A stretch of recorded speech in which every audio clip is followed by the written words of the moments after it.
The ocean holds more secrets than stars in the sky, and tonight we're diving into waters where tragedy and mystery intertwine like ancient currents. These aren't bedtime fairy tales or gentle lullabies. These are true sea disasters that changed history, haunted families, and left questions that still echo across the waves decades later. From Coast Guard rescue missions that arrived too late, to shipwrecks that defied explanation, to vessels that simply vanished as if the sea itself had swallowed them whole, tonight's sleep stories will carry you into the deepest mysteries our oceans have ever held. Whether you're settling in for 4+ hours sleep or just need something to quiet a restless mind, these true stories of ships sinking, boats lost at sea, and the brave souls who face the ocean's fury will transport you to a world where human courage meets nature's indifferent power. So before we set sail into these maritime mysteries together, take a moment to like this video if you're ready to journey into the unknown with me. And let me know in the comments what draws you to these deep-sea disasters. Is it the mystery, the human drama, or simply the ocean's haunting call? I'm always curious about the fellow travelers who join me on these midnight voyages through history's most compelling sea mysteries. Now, dim the lights, perhaps pull up that warm blanket, and prepare yourself for a journey across waters where the line between fact and legend blurs like fog on the horizon. Tonight, we're not just exploring sea disasters, we're uncovering the stories of ordinary people who found themselves face to face with the extraordinary and the eternal questions their fates left behind. Our first destination lies in the tropical waters of the Philippines, where a routine ferry journey became the deadliest peacetime maritime disaster in human history. This is the story of human error, systemic failure, and a single night when the sea turned into an inferno. Story 1. The night the sea became fire. The motor vessel, Doña Paz disaster. December 20th, 1987. The tropical evening air hung heavy over the Philippines as thousands of passengers crowded aboard the motor vessel Doña Paz at Tacloban port. Christmas was just days away, and for many aboard this ferry, the journey to Manila meant reunion with family, the promise of celebration, the simple joy of going home. But the Doña Paz was already carrying the seeds of its own destruction. The ship, designed for 1,500 passengers, groaned under the weight of over 4,000 souls. In the Philippines, this wasn't unusual. Overcrowding was as common as the tropical storms that swept these waters. Safety regulations existed on paper, but profit and desperation often wrote different rules. Children squeezed between adults on narrow benches, families claimed tiny patches of deck space, and cargo was packed into every available corner. As the sun disappeared beyond the horizon, the Doña Paz pulled away from shore, beginning what should have been a routine overnight journey across the Tablas Strait. The passengers settled in for the night, some trying to sleep on hard surfaces, others chatting quietly about their Christmas plans, children nestled against their parents in the warm evening air. None of them knew that somewhere in the darkness ahead, another vessel was cutting through the same waters. The motor tanker Vector was an oil tanker, smaller than the ferry but carrying something far more dangerous, 8,000 barrels of petroleum products. Like the Doña Paz, the Vector was operating outside the bounds of safety. She carried no proper navigation lights, her crew was undermanned, and her papers weren't in order. She was essentially a floating bomb, invisible in the night. At 10:30 p.m., two paths that should never have crossed suddenly converged. The collision happened so quickly that most passengers didn't understand what was occurring. A tremendous impact, the screech of metal against metal, and then something far worse. The Vector's tanks ruptured, spilling thousands of gallons of gasoline across the water's surface. Within moments, a spark ignited the fuel, and the sea itself burst into flames. Fire raced across the water like a living thing, hungry and fast. The Doña Paz, her wooden superstructure dried by years of tropical sun, became a torch within minutes. Passengers who had been sleeping peacefully moments before found themselves surrounded by an inferno that offered no escape. The ship's communication equipment failed almost immediately, cutting off any chance of calling for help. The lifeboats, what few there were, became inaccessible as flames engulfed the deck. Those who tried to reach safety equipment found their way blocked by fire and smoke. In the chaos, impossible choices emerged. Some passengers chose to leap into the flaming sea rather than face the fire aboard the ship. Others huddled in what they hoped were safe corners, praying the flames wouldn't reach them. Parents made split-second decisions about their children that would haunt the waters long after the flames died. The Vector, her own crew struggling with their burning vessel, couldn't provide assistance even if they had been able. Both ships were doomed, their crews and passengers caught in a disaster that escalated beyond human control in mere minutes. As news of the collision finally reached shore, Coast Guard vessels raced toward the last known position of the Doña Paz.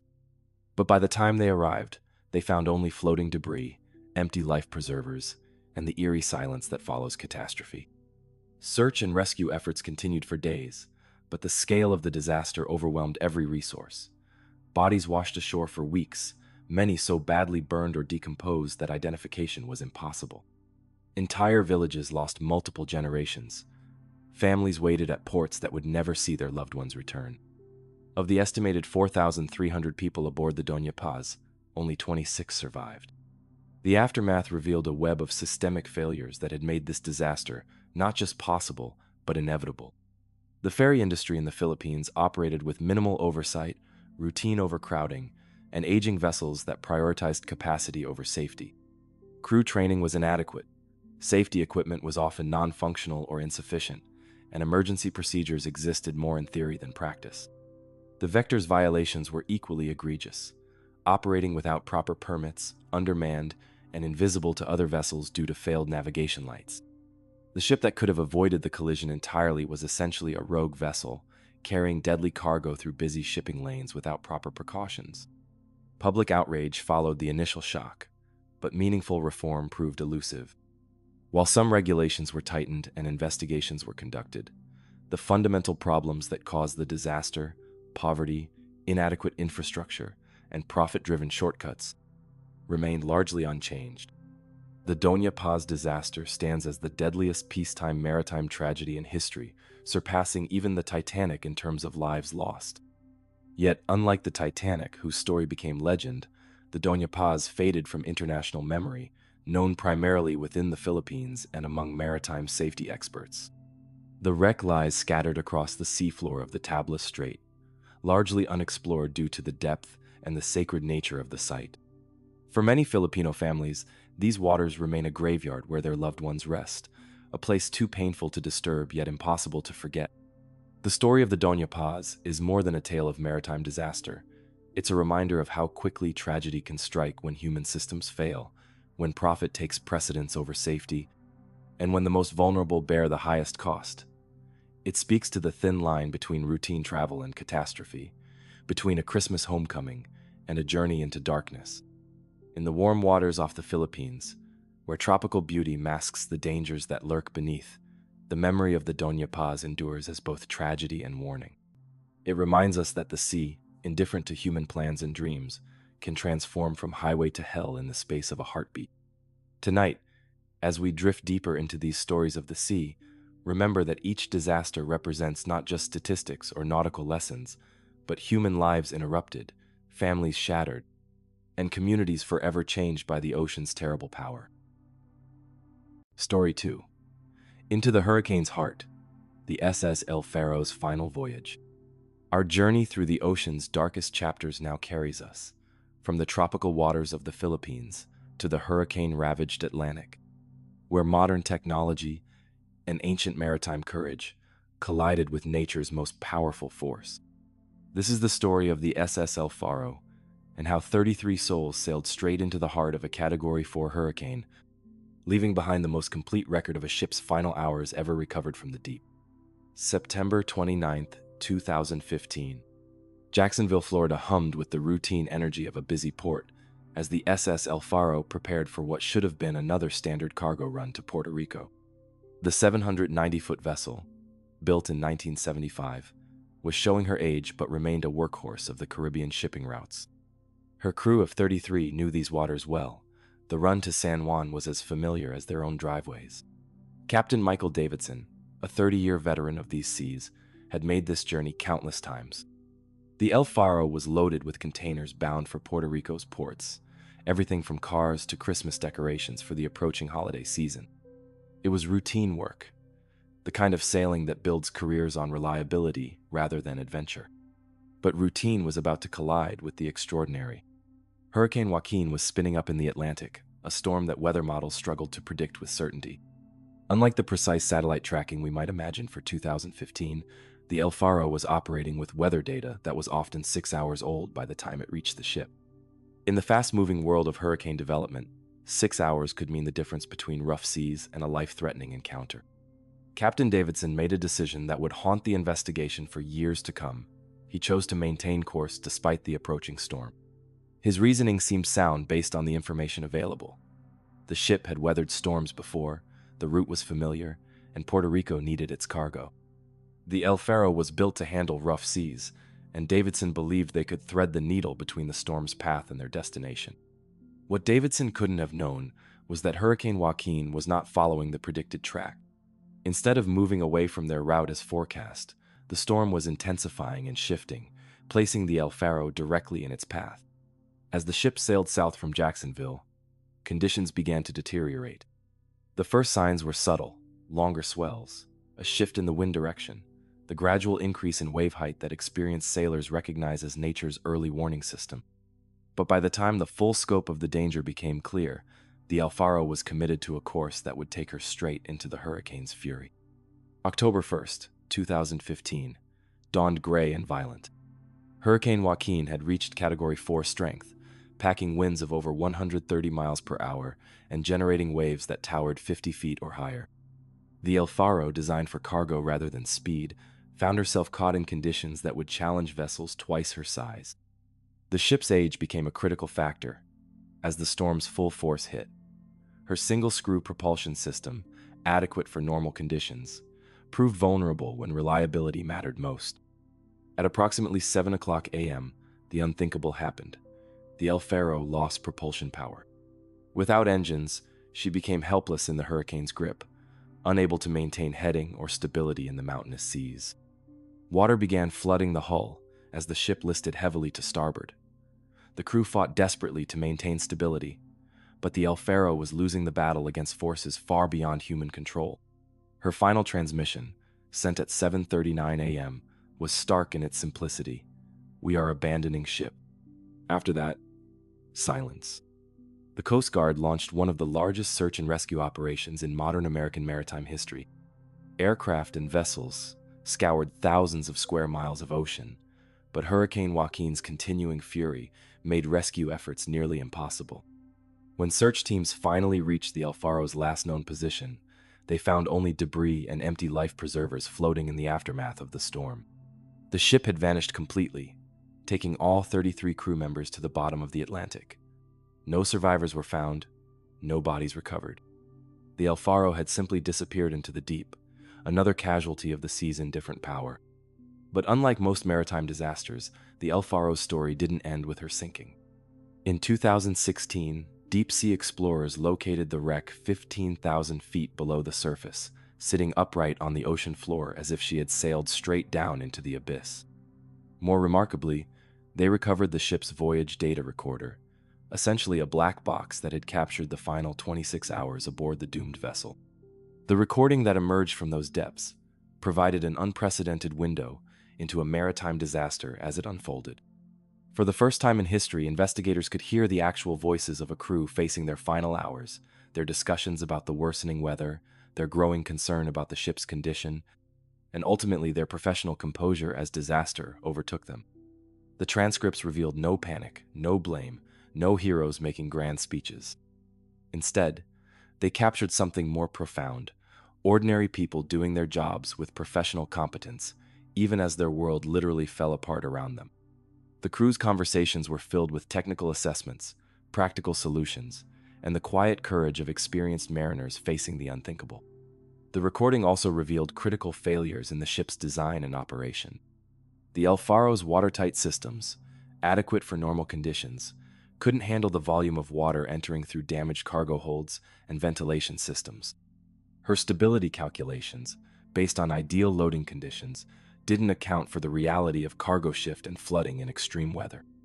Investigation findings painted a picture of multiple cascading failures: outdated weather routing information, vulnerable single-screw propulsion, inadequate watertight integrity, and perhaps most critically, the challenge of making life-or-death decisions with incomplete information about a rapidly evolving hurricane.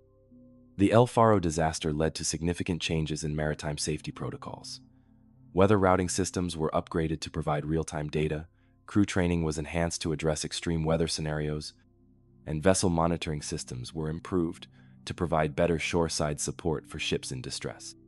For the families of the 33 crew members, the recovered recordings provided both closure and additional pain. They could finally hear their loved ones' voices in those final hours, understand the professionalism and dedication that marked their final moments, but they also had to confront the reality that no rescue was possible once the ship began her final descent. The El Faro rests now on the Atlantic's floor, a modern monument to the eternal struggle between human ambition and natural force. Her story reminds us that despite satellite communication, GPS navigation, and sophisticated weather forecasting, the ocean remains a realm where ancient dangers persist.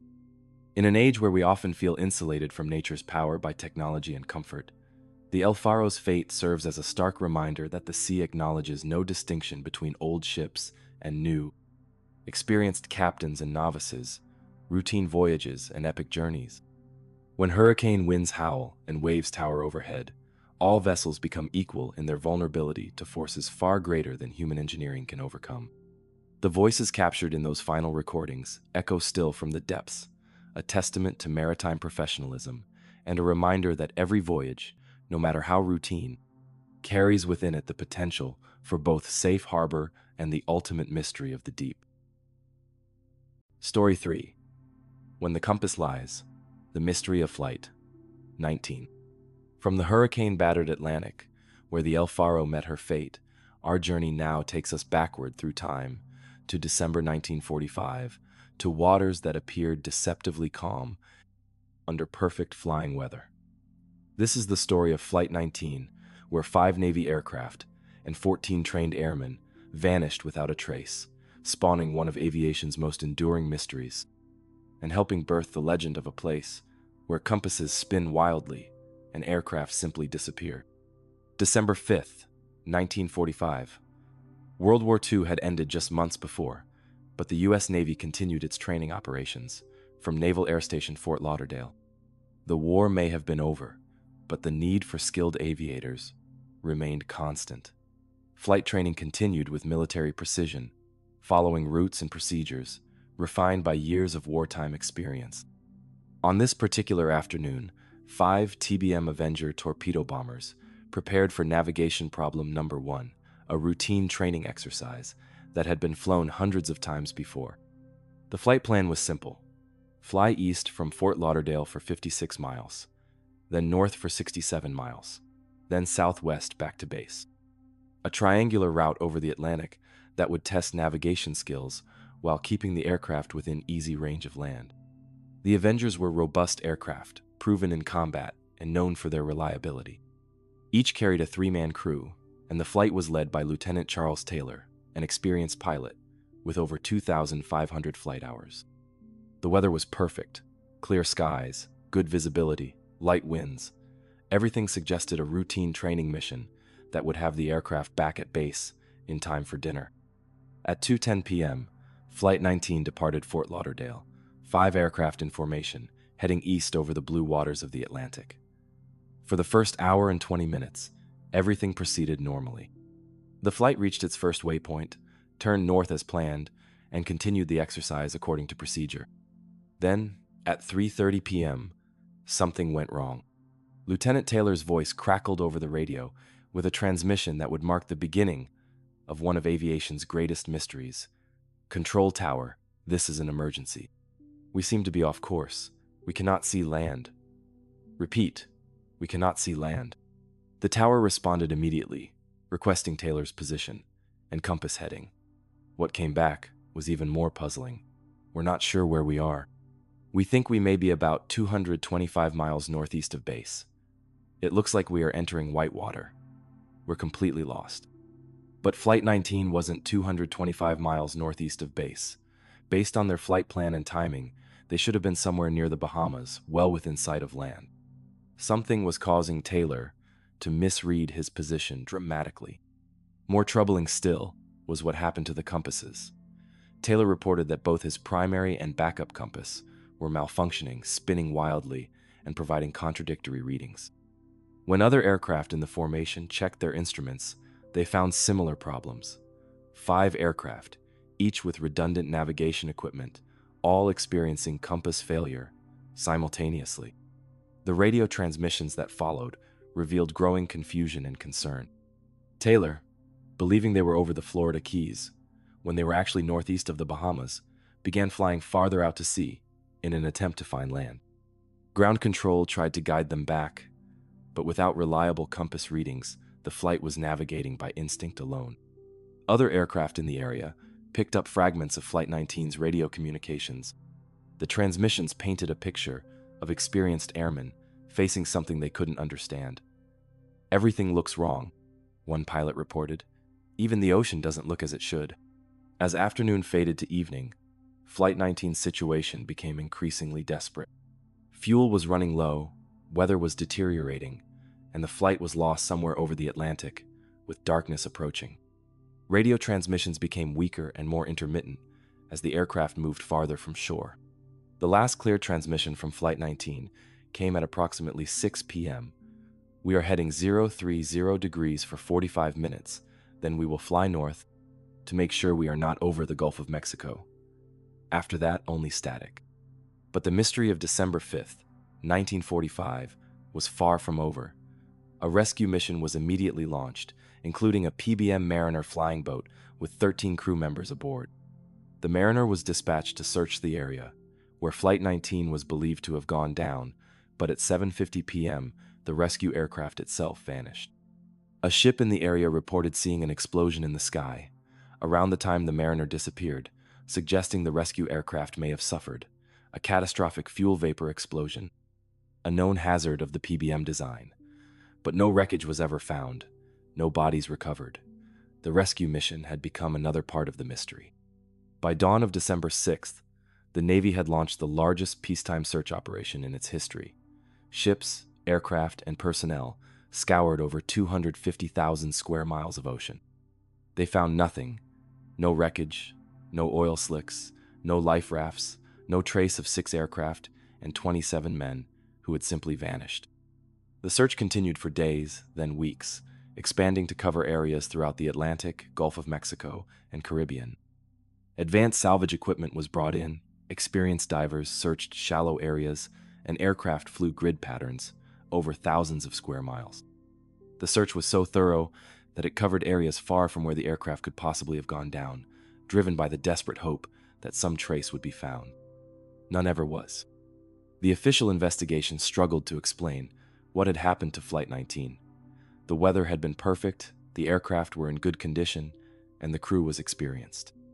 The compass failures reported by all 5 aircraft were particularly puzzling.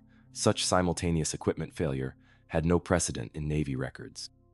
Eventually, the official cause was listed as unknown, though later documentation suggested pilot error, specifically Taylor's confusion about his position. This explanation satisfied the bureaucratic need for closure, but did little to address the fundamental mysteries. Why did all the compasses fail? Why couldn't experienced pilots find land in perfect weather? And how did 5 large aircraft disappear without leaving any trace? The disappearance of Flight 19 became one of the foundational stories of what would later be called the Bermuda Triangle.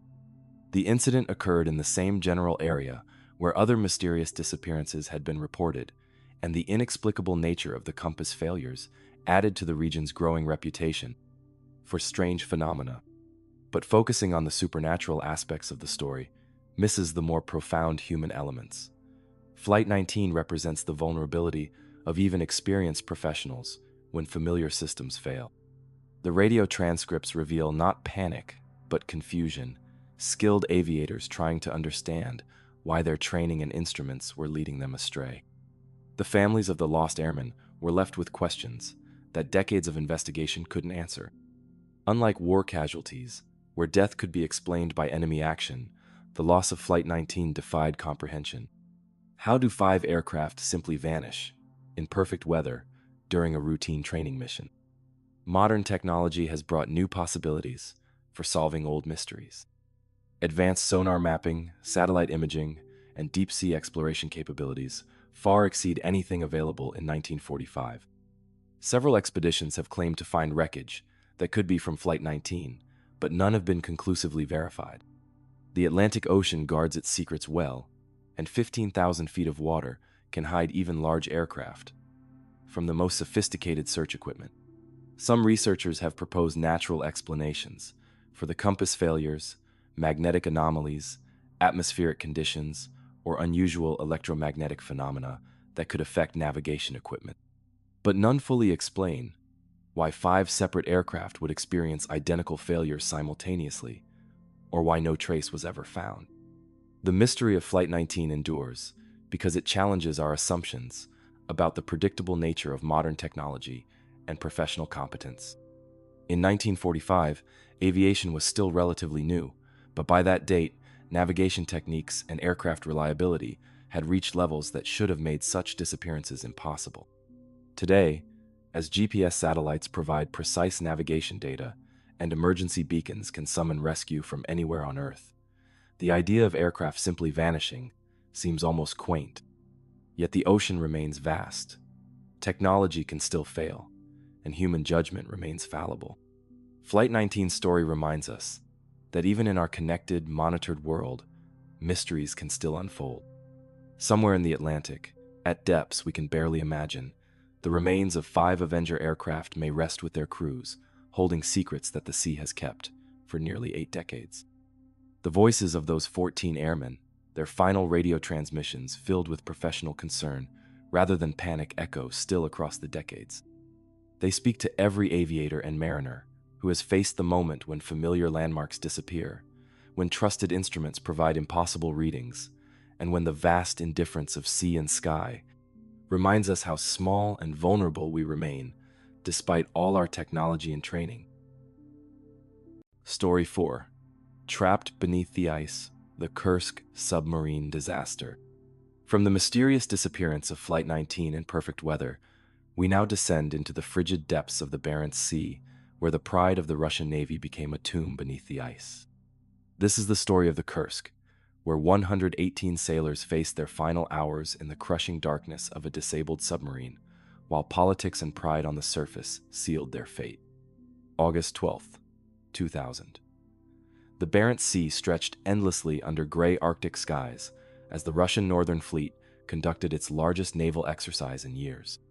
Among the vessels participating was the crown jewel of Russia's submarine force, the Kursk, officially designated K-141, a nuclear-powered Oscar II-class cruise missile submarine that represented the pinnacle of Soviet underwater warfare technology. The Kursk was more than just a submarine.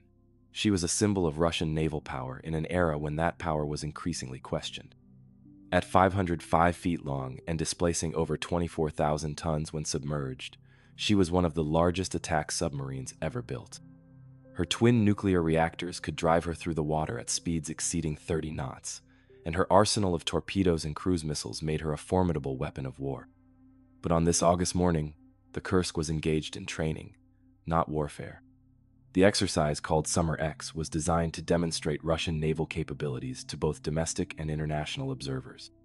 Submarines, surface ships, and aircraft were participating in complex maneuvers that showcased the fleet's continuing readiness despite the economic difficulties facing post-Soviet Russia. At 11:28 a.m. local time, the Kursk was conducting a torpedo firing exercise when something went catastrophically wrong. 2 massive explosions, detected by seismic monitoring stations across the region, marked the beginning of one of the most tragic submarine disasters in naval history. The first explosion was relatively small, equivalent to about 100 kilograms of TNT.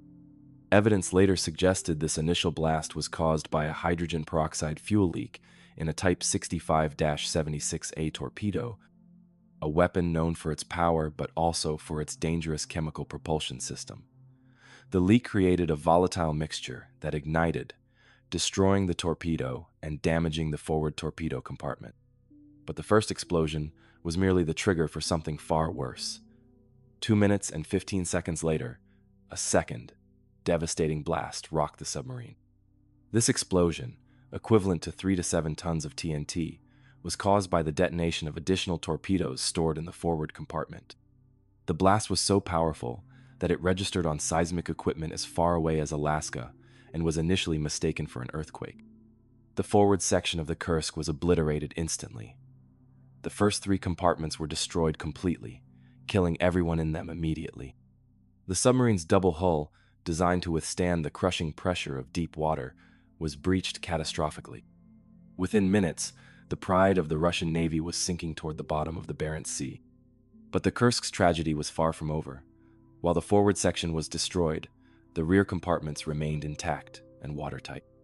An unknown number of sailors, at least 23 according to later evidence, survived the initial explosions and found themselves trapped in the stern of their submarine, 354 feet below the surface.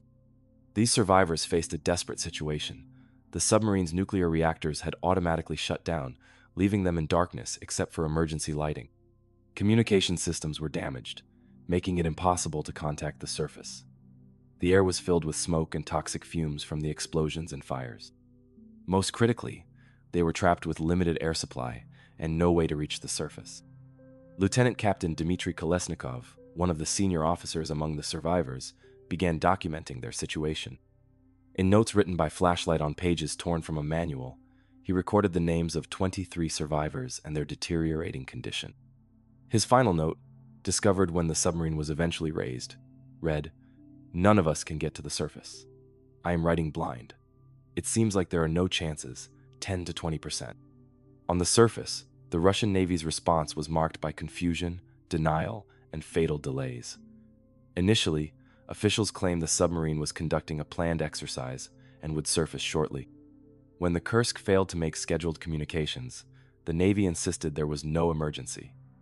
This denial persisted even as international offers of assistance began arriving. The delay in acknowledging the crisis proved catastrophic. Foreign rescue capabilities, particularly British and Norwegian deep-sea rescue systems, could have reached the Kursk within hours of the accident. But Russian pride and military secrecy prevented acceptance of outside help for crucial days, while any survivors slowly suffocated in the dark. When rescue efforts finally began in earnest, they were hampered by obsolete equipment and inadequate training. Russian rescue submarines were designed for much shallower operations and couldn't function effectively at the Kursk's depth. Multiple attempts to dock with the submarine's escape hatches failed due to debris covering the hull and problems with the aging rescue equipment. By the time foreign rescue teams were finally allowed to assist, it was too late. When British and Norwegian divers eventually reached the Kursk's escape hatch on August 21st, 9 days after the explosions, they found only death. The rear compartments had flooded gradually as the submarine's hull slowly failed under pressure, and all survivors had perished hours or perhaps days earlier. The recovery of the Kursk became an international operation that laid bare the decline of Russian military capabilities. The submarine was eventually raised in a complex and controversial salvage operation, though the destroyed bow section was deliberately left on the seabed to hide evidence of the torpedo explosion that caused the disaster. Investigation of the raised hull confirmed the torpedo explosion theory and revealed the extent of the design flaws in the Type 65-76A weapon system. These torpedoes, using hydrogen peroxide fuel, had a history of accidents, but their power and range made them attractive to naval planners despite their risks. The human cost of the disaster extended far beyond the 118 sailors who died aboard the Kursk. Families were left without answers for months, fed conflicting information by military officials who seemed more concerned with protecting state secrets than acknowledging the loss of life. The wives and mothers of the crew became symbols of resistance against official secrecy, demanding truth and accountability from a government that seemed more interested in covering up failure than honoring sacrifice. President Vladimir Putin's response to the disaster became a defining moment of his early presidency. His decision to continue his vacation while the rescue operation unfolded, his delayed visit to the scene, and his apparent prioritization of image control over genuine concern for the victims created lasting damage to his public standing and highlighted the ongoing tension between state power and human compassion in post-Soviet Russia. The Kursk disaster exposed systemic problems throughout the Russian military. Aging equipment maintained by underfunded personnel, dangerous weapons systems kept in service despite known flaws, and a command structure that prioritized secrecy over safety. The tragedy became a symbol of the broader decay affecting Russia's once mighty military forces. For submarine services worldwide, the Kursk disaster reinforced the unique dangers of underwater warfare. Submarines operate in an environment where small problems can become catastrophic failures within minutes, where rescue is nearly impossible, and where crew members must rely entirely on their training, equipment, and each other when disaster strikes. The technological lessons were equally sobering. Despite decades of advancement in submarine design, the fundamental vulnerability of underwater vessels remained unchanged. A single equipment failure, whether from design flaws, maintenance issues, or operator error, could still doom even the most sophisticated submarine and her entire crew. Today, the Kursk rests in a naval cemetery, her hull bearing the scars of the explosions that killed her crew. The forward section remains on the Barents Sea floor, an underwater monument to the 118 sailors who died not in combat, but in the service of training and readiness. The notes left by Lieutenant Captain Kolesnikov provide a haunting window into the final hours of the survivors. Written in complete darkness as air ran out and hope faded, they demonstrate the professionalism and courage that marked the crew's final moments. Even facing certain death, these sailors maintained their duty to document what had happened, ensuring that their story would eventually be told. The Kursk's legacy extends beyond the technical lessons learned from her loss. The disaster highlighted the continuing human cost of military service, even in peacetime, and the responsibility that governments bear to their service members.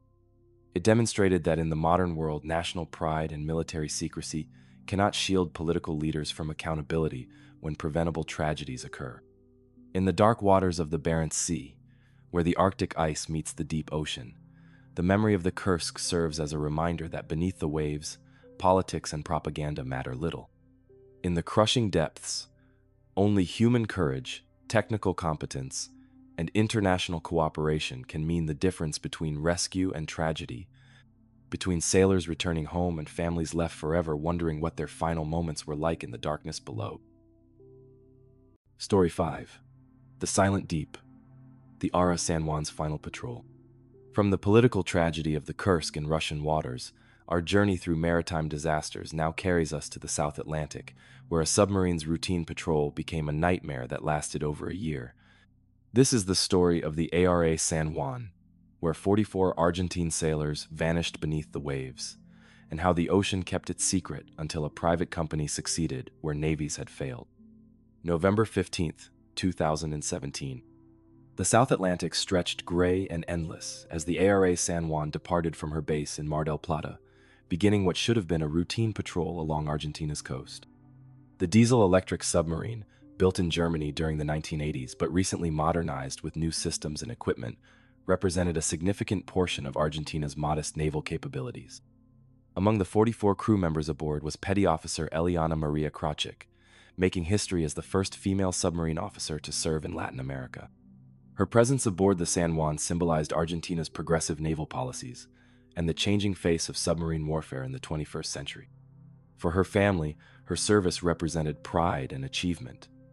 For the Navy, she embodied their commitment to modernization and equality. The San Juan's mission was straightforward: conduct surveillance along Argentina's maritime borders, particularly monitoring for illegal fishing activities that plagued South American waters. The submarine's route would take her south along the Patagonian coast before returning to base, a journey the crew had made countless times before. But this patrol carried special significance. The San Juan had recently completed an extensive refit designed to extend her operational life by decades. New batteries, updated electronics, and modernized systems had transformed the aging submarine into what Argentine officials described as a cutting-edge platform. The crew was eager to test their upgraded vessel's capabilities in operational conditions.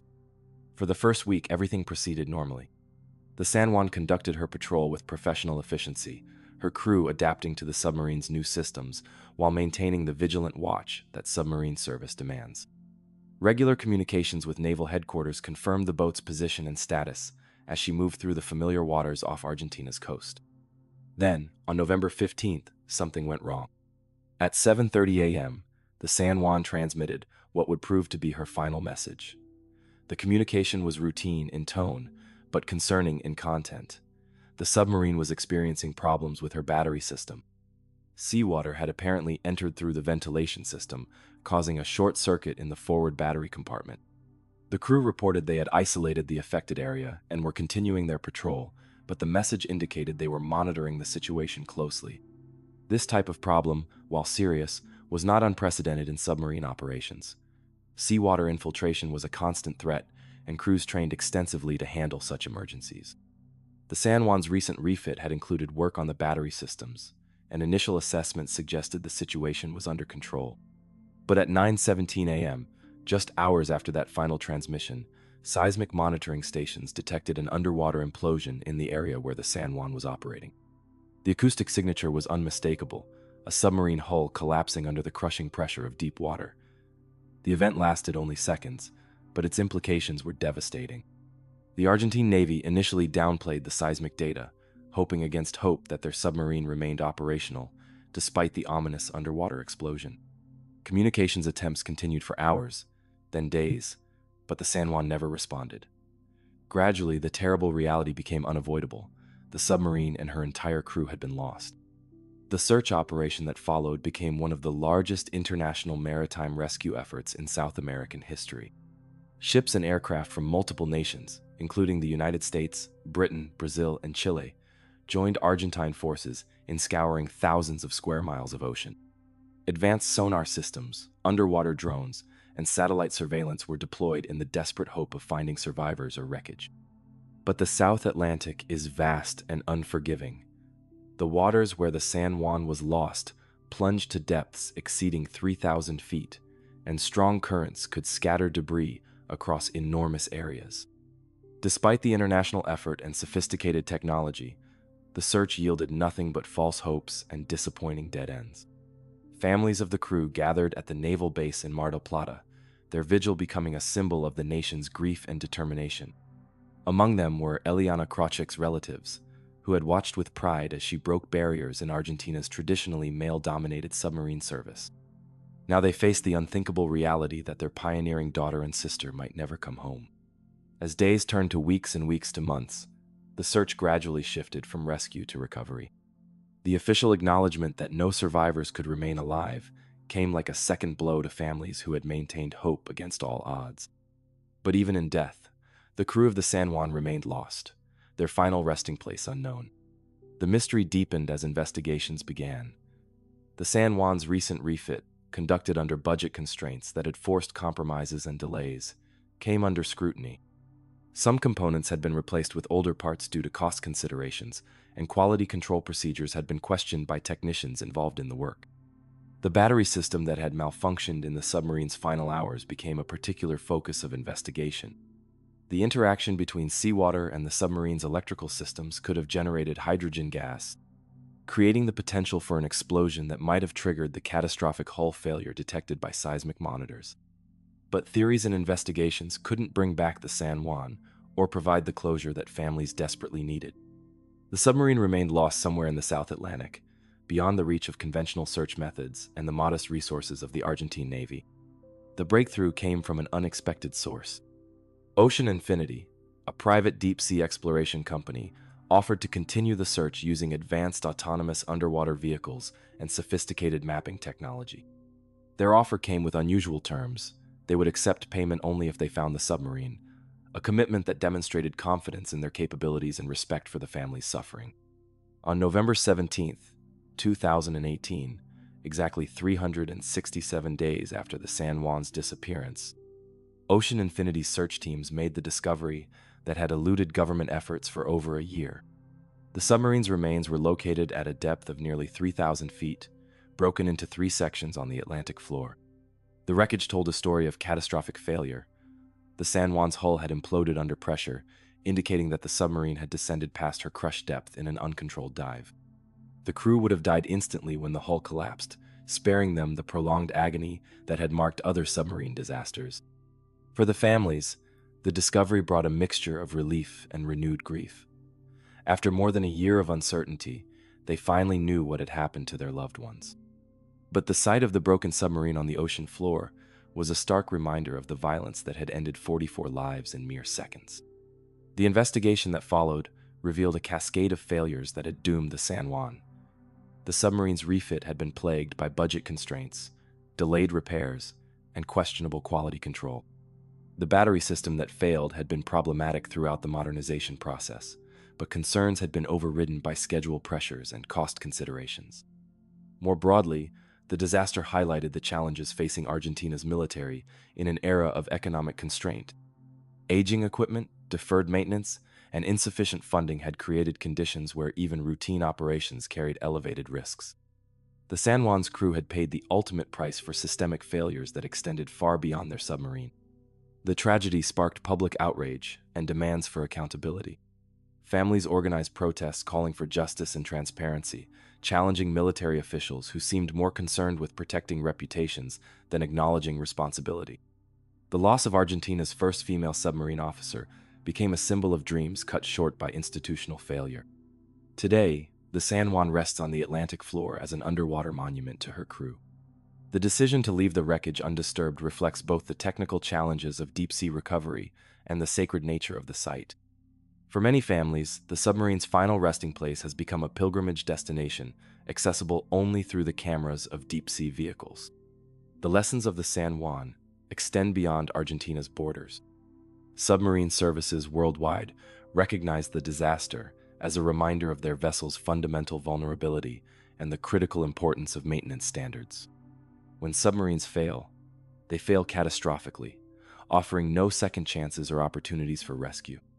The story of Petty Officer Eliana Krochik has become particularly poignant, representing not just the loss of a pioneering service member, but the broader tragedy of potential unfulfilled. Her presence aboard the San Juan had broken barriers and inspired other women to pursue submarine service, making her loss both personal and symbolic. In the deep waters off Argentina, where the South Atlantic meets the edge of the continental shelf, the San Juan serves as a reminder that modern technology cannot eliminate the fundamental risks of submarine operations. Despite GPS navigation, satellite communications, and advanced life support systems, submarines remain one of humanity's most dangerous operational environments. The silence that engulfed the San Juan on November 15, 2017, echoes still across the waters where she was lost. In that silence, we hear not just the end of 44 lives, but a reminder that the ocean's depths remain largely unknown and utterly unforgiving, a realm where human ambition and technological capability meet their ultimate test in the crushing darkness far below the waves. Story 6. Fire on the Water. The SS Morro Castle burns. From the silent depths where the San Juan met her fate, we now surface to witness one of maritime history's most spectacular and mysterious disasters. Our journey takes us back to 1934, to the waters off the New Jersey coast, where a luxury liner became a floating inferno that would change fire safety regulations forever and leave behind questions about murder, sabotage, and corporate negligence that remain unanswered to this day. September 8, 1934. The SS Morro Castle cut through the Atlantic swells as she approached the final hours of what had been a successful cruise from Havana to New York. The 508-foot luxury liner represented the epitome of 1930s ocean travel. Her Art Deco interiors, Cuban mahogany paneling, and elaborate dining saloons attracted wealthy passengers seeking tropical escape during the depths of the Great Depression. The ship's 549 passengers had enjoyed a week of Caribbean luxury, dancing to live orchestras, dining on gourmet cuisine, and gambling in the ship's elegant casino. Many were returning from Havana's famed nightlife, carrying stories of rum and revelry that would soon be overshadowed by unimaginable horror.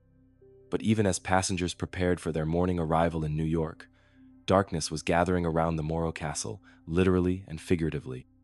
Captain Robert Wilmot, the ship's experienced master, had fallen ill during the voyage with what appeared to be stomach problems. His condition worsened throughout the final day, and by evening he was confined to his cabin, pale and suffering from severe abdominal pain. At 7:45 p.m. on September 7th, Captain Wilmot died suddenly in his cabin. The official cause was listed as a heart attack, but the circumstances raised immediate suspicions among crew members who noted the captain's symptoms resembled poisoning more than cardiac failure. With the ship just hours from port, Chief Officer William Worms assumed command, inheriting not just a luxury liner but what would soon become a floating disaster. The timing of the captain's death would later seem ominously convenient when investigators examined the sequence of events that followed. Some crew members and passengers reported seeing a figure moving through the ship's corridors late that night, but in the era before sophisticated security systems, such observations were easily dismissed. Around 2:50 a.m. on September 8th, as the Morro Castle sailed through choppy seas approximately 8 miles off the New Jersey coast, fire erupted in a storage locker in the ship's B deck. The flames spread with terrifying speed through the vessel's varnished wood paneling and fabric furnishings, racing along corridors and climbing through ventilation systems with an almost supernatural hunger. The Morro Castle had been recently refurbished with new varnish and lacquer that created a perfect environment for rapid fire spread. The ship's designers had prioritized luxury over safety, creating beautiful interiors that became deadly fire traps when exposed to flame. Within minutes, elegant passenger areas were transformed into blazing corridors of death. The crew's response to the emergency was chaotic and inadequate. Many had never participated in fire drills, emergency equipment was poorly maintained or inaccessible, and communication systems failed as electrical circuits succumbed to the flames. The ship's fire suppression systems, primitive by later standards, proved completely inadequate against the intensity of the blaze. As fire consumed the ship's superstructure, passengers found themselves trapped in a nightmare scenario, corridors filled with smoke and flame cutting off escape routes. Lifeboats, designed for orderly evacuation, became inaccessible as fire spread across the boat deck. Many passengers were forced to choose between burning in their cabins or leaping into the dark, cold Atlantic. The ship's electrical systems failed quickly, plunging the Morro Castle into darkness except for the hellish glow of the flames. Radio communications were cut off, preventing distress calls until backup systems could be activated. By then, the fire had spread so extensively that evacuation was already becoming impossible. Passengers and crew who managed to reach the deck faced scenes of indescribable horror. Flames shot hundreds of feet into the night sky, turning the ocean around the ship bright orange. The heat was so intense that paint bubbled and metal fixtures became too hot to touch. Those who couldn't reach lifeboats were forced to jump into the sea, many wearing only night clothes and with no flotation devices. The fortunate passengers were those who happened to be awake when the fire started and could reach the upper decks before smoke and flame blocked their escape. Families were separated in the chaos, parents losing track of children, spouses unable to find each other in the smoke and darkness. Captain Worms, thrust into command during the crisis, struggled to coordinate evacuation efforts while fighting to keep the ship afloat.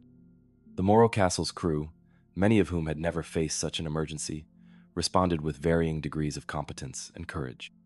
Some displayed heroism in helping passengers escape, while others abandoned their posts to save themselves. As dawn broke on September 8th, the Morro Castle had become a spectacular and tragic sight visible from the New Jersey shore. The ship, still burning fiercely, had run aground near Asbury Park, where thousands of spectators gathered to watch the disaster unfold.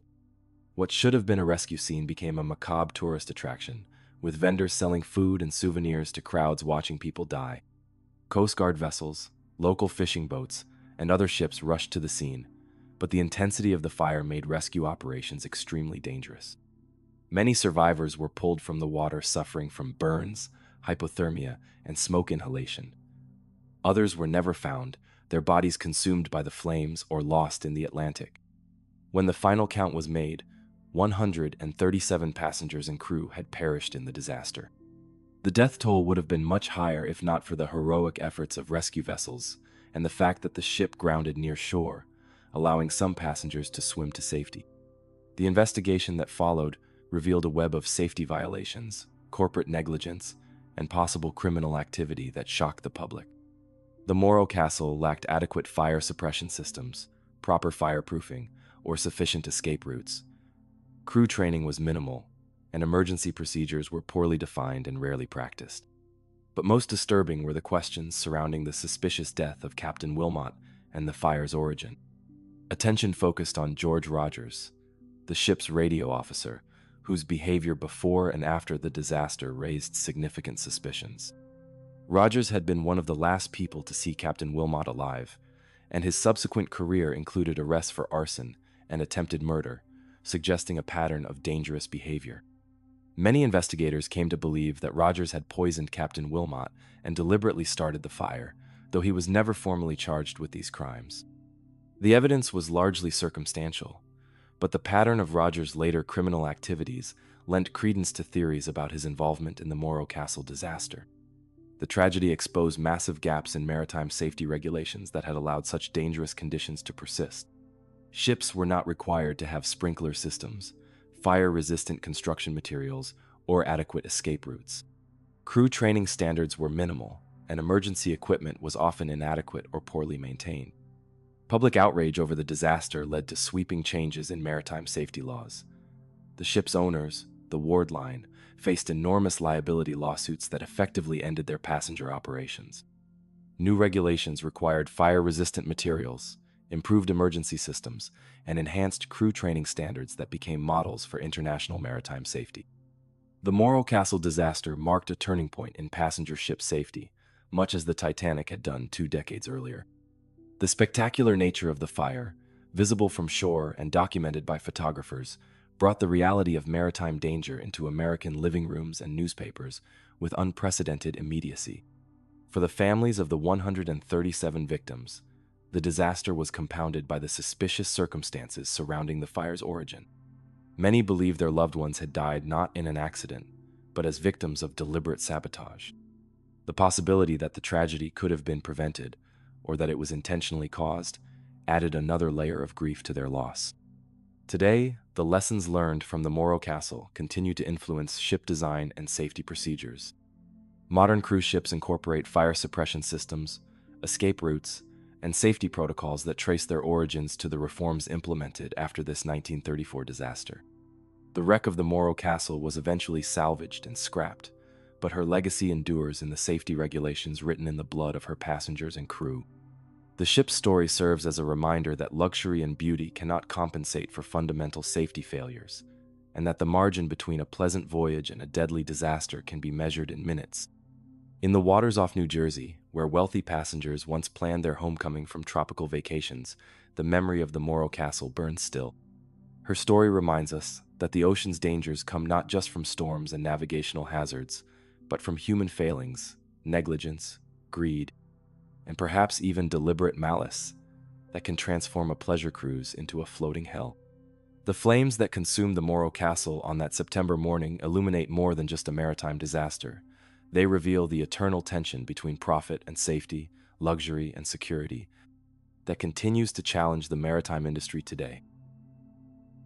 Story 7. When the Sea Rushes In, the MS Estonia ferry disaster. From the flames that consumed the Morro Castle off New Jersey, our journey through maritime tragedy now carries us to the cold, dark waters of the Baltic Sea, where a routine ferry crossing became one of Europe's deadliest peacetime maritime disasters. This is the story of the MS Estonia, where design flaws, bureaucratic secrecy, and the unforgiving Baltic combined to claim 852 lives in less than an hour. September 28, 1994. The port of Tallinn hummed with the familiar activity of evening departure as the MS Estonia prepared for her overnight crossing to Stockholm. For the people of Estonia, barely 3 years independent from the Soviet Union, this ferry represented more than transportation. It was a lifeline to the West, a symbol of freedom and connection to the broader European community they were eager to join. Among the 989 passengers and crew aboard were Estonians visiting family in Sweden, Swedish tourists returning from the newly accessible Baltic states, and truck drivers carrying goods between markets that had been separated by the Iron Curtain for decades. The ship carried not just people and cargo, but the hopes and aspirations of a region emerging from Soviet control. The Estonia was a roll-on, roll-off ferry, designed for efficiency rather than elegance. Her cavernous car deck could accommodate hundreds of vehicles, while passenger decks above provided cabins and common areas for the overnight journey. At 510 feet long, she was a substantial vessel, but her design carried inherent vulnerabilities that would prove catastrophic when tested by Baltic storm conditions. As the Estonia departed Tallinn at 7:15 p.m., passengers settled in for what should have been a routine crossing. Many were regular travelers on this route, familiar with the ship's amenities and confident in her safety record. Families with children found their cabins, truck drivers secured their vehicles, and passengers gathered in the ship's restaurants and lounges for dinner.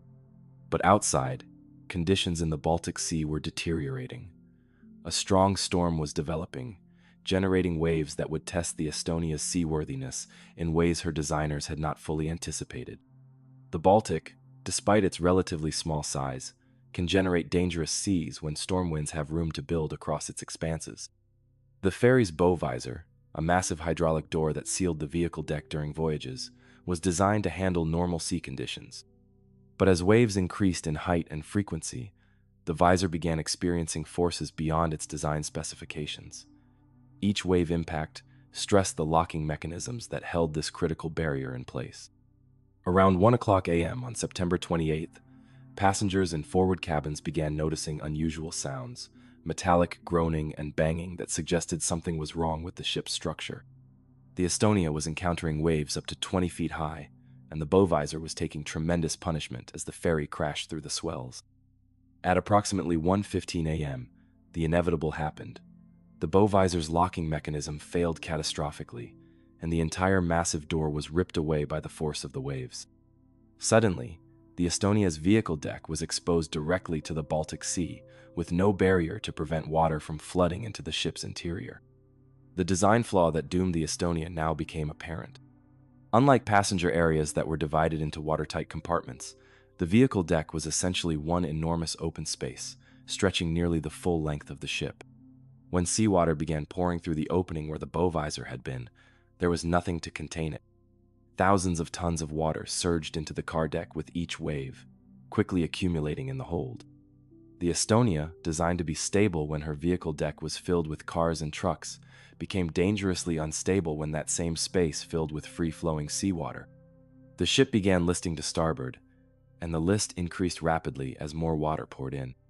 Passengers were awakened by the ship's increasingly violent motion and the sound of unsecured objects sliding across their cabins. Those who ventured into corridors found floors slanted at impossible angles and furniture sliding toward the ship's low side. The Estonia was dying, and she was taking her passengers with her. The ship's crew issued evacuation orders, but the rapidly increasing list made escape increasingly difficult. Lifeboats on the ship's high side could not be launched due to the extreme angle, while those on the low side were already too close to the water to be safely deployed.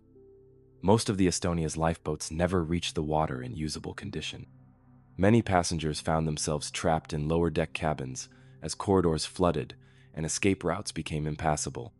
Families were separated in the chaos, children lost track of parents, and elderly passengers were unable to navigate the tilted corridors and stairs that had become nearly vertical. Those who reached the upper decks faced a choice between staying aboard a clearly sinking ship or entering the Baltic Sea, where water temperatures of just 50 degrees Fahrenheit meant hypothermia and death within minutes for anyone not properly equipped for survival. The Estonia capsized and sank in approximately 35 minutes from the time the bow visor failed. The speed of the disaster left little time for organized evacuation or effective rescue operations. Most passengers never made it out of their cabins, while those who reached the water faced a battle against cold that few could win. Only 137 people survived the disaster, rescued by ships that responded to the Estonia's distress calls. The majority were young, physically fit males who had the strength to reach life rafts and survive in the freezing water until rescue arrived. Almost all elderly passengers, children, and women perished, highlighting the brutal selection criteria imposed by disaster and cold water. The investigation that followed revealed fundamental design flaws in roll-on roll-off ferries that had been ignored by regulators and shipping companies.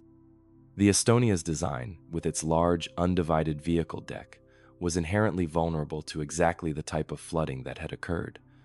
When the bow visor failed, the ship was doomed. But the investigation also uncovered troubling aspects of maintenance and inspection procedures. The bow visor's locking mechanism had shown signs of wear and stress that had been noted but not properly addressed. Regular inspections had failed to identify the vulnerability that would prove fatal when tested by severe weather. More controversially, parts of the investigation were classified by the governments involved, and the wreck site was declared off-limits to independent exploration. Some survivors and families of victims believed this secrecy was designed to hide evidence of additional factors that had contributed to the disaster, possibly including cargo that should not have been aboard the ferry. The Estonia disaster led to major changes in ferry safety regulations throughout Europe. New rules required better subdivision of vehicle decks, improved bow visor designs, and enhanced evacuation procedures. The roll-on, roll-off ferry industry was forced to confront fundamental design problems that had been overlooked in the pursuit of efficiency and profit. For Estonia as a nation, the disaster was particularly traumatic. The country had only recently regained independence, and the ferry had been seen as a symbol of connection to the Western world they were eager to join. The loss of so many citizens in what should have been a routine journey was a national tragedy that resonated throughout Estonian society. The families of the 852 victims faced not only grief but frustration, with the official investigation's limitations and secrecy. Many believed their loved ones had died due to preventable failures that authorities were reluctant to fully acknowledge. The classification of parts of the investigation only fueled suspicions that the full truth about the disaster remained hidden. Today, the Estonia rests on the Baltic seabed, her hull designated as a maritime grave protected by international agreement. The decision to leave the wreck undisturbed reflects both respect for the victims and the sensitive nature of the investigation's findings. The disaster highlighted the unique challenges of ferry operations in environments like the Baltic Sea, where severe weather can develop quickly and rescue operations are complicated by extreme cold. The Estonia story became a case study in how quickly seemingly safe transportation can become deadly when design flaws meet extreme conditions.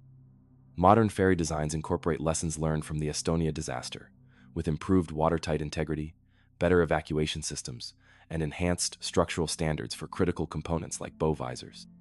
But the fundamental vulnerability of large passenger vessels to catastrophic flooding remains a concern that designers and regulators continue to address. In the cold waters of the Baltic, where the Estonia made her final voyage, the memory of 852 lives lost serves as a reminder that safety regulations are often written in blood. The ferry's passengers, seeking connection between countries and families, instead found themselves victims of design flaws and regulatory failures that turned a symbol of freedom into an underwater tomb. The Estonia's story echoes across the Baltic still, a warning that in the pursuit of efficiency and profit, the fundamental responsibility to protect human life must never be compromised. In those dark September waters, where hope for a new future met the sea's indifferent power, the price of forgotten safety became clear for all the world to see. Story 8. When Giants Collide, the Andrea Doria and Stockholm. From the Baltic's deadly waters where the Estonia met her end, we now cross to the North Atlantic fog banks off Nantucket, where two ships playing a deadly game of blind man's bluff wrote the final chapter of the golden age of ocean liners. This is the story of the Andrea Doria, Italy's floating masterpiece, and her collision with destiny on a July night when technology failed and human error turned radar screens into instruments of destruction. July 25th, 1956. The Andrea Doria cut through Atlantic swells with the grace and power that had made her the pride of the Italian line. At 697 feet long and adorned with priceless artwork and handcrafted furnishings, she represented the pinnacle of ocean liner design, a floating palace that connected New York with the sophistication and culture of post-war Europe. The ship's 1,706 passengers and crew were approaching the end of a transatlantic crossing that had showcased everything luxurious about 1950s ocean travel. Art Deco interiors designed by Italy's finest architects housed passengers in accommodations that rivaled the best hotels on either side of the Atlantic. The ship's restaurants served cuisine prepared by master chefs, while her lounges and theaters provided entertainment that made the crossing as memorable as the destination. But the Andrea Doria was more than just a luxury liner. She was a symbol of Italy's post-war recovery and cultural renaissance. Her passenger list typically included diplomats, celebrities, and wealthy travelers who chose ocean crossing over the increasingly popular airlines. For many, traveling aboard the Andrea Doria was as much about the journey as the destination. As evening approached on July 25th, the ship was making good time toward New York, scheduled to arrive the following morning. Captain Piero Calamai, a seasoned mariner with decades of Atlantic experience, was aware that they were entering an area known for fog, but conditions seemed manageable, and visibility remained adequate for safe navigation. What Captain Calamai couldn't know was that approximately 50 miles away, another ship was approaching their position on a collision course that radar operators on both vessels would misinterpret with catastrophic results. The motor ship Stockholm, a Swedish-American line vessel, was smaller than the Andrea Doria, but built with a reinforced bow designed for ice navigation in Scandinavian waters. Under the command of Captain Gunnar Nordenson, the Stockholm was bound for Europe with 747 passengers and crew, many of them Swedish-Americans visiting their homeland. As the two ships approached each other in the gathering darkness, dense fog began to settle over the ocean, reducing visibility to near zero. Both vessels were equipped with radar systems that should have provided accurate information about other ships in the area, but the technology was still relatively new, and interpretation of radar displays required experience and skill that proved fatally inadequate on this night. At approximately 11 p.m., both ships detected each other on radar. What followed was a series of misunderstandings and miscommunications that would doom both vessels to disaster. Each ship's officers interpreted the radar contact differently, leading to navigation decisions that brought them directly toward each other rather than safely apart. The Andrea Doria's crew, seeing the Stockholm on radar, believed the Swedish ship was passing safely to starboard. In response, they altered course slightly to port, following standard maritime protocol for ships passing starboard to starboard. But the Stockholm's officers had interpreted their radar differently, believing the Italian liner was farther away and on a different course entirely. As the ships closed to within a few miles, both crews finally realized the danger, but by then it was too late to avoid collision. The Stockholm, with her ice-reinforced bow, struck the Andrea Doria on the starboard side, penetrating deep into the Italian liner's hull and creating a massive breach that instantly flooded multiple compartments. The impact occurred at 11:22 p.m., and the sound was heard and felt throughout both ships. Passengers on the Andrea Doria were thrown from their beds as the ship shuddered and began listing immediately to starboard. The Stockholm, her bow crushed but her hull intact, pulled back from the collision, leaving a gaping wound in the side of Italy's flagship liner. The damage to the Andrea Doria was catastrophic. The Stockholm's reinforced bow had penetrated approximately 40 feet into the ship's side, breaching multiple watertight compartments and destroying the liner's stability. Water rushed into the hull with tremendous force, and the ship began listing so severely that half of her lifeboats became unusable within minutes. Captain Calamai immediately ordered the Andrea Doria's crew to prepare for evacuation, but the severe list made launching lifeboats extremely difficult. Many boats on the ship's port side could not be deployed due to the angle of the deck, while those on the starboard side were already too close to the water to be safely launched. Unlike many maritime disasters, the Andrea Doria's tragedy unfolded in full view of rescue vessels and in ideal weather conditions. The collision occurred in one of the busiest shipping lanes in the world, and multiple ships responded to distress calls within hours. The French liner Île-de-France, herself a masterpiece of ocean liner design, arrived first and played a crucial role in the evacuation. The rescue operation that followed became a textbook example of maritime cooperation and professionalism. Despite the Andrea Doria's severe list and the challenging conditions created by her position in the water, rescue ships managed to evacuate the vast majority of passengers and crew before the ship sank. The evacuation was complicated by the Andrea Doria's extreme list, which made movement through the ship's corridors and public areas extremely difficult. Passengers found themselves walking on walls rather than floors as they made their way to muster stations. Many elderly passengers and children required assistance to reach the lifeboats and evacuation points. The ship's crew, despite facing their own mortality, maintained discipline and professionalism throughout the evacuation. Officers and sailors worked to ensure passengers reached safety first, following maritime tradition even as their own ship died beneath them. Captain Calamai remained aboard until the final moments, ensuring that rescue operations were completed before the Andrea Doria took her final dive. At 10:09 a.m. on July 26th, approximately 11 hours after the collision, the Andrea Doria rolled over and sank in 240 feet of water off Nantucket. As she disappeared beneath the surface, she took with her not just 46 lives, but also the dreams and aspirations of an entire era of ocean travel. The investigation that followed revealed how modern technology could create new forms of danger even as it promised greater safety. Both ships had radar systems that should have prevented the collision, but inadequate training in radar interpretation and over-reliance on the new technology had contributed to the disaster rather than preventing it. The collision also highlighted fundamental design flaws in some ocean liners. The Andrea Doria's fuel tanks were located high in the ship to improve stability when empty, but when the Stockholm's impact breached these tanks, the escaping fuel oil reduced the ship's stability at exactly the moment when it was most critically needed. This design flaw, combined with the flooding caused by the collision, sealed the liner's fate. Captain Calamai, though cleared of criminal responsibility, never commanded another ship. The weight of losing Italy's flagship liner, regardless of the circumstances, ended his career in a tradition that held captains personally responsible for their vessel's fate. His professionalism during the evacuation was widely praised, but the loss of the Andrea Doria remained a burden he carried for the rest of his life. The Stockholm, despite severe bow damage, managed to limp back to New York under her own power. Her reinforced construction, designed for ice navigation, had saved her from sinking, though several crew members in the forward section were killed instantly by the impact. The contrast between the two ships' fates demonstrated how construction differences could determine survival in maritime accidents. The Andrea Doria disaster marked a symbolic end to the golden age of ocean liners. While jet aircraft were already beginning to challenge ship travel for speed and convenience, the loss of such a magnificent vessel accelerated the public's shift toward air travel. The romance of ocean crossing, already threatened by aviation, received a blow from which it never fully recovered. The wreck of the Andrea Doria, lying in 240 feet of water off Nantucket, became known as the Mount Everest of wreck diving. Her accessibility to recreational divers, combined with the ship's fame and the valuable artifacts she carried, made her a magnet for underwater explorers.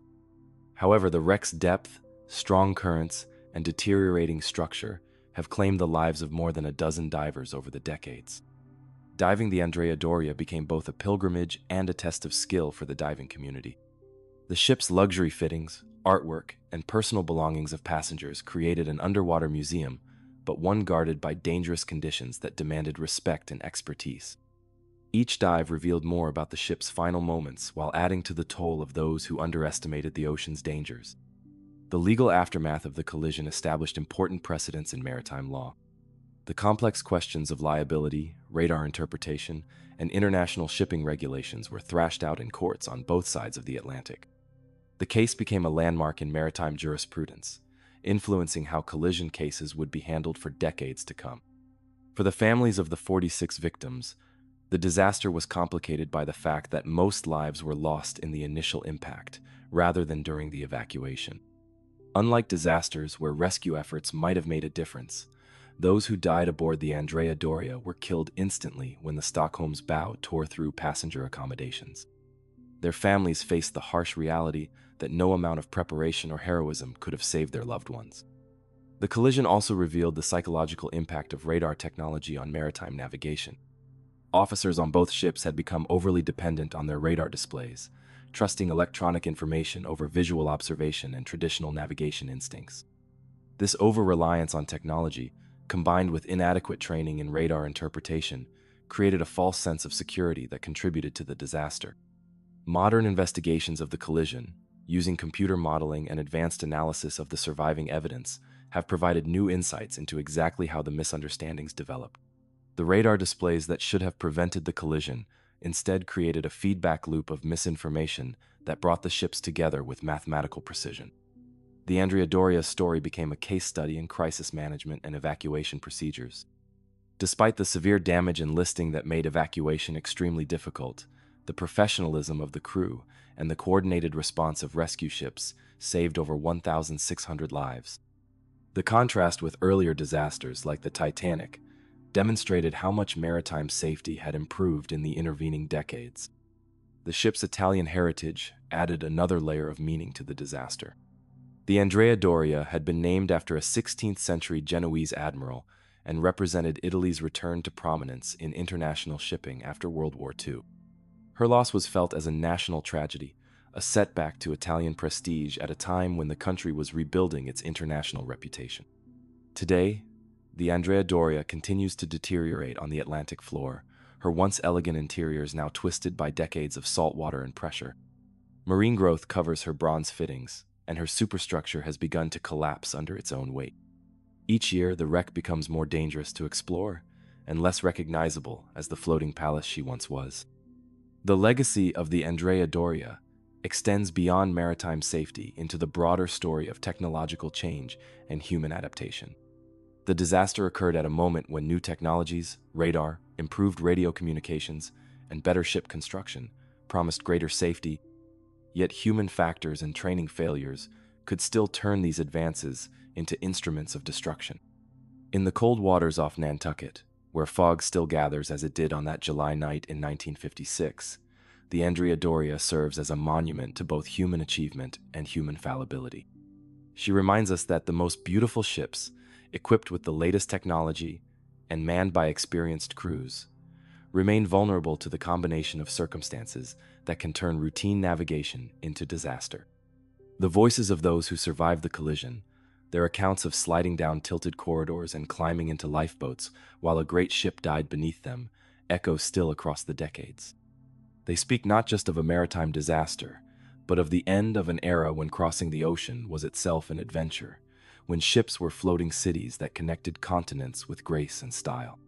As we listen to the ocean's whispers in these deep Atlantic waters, we hear not just the story of two ships that met in the fog, but the broader tale of humanity's eternal struggle with the sea, our desire to cross it safely, our pride in the vessels we build to carry us, and our vulnerability when technology and tradition meet the ocean's indifferent power. Story 9. When Giants Meet in the Mist. The Royal Mail Ship, Empress of Ireland. From the broken hull of the San Juan resting in Argentine waters, our journey through maritime tragedies now carries us northward to the cold waters of the St. Lawrence River, where fog and fate conspired to create one of Canada's deadliest maritime disasters. This is the story of the Royal Mail Ship Empress of Ireland, where 1,012 souls perished in just 14 minutes, proving that death at sea respects neither the size of ships nor the experience of their crews. May 29, 1914. The port of Quebec City bustled with the familiar energy of transatlantic departure as the Royal Mail Ship Empress of Ireland prepared for her voyage to Liverpool. The 570-foot liner, pride of the Canadian Pacific Railway's fleet, represented the vital link between Canada and the mother country, carrying passengers, mail, and the aspirations of a young nation eager to strengthen its ties with the wider world. Among the 1,477 passengers and crew aboard were 170 members of the Salvation Army bound for an international congress in London.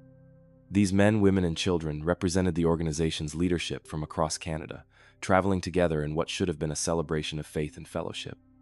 Their presence aboard the Empress would transform a maritime disaster into a national tragedy that struck at the heart of Canada's religious community. The passenger manifest also included immigrants returning to visit families in Britain, businessmen conducting trade between the Dominions and the Empire, and crew members for whom the Atlantic crossing was as routine as a daily commute. Captain Henry Kendall, master of the Empress, was a veteran of these waters, experienced in navigating the St. Lawrence's unique challenges and confident in his ship's capabilities. The Empress of Ireland was more than just a passenger liner. She was a symbol of Canada's growing importance within the British Empire.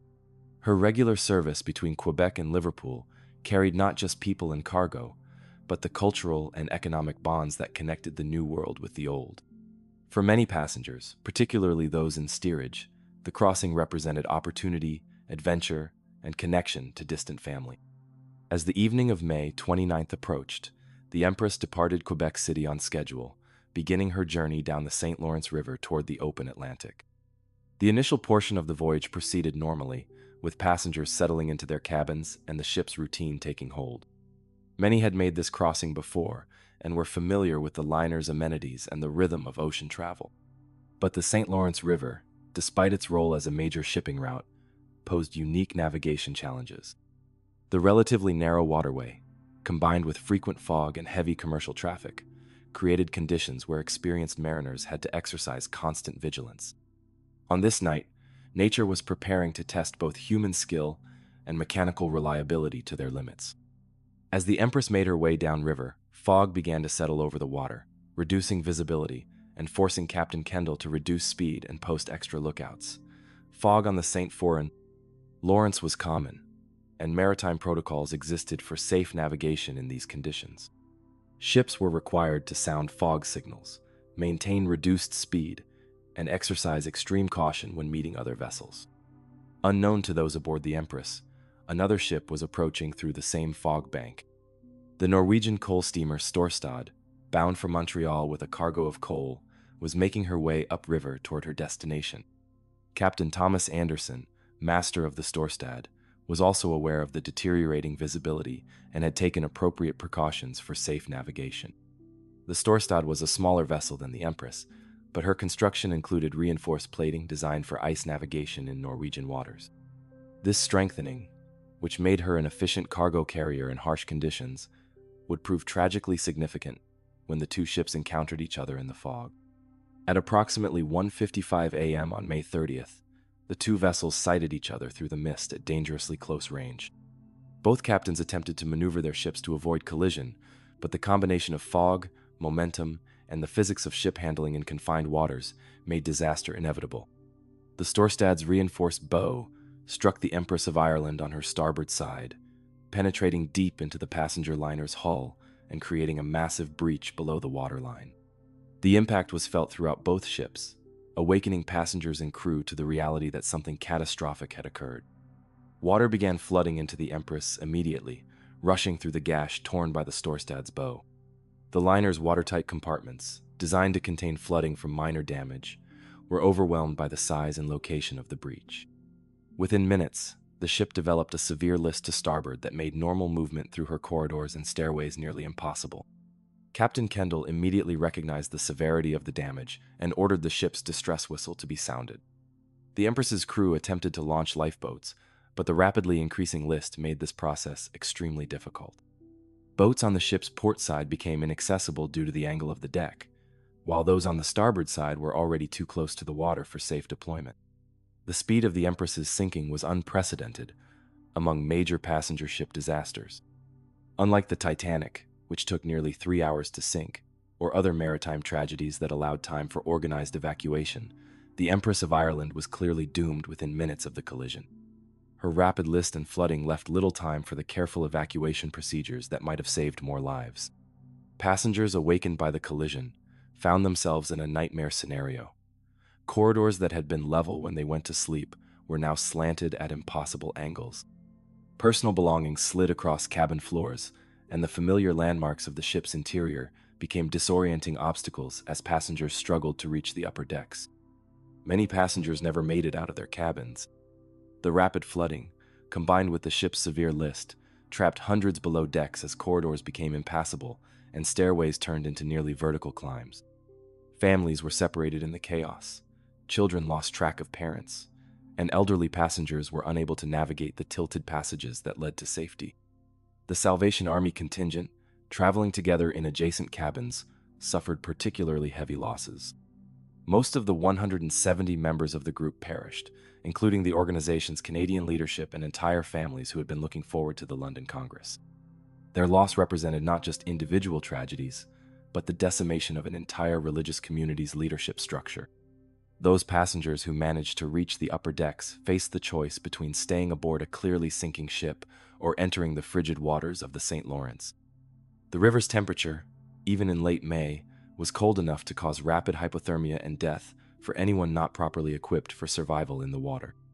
The Empress of Ireland's final moments were witnessed by crew members from the Storstad, who watched in horror as the massive passenger liner rolled over and disappeared beneath the surface. The entire sequence, from collision to final sinking, took only 14 minutes, a time frame that left little opportunity for heroism or organized rescue efforts. Captain Kendall, who had remained on his ship's bridge throughout the disaster, was among the few survivors pulled from the water. His survival would later prove crucial to understanding exactly what had occurred during those final minutes, but it came at the cost of witnessing the loss of nearly everyone under his command. The Storstad, though damaged, remained afloat and was able to assist in rescue efforts. Her crew launched boats to search for survivors in the dark, cold water, but the effectiveness of these efforts was limited by the conditions and the rapid nature of the disaster. Most of those who entered the water did not survive long enough to be rescued. When rescue ships arrived at the scene, they found debris, empty lifeboats, and a relatively small number of survivors clinging to wreckage or floating in life preservers. The scale of the disaster became apparent only as dawn broke, and the full extent of the loss became clear. Of the 1,477 people aboard the Empress of Ireland, only 465 survived. The investigation that followed placed primary responsibility for the collision on the Storstad's crew, though maritime experts noted that the fog conditions and the challenging nature of river navigation had contributed to the disaster. The rapid sinking of the Empress, however, was attributed to the severity of the damage and the ship's inability to contain flooding through such a large breach. The loss of the Empress of Ireland was particularly devastating for Canada as a young nation. The country had only recently begun to develop its own national identity, separate from its colonial past, and the liner had represented an important symbol of Canadian capability and connection to the wider world. The disaster struck at the heart of communities across the country, with the loss of the Salvation Army leadership creating a particularly acute crisis for that organization. The timing of the disaster, occurring just months before the outbreak of World War I, meant that the tragedy was soon overshadowed by larger events. Unlike the Titanic, which occurred during peacetime and captured international attention for years, the Empress of Ireland disaster faded from public memory as the world's attention turned to the battlefields of Europe. Today, the wreck of the Empress of Ireland rests in 130 feet of water in the St. Lawrence River, making her one of the most accessible major shipwrecks for experienced divers. The cold, fresh water of the river has preserved the ship remarkably well, creating an underwater time capsule that continues to yield artifacts and insights into early 20th century ocean travel. The Empress disaster led to improvements in maritime safety protocols, particularly regarding navigation in fog and the design of watertight compartments. However, the fundamental challenge of preventing collisions in reduced visibility remains a concern for mariners operating in busy waterways around the world. For the families of the 1,012 victims, the disaster represented not just personal loss, but the shattering of communities and organizations. The Salvation Army, in particular, required years to rebuild its Canadian leadership structure and recover from the loss of so many dedicated members. The organization's recovery became a testament to resilience in the face of overwhelming tragedy. The Empress of Ireland's story serves as a reminder that maritime disasters can strike with devastating speed, allowing little time for the heroic rescue efforts that mark some ship tragedies. In the space of 14 minutes, a routine Atlantic crossing became one of the deadliest maritime disasters in history, proving that on the water, the difference between safety and catastrophe can be measured in heartbeats. In the cold waters of the St. Lawrence, where the Empress of Ireland made her final dive, the memory of 1,012 lives lost serves as both monument and warning. Their story reminds us that the sea demands constant respect, that fog can be as deadly as any storm, and that even the most routine voyages carry within them the seeds of tragedy that can bloom with terrifying speed. Story 10. The River Burns. The SS Sultana Disaster. From the fog-shrouded waters of the St. Lawrence, where the Empress of Ireland met her fate, our journey through maritime disasters now carries us to the muddy currents of the Mississippi River, where America's deadliest maritime tragedy unfolded in flames and chaos. This is the story of the SS Sultana, where over 1,800 souls perished, not in the vast ocean, but on a river that should have carried them safely home from the horrors of war. April 27, 1865. The Civil War had ended just 18 days earlier with Lee's surrender at Appomattox, and across the South, Union prisoners of war were being released from Confederate prison camps. Among these men were soldiers who had endured months or years of captivity under conditions that had reduced strong men to walking skeletons, their bodies weakened by malnutrition, disease, and the psychological trauma of imprisonment. The SS Sultana waited at Vicksburg, Mississippi, a sidewheel steamboat designed for the lucrative passenger and cargo trade on America's great river. At 260 feet long, she was substantial for a riverboat, but her capacity was rated at around 376 passengers. On this April morning, however, greed and desperation would combine to load her with nearly 6 times that number. The passengers crowding aboard the Sultana were primarily Union soldiers recently released from the notorious Confederate prison camps at Cahaba and Andersonville.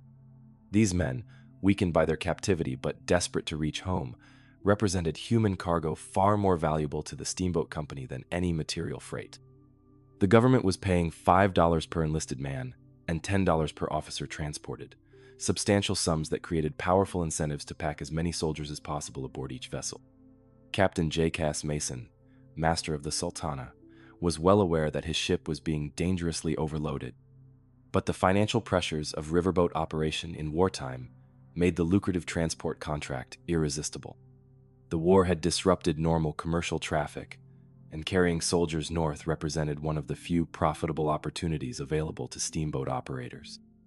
Among the more than 2,400 people crowded aboard the Sultana were men from Ohio, Indiana, Michigan, and other northern states, all eager to complete their journey home after years of military service and imprisonment. Many were so weak from their captivity that they could barely stand, requiring assistance from stronger comrades to move around the severely overcrowded vessel.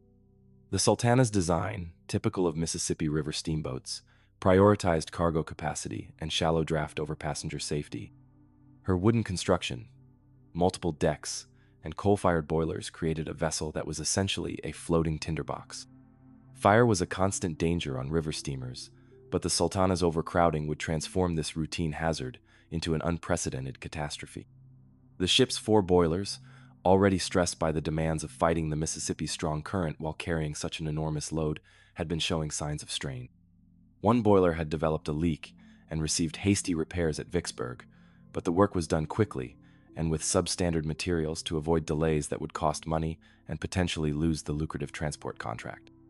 As the Sultana departed Vicksburg and began her journey north toward Cairo, Illinois, passengers settled in for what they hoped would be the final leg of their long journey home. Many were so exhausted from their recent captivity that they simply collapsed wherever they could find space, sleeping on deck, in passageways, and packed into cabins designed for far fewer occupants. The Mississippi River in April was swollen with spring floods, its current running strong and filled with debris from upstream rainfall. Navigation required constant attention and skill, particularly for a vessel as heavily loaded as the Sultana. The additional weight and the stress it placed on the ship's aging machinery created dangers that would have been manageable under normal conditions, but became critical when combined with other factors. At approximately 2:00 a.m. on April 27th, as the Sultana steamed past Memphis, Tennessee, disaster struck with explosive violence. One of the ship's boilers, weakened by the hasty repairs and stressed beyond its design limits by the demands of the overloaded vessel, exploded with tremendous force. The explosion tore through the ship's wooden superstructure, instantly killing hundreds of passengers and crew who were sleeping nearby. The blast was so powerful that it was heard for miles along the riverbank, awakening residents who looked out to see a pillar of fire rising from the Mississippi. But the initial explosion was only the beginning of the horror. The blast ignited the Sultana's wooden structure, and flames spread rapidly through the overcrowded decks. The ship's design, with its many levels connected by wooden stairways and passageways, created perfect conditions for fire to race from stern to stern within minutes. Passengers who survived the initial explosion found themselves trapped on a burning vessel in the middle of a rain-swollen river. Many of the soldiers, weakened by their imprisonment and disoriented by the sudden disaster, were unable to save themselves even if they could reach the water. Others faced the choice between burning alive or jumping into the cold, fast-moving Mississippi. The river itself became another enemy. Spring floods had made the Mississippi unusually cold and turbulent, and many of the former prisoners lacked the strength to swim even short distances. Soldiers who had survived months of captivity drowned within sight of the riverbank, their bodies too weak to fight the current that should have been carrying them toward home. Rescue efforts were immediate but inadequate for the scale of the disaster. Nearby vessels, including the steamboat Bostona, rushed to assist, but the intensity of the fire and the number of people in the water overwhelmed their capacity. Many would-be rescuers risked their own lives pulling survivors from the river, but for every person saved, several others were lost to the current or flames. The disaster's scope was magnified by the passengers' physical condition. These were not healthy civilians or well-fed sailors, but men whose bodies had been ravaged by imprisonment and malnutrition. Many lacked the strength to swim even under ideal conditions, and the combination of cold water, strong current, and their weakened state proved fatal for hundreds who might otherwise have survived. Accounts from survivors painted harrowing pictures of the disaster's final hours. Some described soldiers singing patriotic songs as they clung to debris in the dark water, maintaining morale even as they faced death. Others told of men who had survived the horrors of Confederate prison camps, only to perish within sight of home and freedom. The The explosion and fire occurred during the early morning hours when most passengers were sleeping, giving many no chance to escape before flames blocked their routes to safety. Families were separated in the chaos, with parents losing track of children and soldiers losing contact with comrades who had helped them survive captivity. The death toll from the Sultana disaster exceeded that of the Titanic, making it the deadliest maritime tragedy in United States history. Official estimates suggest that approximately 1,800 people died, though the exact number remains uncertain due to poor record-keeping and the chaotic nature of the evacuation from Confederate prison camps.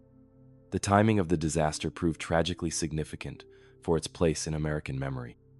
Occurring just days after President Lincoln's assassination and weeks after the war's end, the Sultana explosion was overshadowed by other momentous events. A nation exhausted by 4 years of civil war had little emotional capacity to absorb another tragedy, particularly one involving soldiers who had already suffered so much. The investigation that followed revealed a cascade of failures that had made the disaster virtually inevitable. The steamboat was grossly overloaded, her boilers were inadequately maintained and hastily repaired, and the financial incentives created by government contracts encouraged dangerous corner-cutting. No one was held criminally responsible for the disaster, despite clear evidence of negligence and greed. The Sultana's wreck settled into the Mississippi's muddy bottom, where shifting river channels eventually buried her remains under farmland. The wreck wasn't rediscovered until 1982, when parts of the steamboat were found in what had become a soybean field, the river having changed course in the intervening decades. For the families of the victims, the disaster was compounded by the lack of attention it received. Unlike ocean disasters that captured international headlines, the Sultana explosion occurred on an inland waterway and involved primarily soldiers who were eager to fade back into civilian life. Many families never learned exactly what had happened to their loved ones.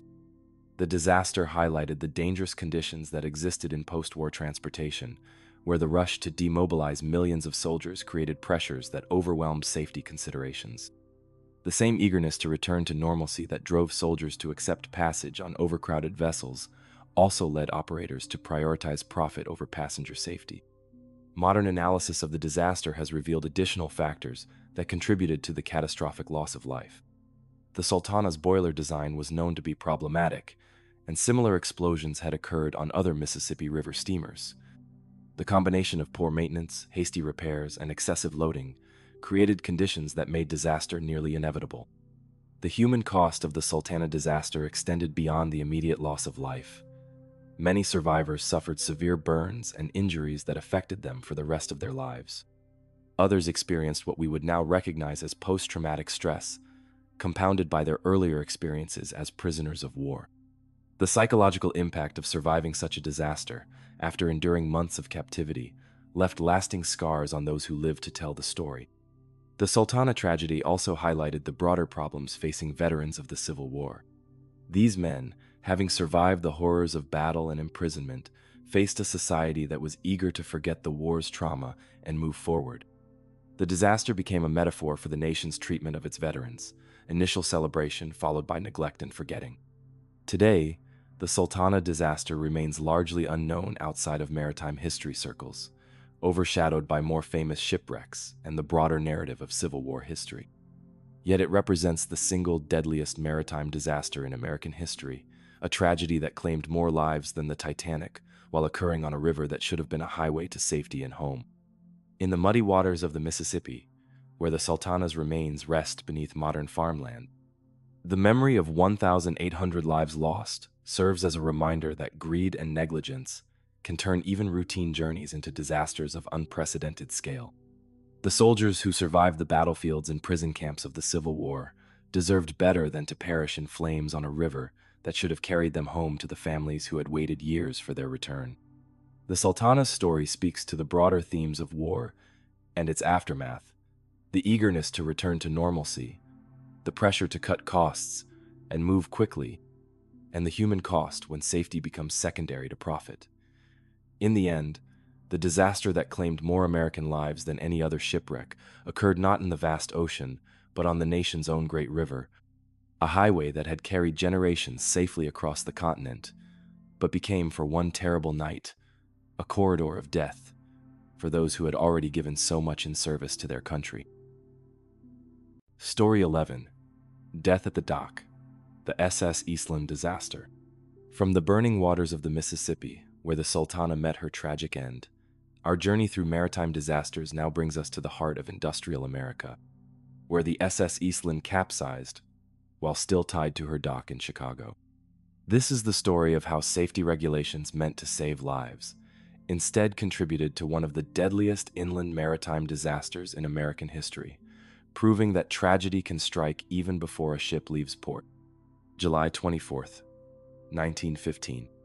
The Chicago River bustled with Saturday morning activity as thousands of Western Electric Company employees and their families gathered along the waterfront for what promised to be a perfect summer day.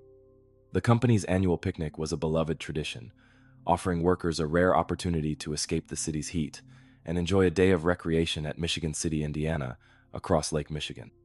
5 chartered passenger steamships waited at the dock between Clark and LaSalle streets, ready to carry over 7,000 picnickers across the lake.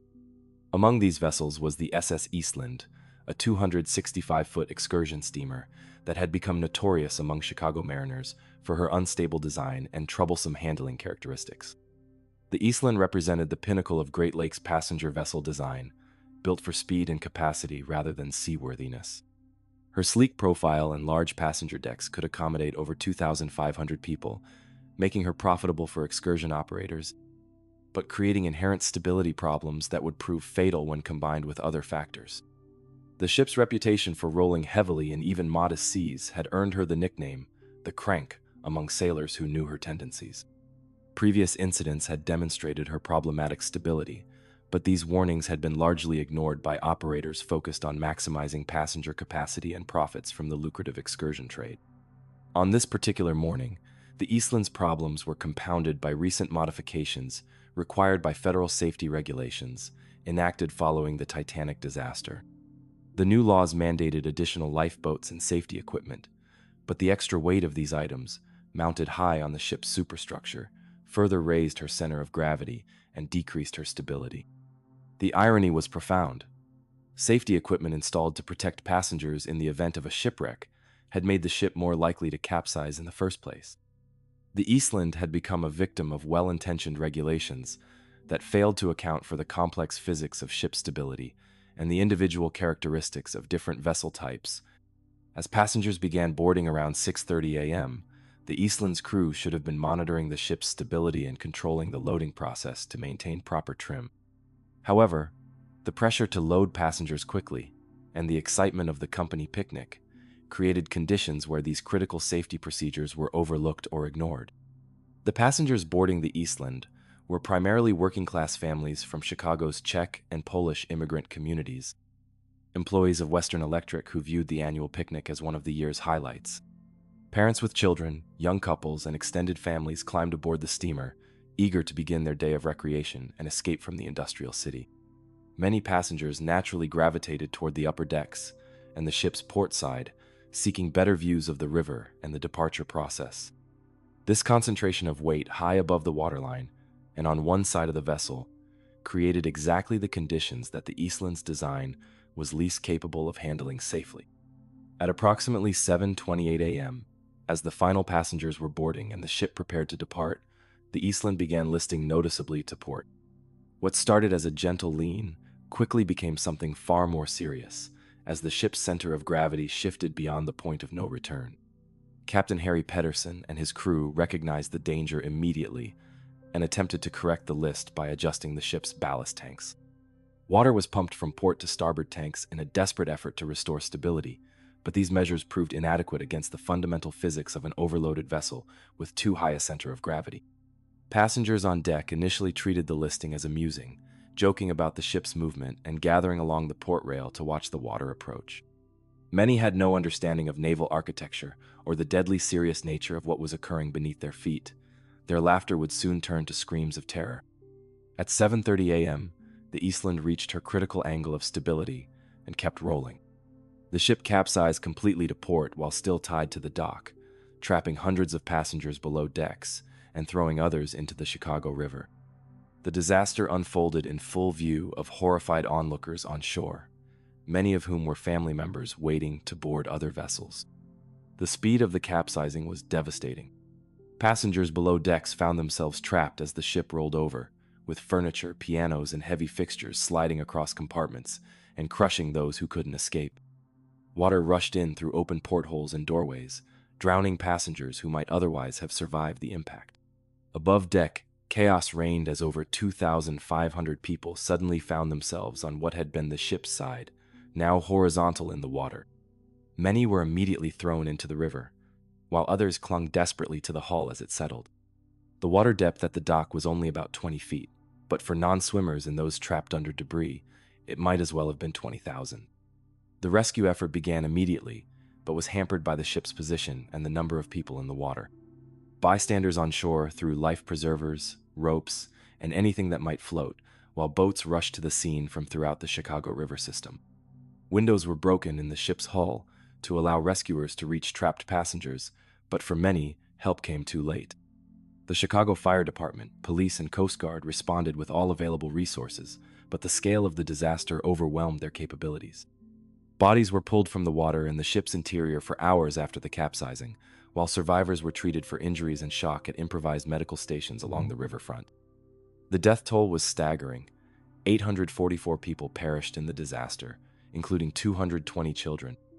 Entire families were wiped out, leaving some households with no survivors to tell their stories. The Western Electric Company lost hundreds of employees, devastating both the company and the communities from which these workers came. The aftermath revealed the complex web of factors that had contributed to the disaster. The Eastland's inherent design flaws had been exacerbated by safety equipment that ironically made the ship less safe. Inadequate inspection procedures had failed to identify the vessel's deteriorating stability, while pressure to maximize passenger loads had overridden basic safety considerations. Investigation also revealed that the ship's officers had been aware of stability problems, but had failed to take adequate precautions. The ballast system that should have maintained the ship's stability had been improperly managed, and the crew's response to the developing crisis had been too little, too late. The legal proceedings that followed were complex and contentious, with multiple parties sharing responsibility for the disaster. The ship's owners, operators, and inspectors all faced criticism, but as was common in maritime disasters of the era, criminal prosecutions were difficult to sustain, and civil remedies provided little comfort to grieving families. The Eastland disaster led to significant changes in passenger vessel inspection procedures and stability requirements. New regulations mandated more rigorous testing of ship stability and better training for crews responsible for passenger loading. The tragedy became a case study in how safety regulations must account for the specific characteristics of individual vessels rather than applying blanket requirements. For the city of Chicago, the disaster was a profound trauma that affected entire neighborhoods. The victims were primarily working-class immigrants who had seen the company picnic as a rare opportunity for family recreation. Their loss created ripple effects throughout the city's industrial community, as families and employers struggled to cope with the sudden absence of so many people. The Eastland herself was eventually raised and refitted, serving later as a naval training vessel during World War I. But her legacy remained forever tied to that terrible morning when she became a tomb for nearly 900 people who had boarded her expecting nothing more dangerous than a pleasant boat ride. The disaster highlighted the particular dangers of inland waterway passenger operations, where calm conditions could create a false sense of security that masked real hazards. Unlike ocean disasters, where storms or collisions provided obvious explanations for tragedy, the Eastland capsized in perfect weather while tied to a dock, demonstrating that maritime dangers could lurk in the most unexpected circumstances. The human stories that emerged from the disaster were heartbreaking in their scope and detail. Families that had boarded together in excitement were torn apart in minutes, with survivors spending decades searching for lost relatives. Some bodies were never identified, leaving families uncertain about the fate of their loved ones. Others were recovered days later from the ship's interior, their identification complicated by the violence of the capsizing. The Eastland tragedy also revealed the class dimensions of early 20th century maritime safety. The victims were primarily working-class families who could afford only the cheapest excursion fares, traveling on vessels that prioritized capacity over safety. Wealthier passengers on more expensive ships enjoyed better safety standards and more rigorous oversight. Today, the site of the Eastland disaster is marked by a memorial plaque, but the tragedy remains less well known than ocean disasters like the Titanic. Yet in terms of lives lost and families affected, the Eastland capsizing was one of the deadliest maritime disasters in American history, proving that tragedy could strike even in the seeming safety of an urban harbor. The physics of the disaster, a ship capsizing due to design flaws and improper loading, became a textbook case for naval architects and maritime safety experts. The Eastland's story illustrates how multiple small failures can combine to create catastrophic results, and how even well-intentioned safety measures can have unintended consequences. In the waters of the Chicago River, where the Eastland made her final roll, the memory of 844 lives lost serves as a reminder that maritime safety requires constant vigilance and a deep understanding of each vessel's individual characteristics. The families who boarded that morning expecting a day of summer fun instead found themselves victims of design flaws, regulatory failures, and the simple physics of ships and water. The Eastland disaster stands as proof that the ocean's dangers are not confined to the high seas, that tragedy can strike in harbors and rivers where safety seems assured. For the passengers who died within sight of shore, within reach of help that came too late, the distinction between inland waters and the open sea proved meaningless in the face of a ship that had been designed to fail. Story 12. Messages in the Dark. The Motor Vessel Seawall. Ferry Tragedy. From the capsized hull of the Eastland in Chicago's river, our journey through maritime disasters carries us across the Pacific to the waters off South Korea, where a routine school trip became a national tragedy that exposed systemic corruption and shattered a country's faith in its institutions. This is the story of the motor vessel Seawall, where 304 souls, mostly high school students, perished while authorities fumbled the rescue, and the world watched in horror. April 16th, 2014. The port of Incheon buzzed with the excitement of spring as 476 passengers and crew boarded the motor vessel Seawall for what should have been a routine overnight ferry crossing to Jeju Island. Among them were 325 students from Danwon High School in Ansan, embarking on a 4-day field trip that represented the highlight of their junior year. The students, mostly 16 and 17 years old, were in high spirits as they settled into their cabins and explored the ferry. For many, this was their first major trip away from home and family, a chance to bond with classmates and create memories that should have lasted a lifetime.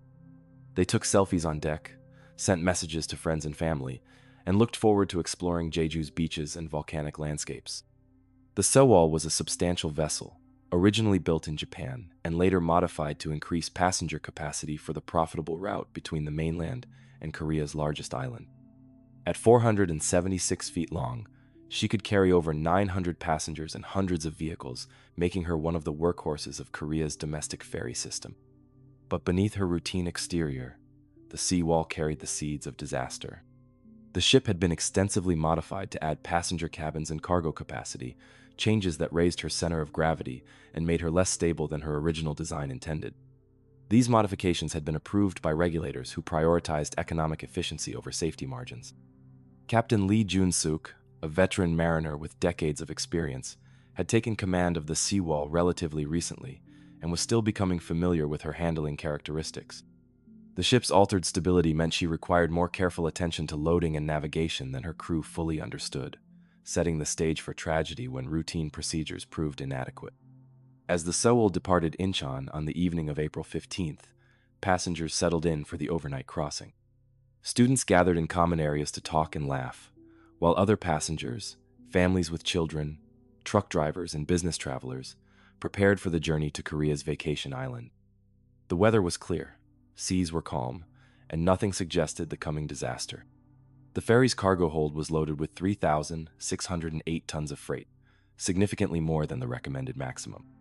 More critically, much of this cargo was not properly secured with the chains and brackets required for safe transport.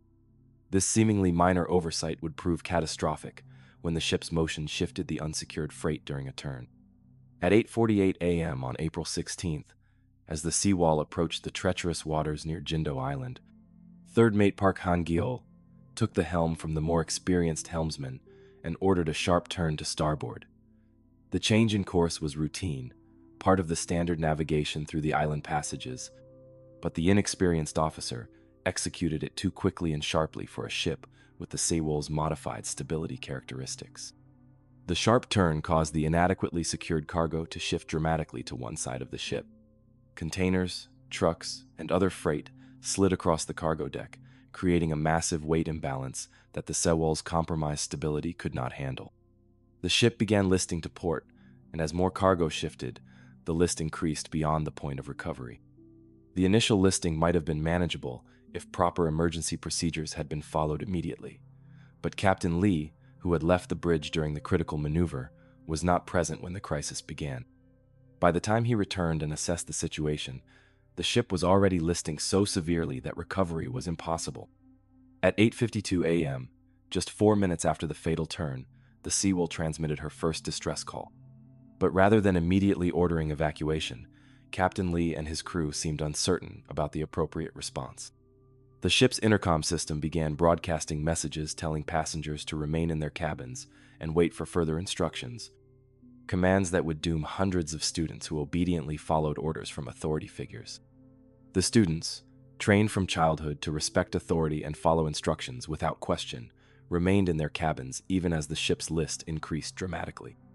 Many sent final messages to their families, heartbreaking texts and videos that captured their growing fear and confusion as water began entering the lower decks.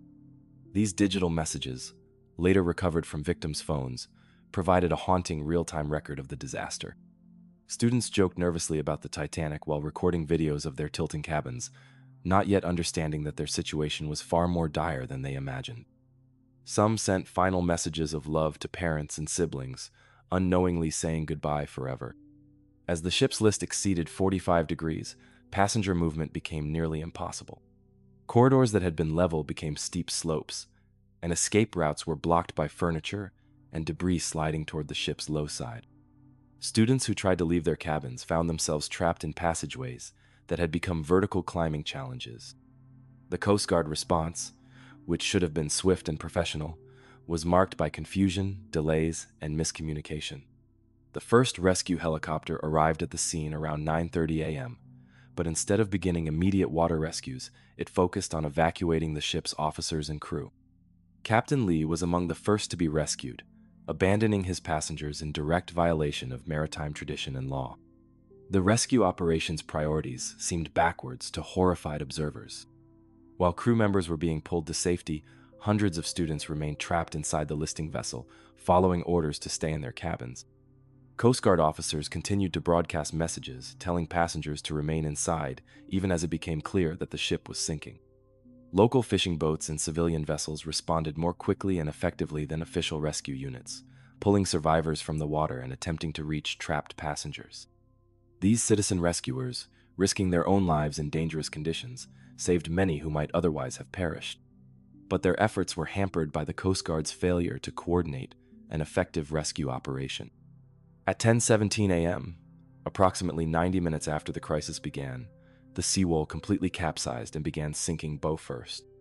Students and passengers who had remained in their cabins following official instructions were trapped underwater as the ship settled on the seafloor 144 feet below the surface.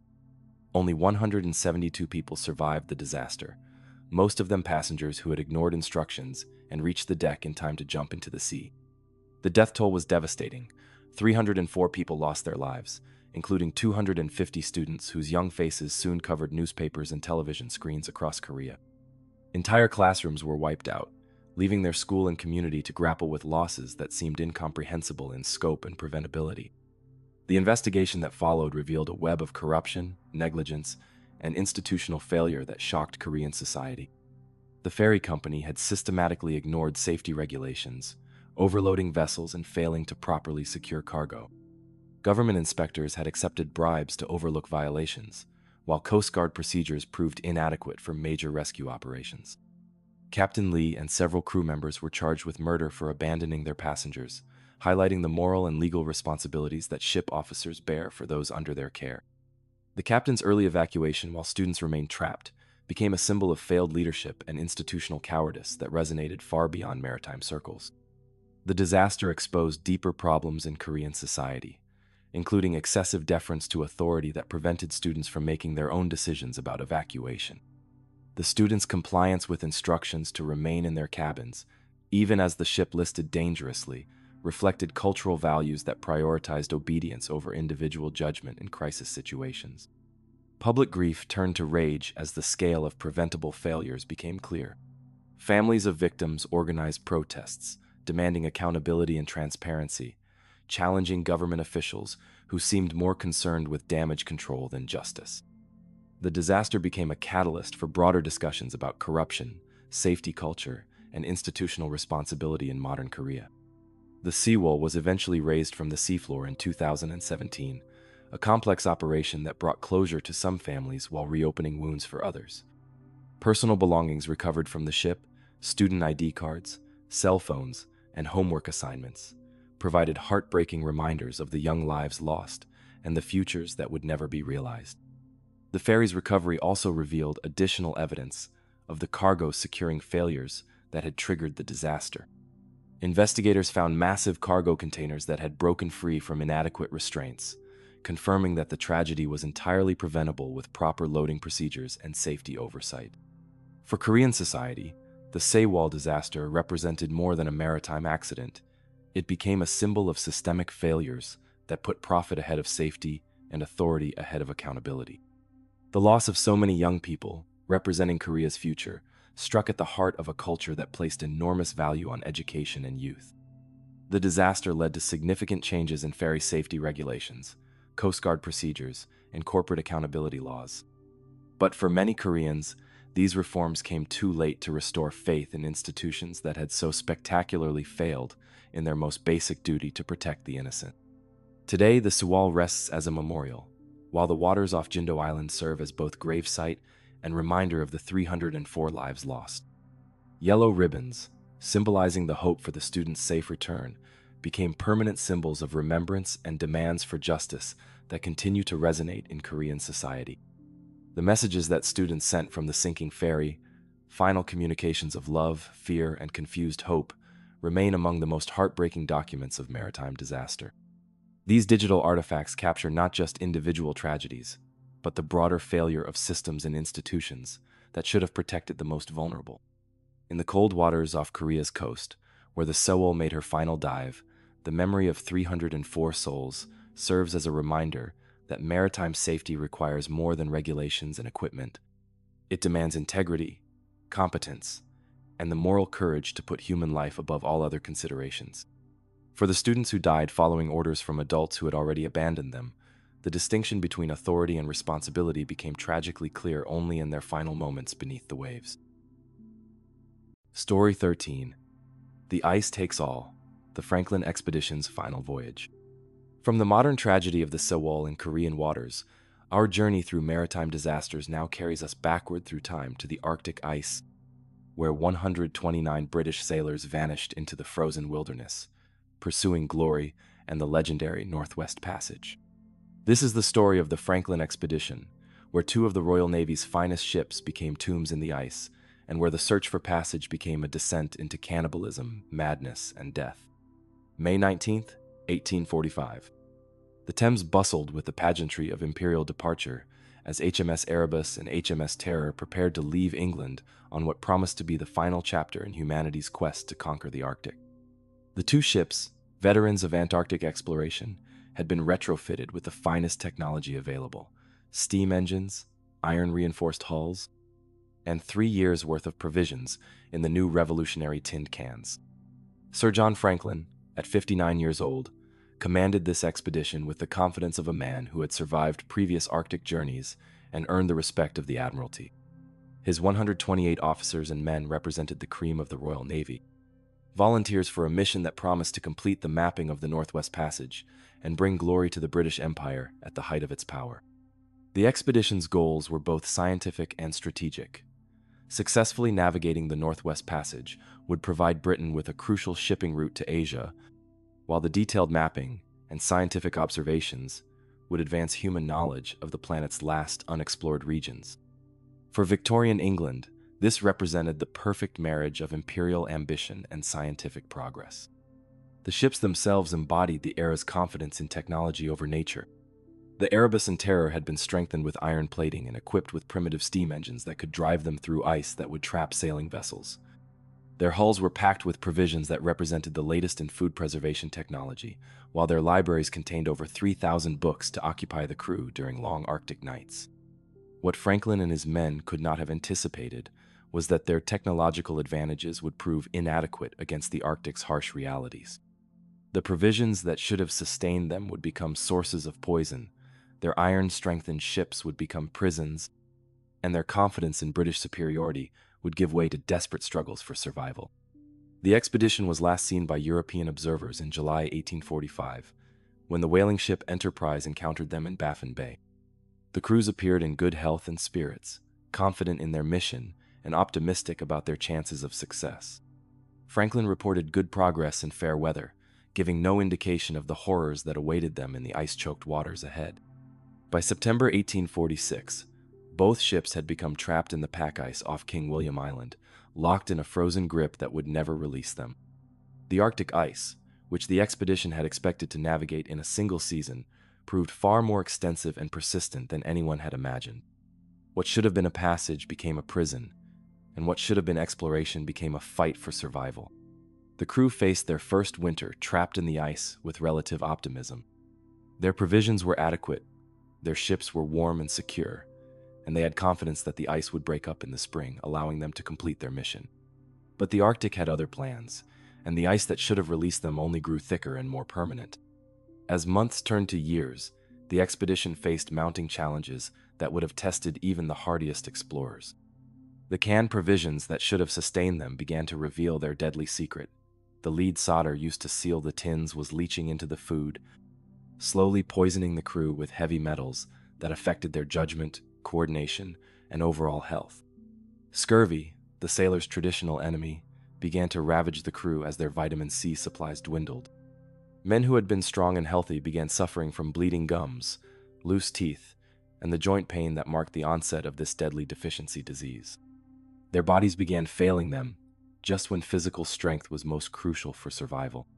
The psychological toll of isolation and confinement began to affect the crew's morale and decision-making. Men who had volunteered for adventure found themselves trapped in a frozen wasteland with no escape and diminishing hope of rescue.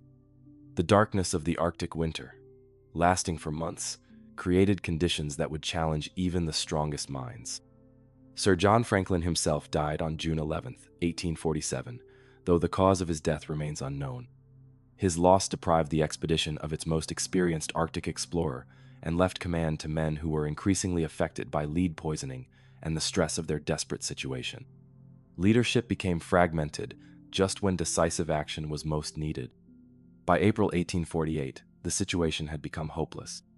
The surviving crew members, now numbering around 105, made the desperate decision to abandon their ships and attempt to walk south to safety. They loaded boats and sledges with supplies and began an overland journey across the Arctic that would test the limits of human endurance. The trek south became a nightmare of starvation, exposure, and gradually failing humanity. Archaeological evidence discovered in the 1980s and 1990s revealed cut marks on human bones, providing grim proof that the expedition's final survivors had resorted to cannibalism in their desperate attempts to stay alive. The civilized British gentleman who had left London with such confidence had been reduced to the most primitive struggle for survival. Inuit oral histories, passed down through generations, provided the only contemporary accounts of the expedition's final months. These stories, initially dismissed by Victorian society as unreliable, described encounters with starving white men who exhibited strange behavior and spoke of horrors that defied comprehension. The Inuit witnesses reported seeing men who appeared to be walking dead, their faces blackened by frostbite and their behavior erratic from lead poisoning and starvation. The search for Franklin became one of the greatest rescue efforts in maritime history, involving dozens of expeditions over more than a decade. These rescue missions, ironically, cost more lives than the original expedition, as rescue ships were lost and crews perished in the same ice that had claimed Franklin and his men. The Arctic seemed determined to claim every European who dared to challenge its dominion. Artifacts recovered from Franklin expedition sites painted a picture of men trying to maintain civilization even as they faced death. Silver spoons, officers' uniforms, and carefully maintained equipment suggested that some crew members maintained military discipline and British customs even in their final extremity. Yet these same sites also revealed evidence of the breakdown of social order and the descent into cannibalism that marked the expedition's end. The discovery of the ships themselves came much later, with Erebus found in 2014 and Terror located in 2016. These wrecks, preserved by Arctic conditions, provided new insights into the expedition's fate, while raising fresh questions about exactly what had gone wrong. The ships were remarkably intact, suggesting that the decision to abandon them may have been premature or based on flawed judgment, affected by lead poisoning.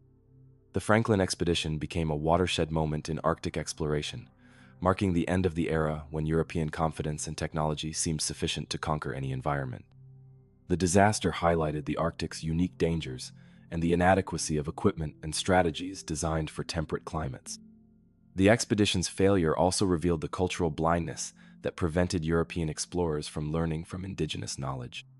The Inuit people had lived successfully in the Arctic for thousands of years, but Victorian society's sense of superiority prevented Franklin's men from adopting survival techniques that might have saved their lives. The psychological impact of the Franklin disaster on British society was profound. The loss of 129 men, including some of the Navy's most experienced officers, shattered the nation's confidence in its ability to conquer nature through technology and determination. The expedition that was supposed to demonstrate British mastery over the world instead became a symbol of human limitations in the face of natural forces. Modern analysis of the expedition's remains has revealed the complex interplay of factors that doomed Franklin and his men. Lead poisoning from canned provisions affected their judgment and physical capabilities. Scurvy weakened their bodies and compromised their immune systems. The extreme cold and isolation created psychological stress that further impaired decision-making. Perhaps most critically, their reliance on European technology and methods prevented them from adapting to Arctic conditions. The Franklin expedition represents one of the most complete disasters in maritime history, where every technological advantage became a liability and every assumption about survival proved wrong. The ships that should have been their salvation became their prisons, the provisions that should have sustained them became sources of poison, and the civilization that should have protected them became a barrier to adaptation. Today, the Franklin expedition sites in the Arctic are protected as both archaeological treasures and memorials to the 129 men who died pursuing dreams of glory and discovery.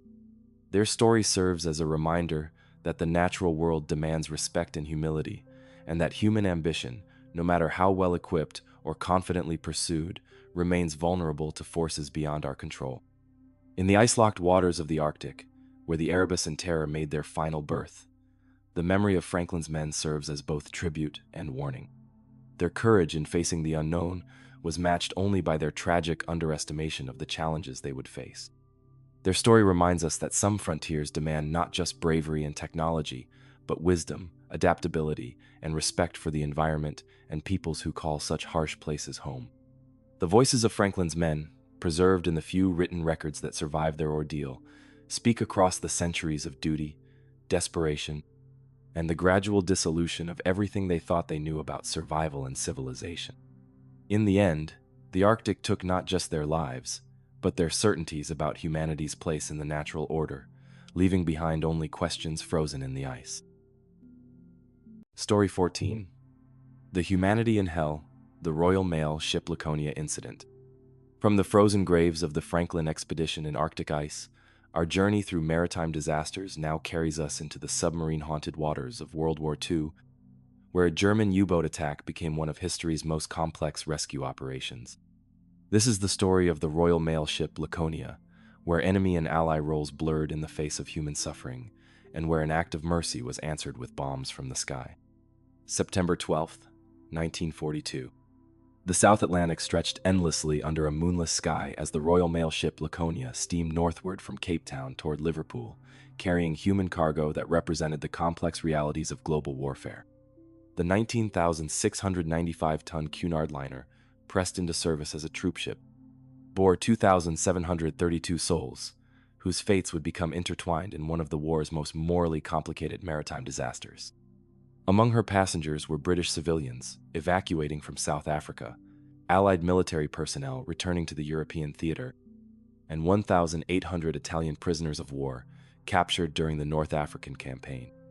These Italians, former enemies now reduced to cargo, were confined in the ship's lower holds under conditions that barely met the Geneva Convention's minimum standards for prisoner treatment.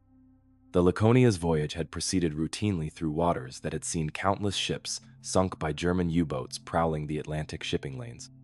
Captain Rudolf Sharp and his crew were experienced in wartime navigation, following zigzag courses and maintaining radio silence, while staying alert for the submarines that had already claimed thousands of Allied vessels.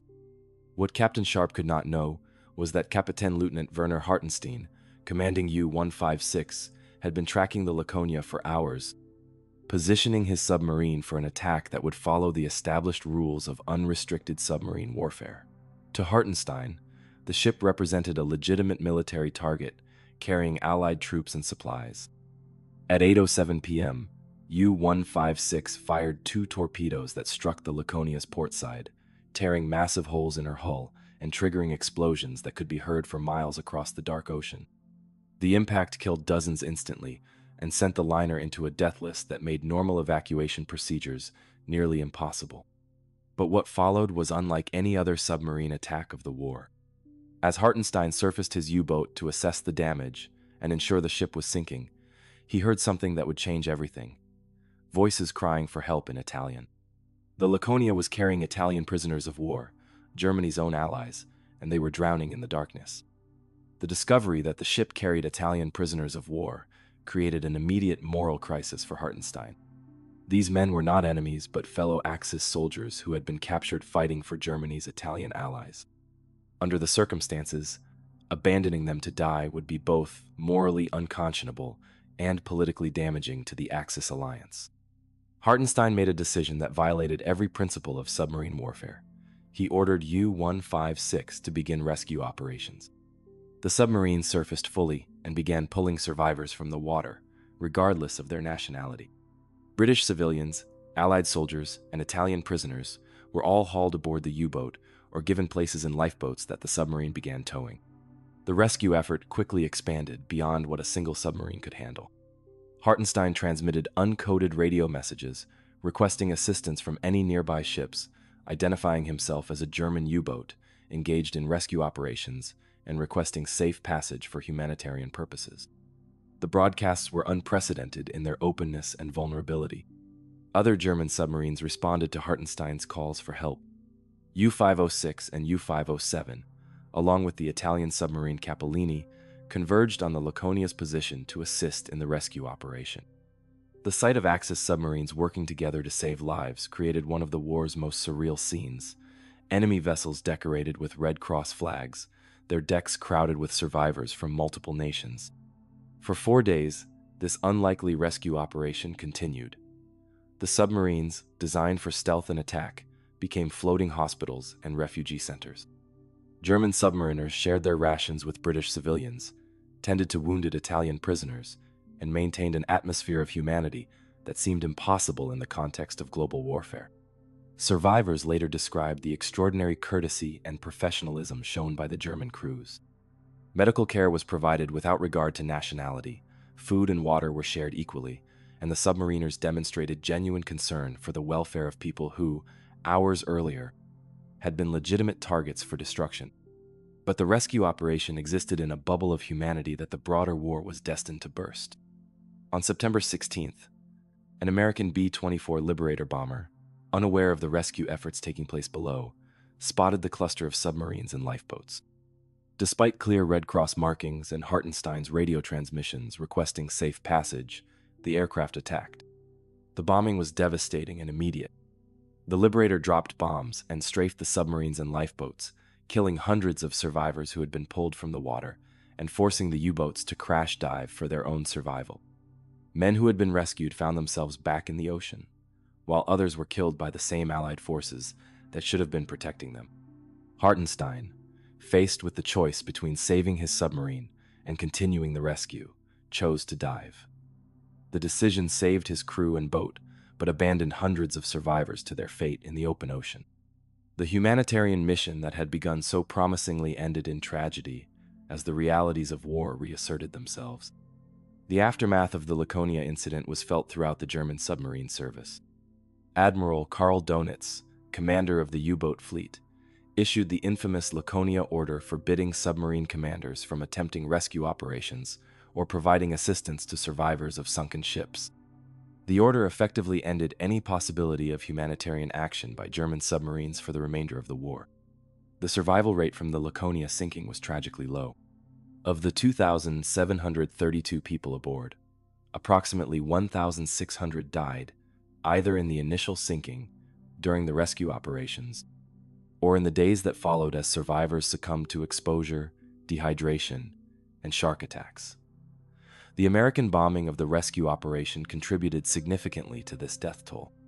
Survivors faced harrowing ordeals in lifeboats and on improvised rafts scattered across hundreds of miles of ocean. Some were rescued by Vichy French ships from Dakar, others by British vessels, and still others simply disappeared into the vastness of the South Atlantic.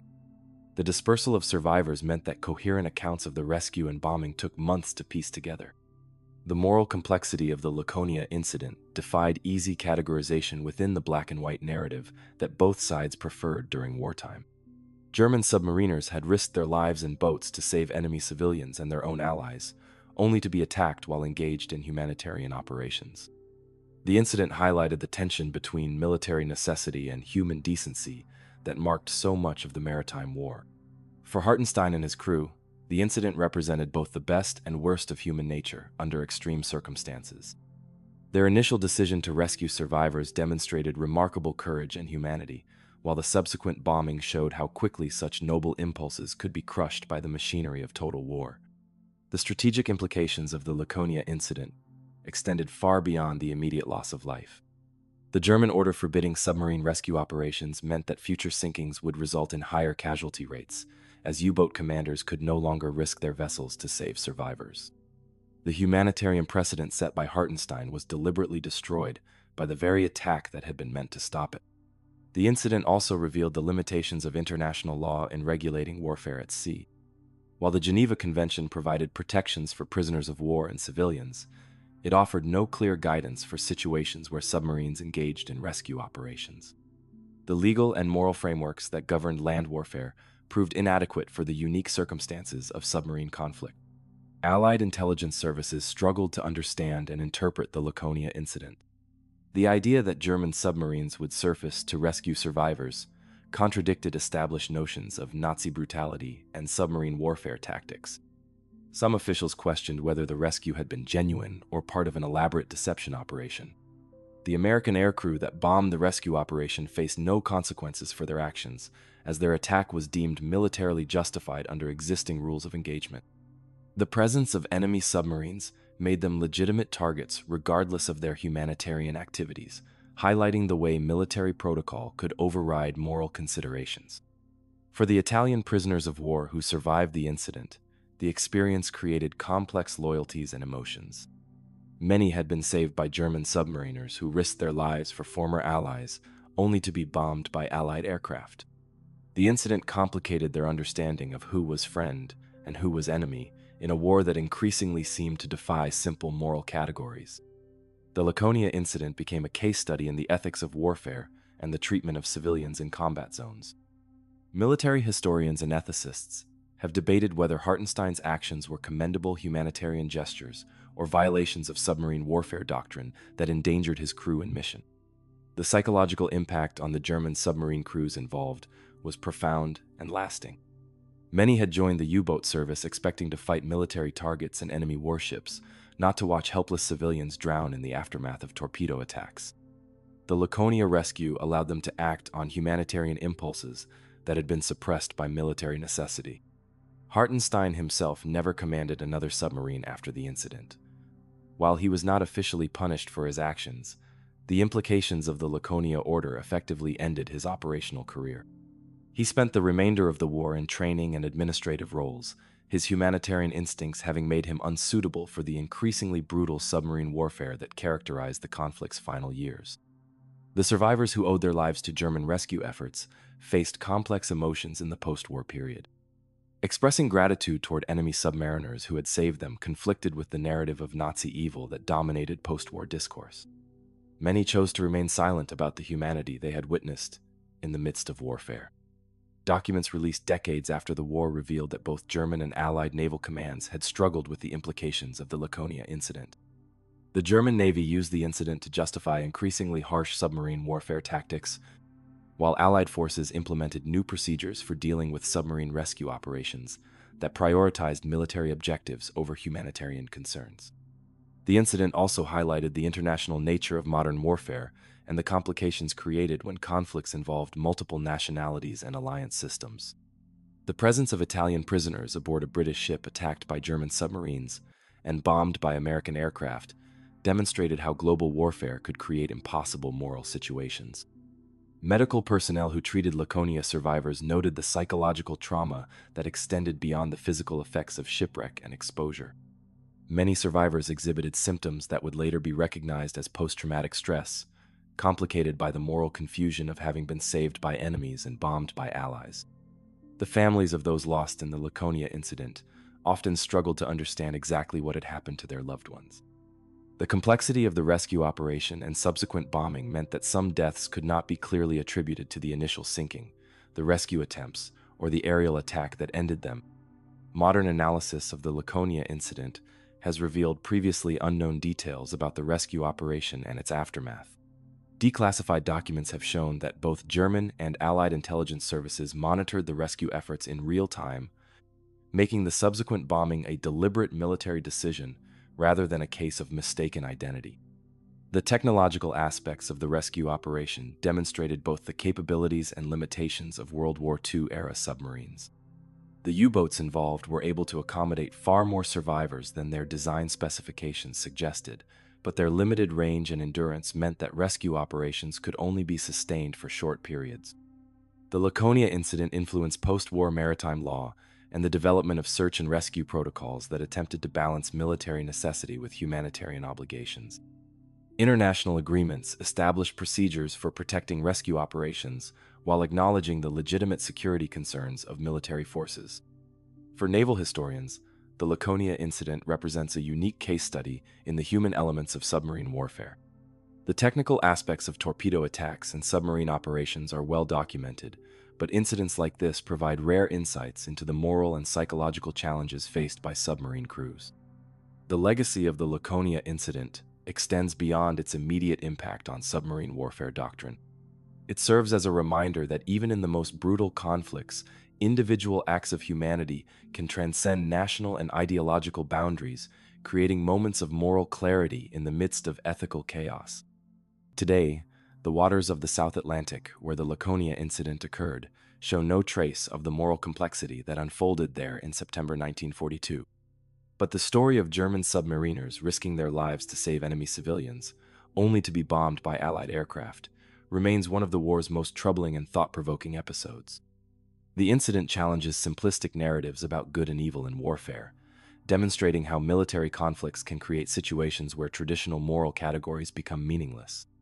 The German submariners who saved British civilians were neither heroes nor villains, but human beings trying to maintain their humanity in the midst of inhuman circumstances.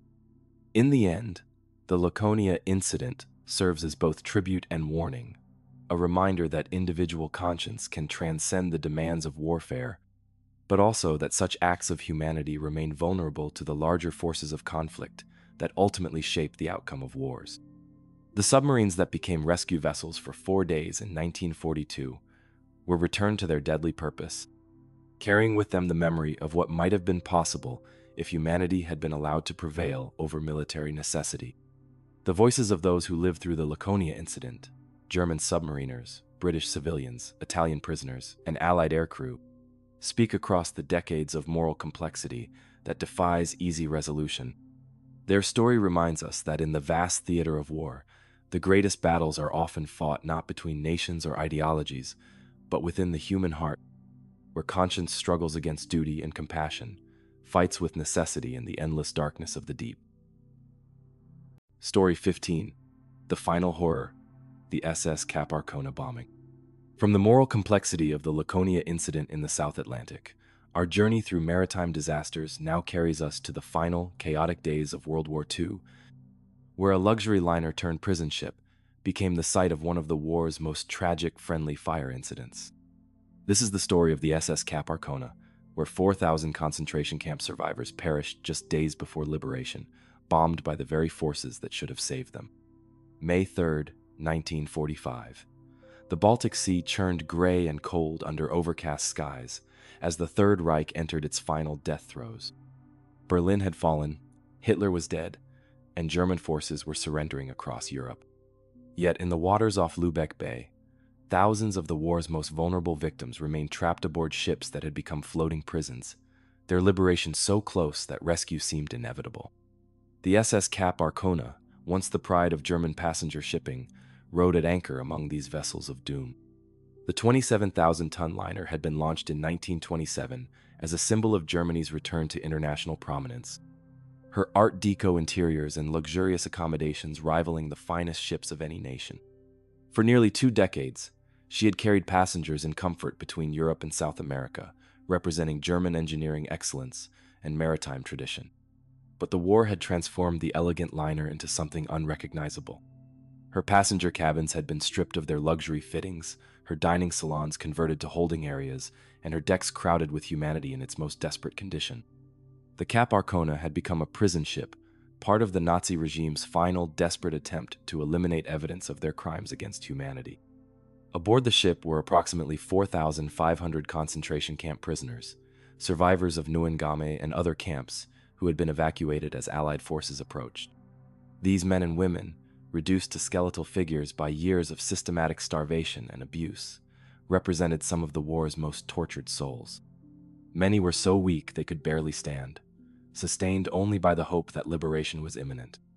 The prisoners came from across Nazi-occupied Europe, Polish intellectuals, Jewish survivors, political dissidents, Jehovah's Witnesses, and others whose only crime had been their existence in a regime that brooked no opposition. They had survived the camps, the death marches, and the chaos of Germany's collapse, only to find themselves trapped aboard ships in a bay that was becoming their final prison. SS officials overseeing the transport had received orders that chilled even hardened Nazi functionaries. If rescue appeared imminent, the ships were to be scuttled with all prisoners aboard. The Cap Arcona and her companion vessels were meant to become mass graves, eliminating witnesses to Nazi atrocities, while allowing officials to claim the prisoners had died in Allied bombing attacks. The plan reflected the Nazi regime's determination to destroy evidence of the Holocaust, even as their thousand-year Reich crumbled around them. These final days of the war saw a frenzy of document burning, camp evacuations, and desperate attempts to eliminate any trace of the systematic murder that had defined Nazi policy for over a decade. British forces, advancing through northern Germany, were unaware of the ship's true purpose and cargo. Intelligence reports had identified the vessels as potential troop transports or supply ships, making them legitimate military targets in the final push to end the war. The Royal Air Force received orders to attack shipping in Lübeck Bay as part of their campaign to prevent German forces from escaping to Norway.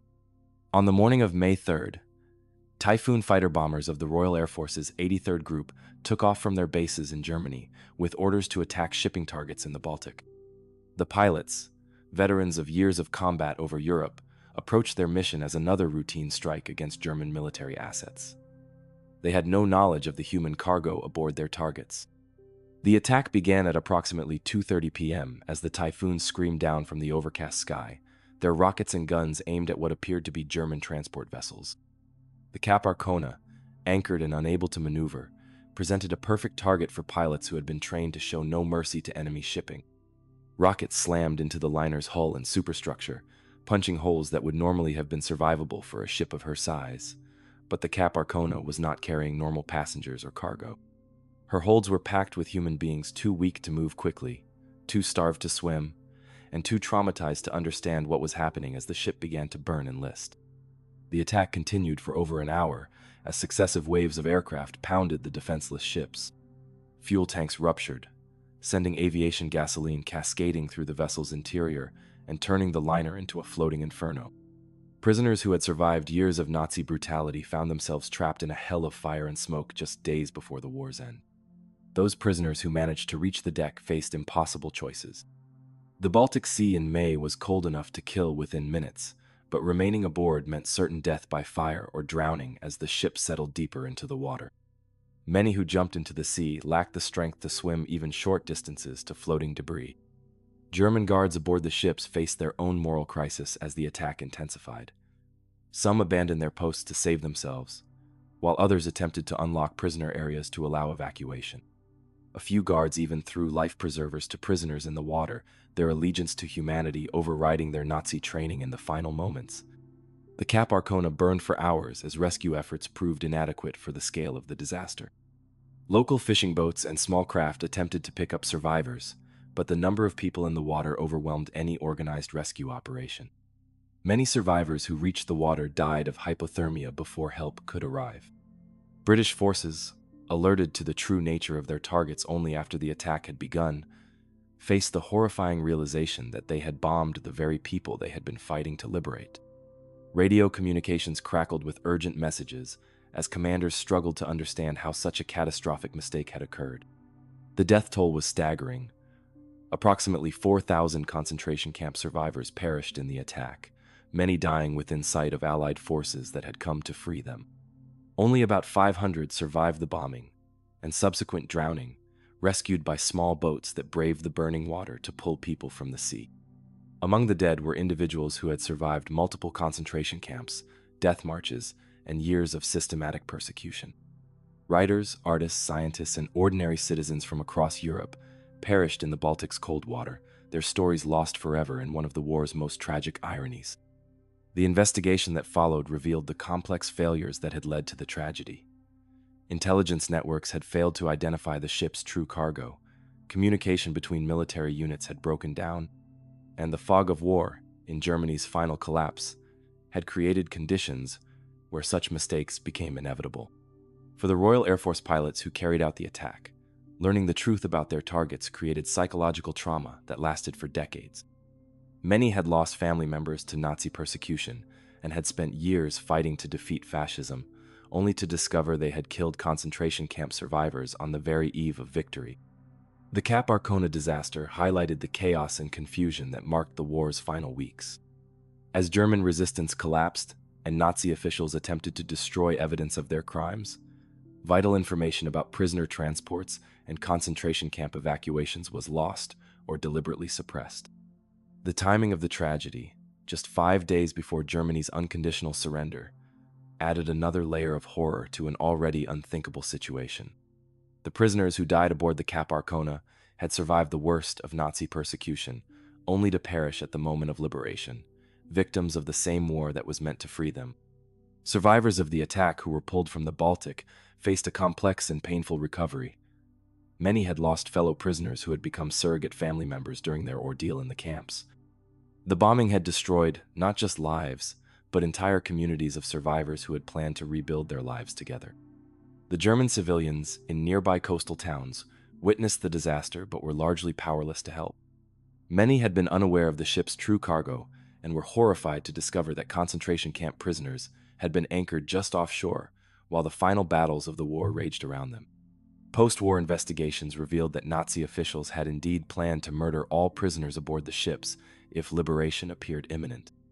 The Royal Air Force attack had, in effect, carried out the Nazi plan through tragic misunderstanding, achieving Hitler's final genocidal goals through Allied action. The legal and moral questions raised by the Cap Arcona bombing proved impossible to resolve satisfactorily. No individuals were held responsible for the intelligence failures that led to the attack, and the incident was largely classified and forgotten as the Allies focused on post-war reconstruction and the emerging Cold War.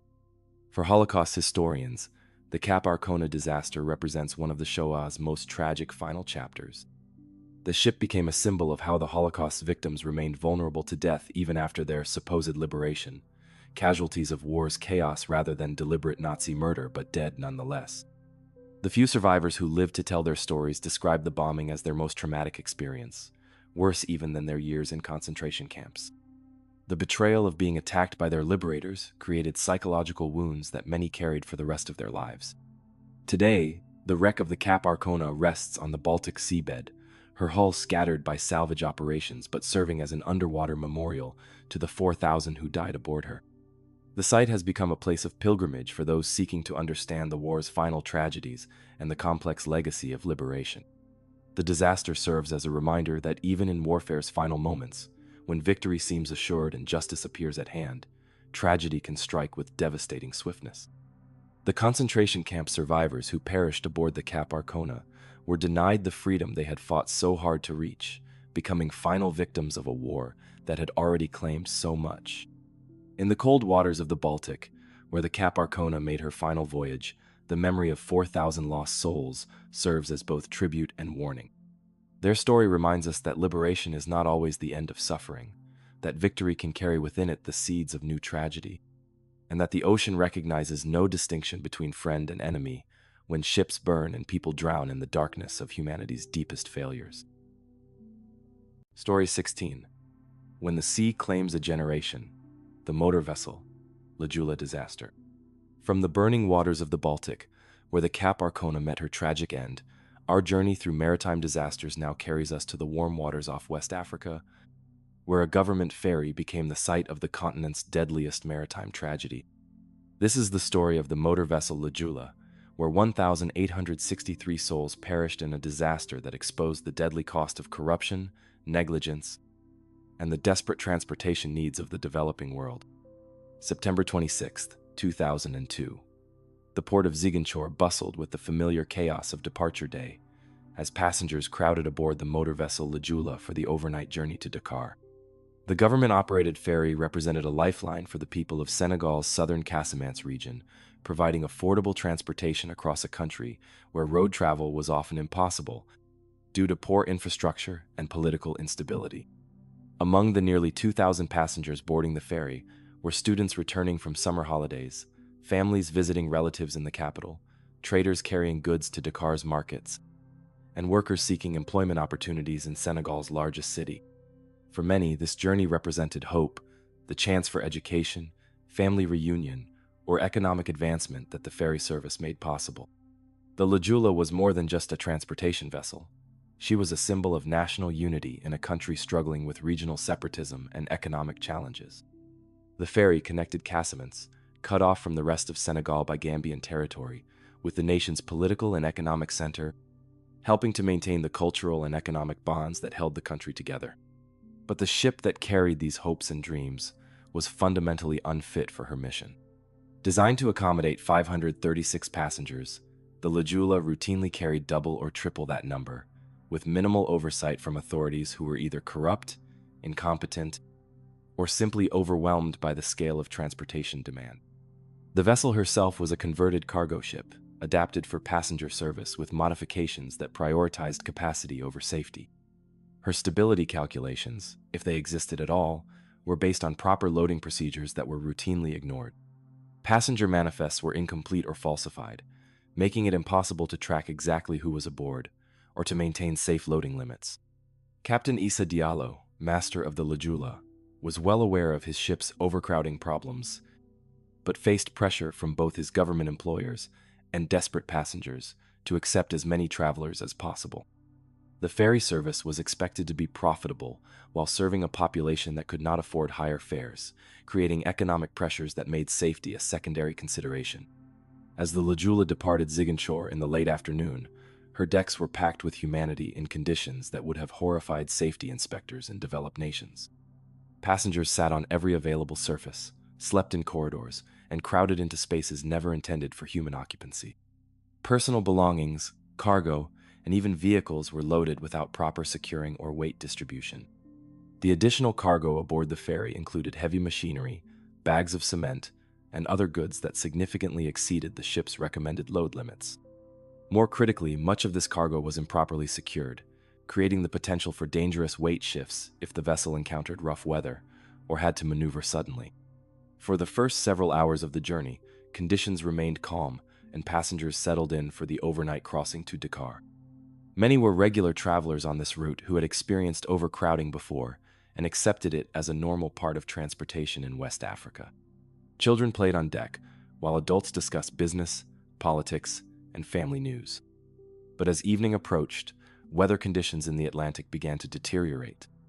The Harmattan winds that blow across West Africa during the dry season can create sudden, violent storms that catch mariners unprepared. What had begun as a routine ferry crossing was about to become a fight for survival against both nature and human negligence. Around 11 p.m., as most passengers attempted to sleep in the crowded accommodations, the Lajula encountered rough seas that tested her stability and the security of her cargo. The ship began rolling heavily as swells increased, and the inadequately secured freight started shifting with each motion of the vessel. The physics of the disaster unfolded with terrible inevitability. As cargo shifted to one side, the ferry's center of gravity moved beyond her stability limits.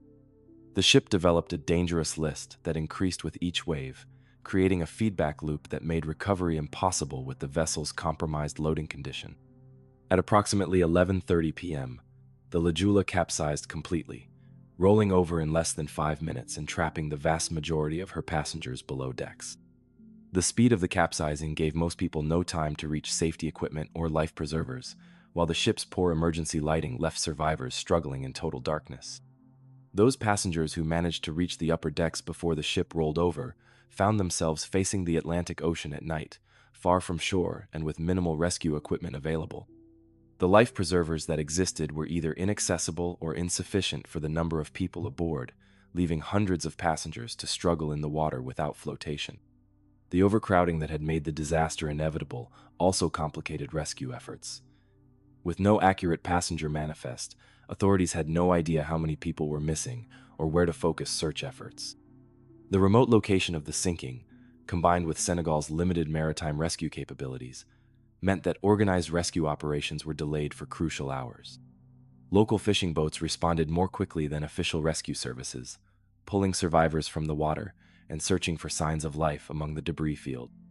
These civilian rescuers, risking their own lives in dangerous conditions, saved many who would otherwise have perished, but their small boats could accommodate only a fraction of those who needed help.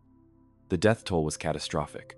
Of the estimated 1,927 people aboard the Lajula, only 64 survived. The disaster claimed more lives than the Titanic and became the deadliest peacetime maritime tragedy in African history. Entire families, school classes, and communities were wiped out in a single night, leaving wounds that would never fully heal. Among the victims were hundreds of students whose loss represented not just personal tragedies, but a devastating blow to Senegal's future. These young people, traveling to pursue education and opportunities in Dakar, embodied their families' hopes for advancement and social mobility. Their deaths created a generational void in communities already struggling with poverty and limited opportunities. The investigation that followed revealed systemic failures at every level of Senegal's maritime oversight system. The Lajula had been operating with expired safety certificates, inadequate life-saving equipment, and crew training that was insufficient for emergency situations. Government inspectors had either ignored these violations or been paid to overlook them. More broadly, the disaster exposed the impossible situation facing transportation authorities in developing nations. The demand for affordable transport far exceeded the capacity of properly maintained, safely operated vessels. Passengers who needed to travel had no choice but to accept dangerous conditions, while operators faced economic pressures that made corner-cutting inevitable. The political aftermath of the disaster brought down Senegal's transport minister and led to widespread protests demanding accountability from government officials. But while individual scapegoats were found, the underlying problems that had made the tragedy inevitable, poverty, corruption, and inadequate infrastructure, remained largely unchanged. For the families of the victims, grief was compounded by the difficulty of identifying remains and the absence of bodies that were never recovered. Many families held funeral services for loved ones whose bodies rested somewhere on the Atlantic floor, creating a form of mourning that offered little closure or peace. The Lajula disaster also highlighted the gender and age dimensions of maritime casualties in developing nations. Many of the victims were women and children who lacked the physical strength to escape the capsizing vessel or survive in the water. The social structures that limited their mobility and independence in life also made them more vulnerable to death in maritime disasters. International aid organizations and maritime safety experts used the Lajula tragedy to advocate for improved ferry safety standards and oversight in West Africa. However, implementing such improvements required resources and institutional capacity that many African nations simply did not possess, creating a cycle of good intentions frustrated by practical limitations. The disaster served as a wake-up call for regional governments about the deadly cost of neglecting maritime safety, but meaningful reforms proved difficult to implement and sustain. Economic pressures, political instability, and competing development priorities meant that ferry safety often remained a low priority despite the demonstrated risks. Survivors of the Lajula disaster face not only physical and psychological trauma, but also social challenges as they return to communities devastated by loss. Many suffered survivors' guilt, wondering why they had lived while friends, family members, and fellow travelers had perished in the dark waters off the Gambian coast. The wreck of the Lajula remains on the Atlantic seabed, a grave for the 1,863 people who died aboard her, and a monument to the human cost of maritime negligence.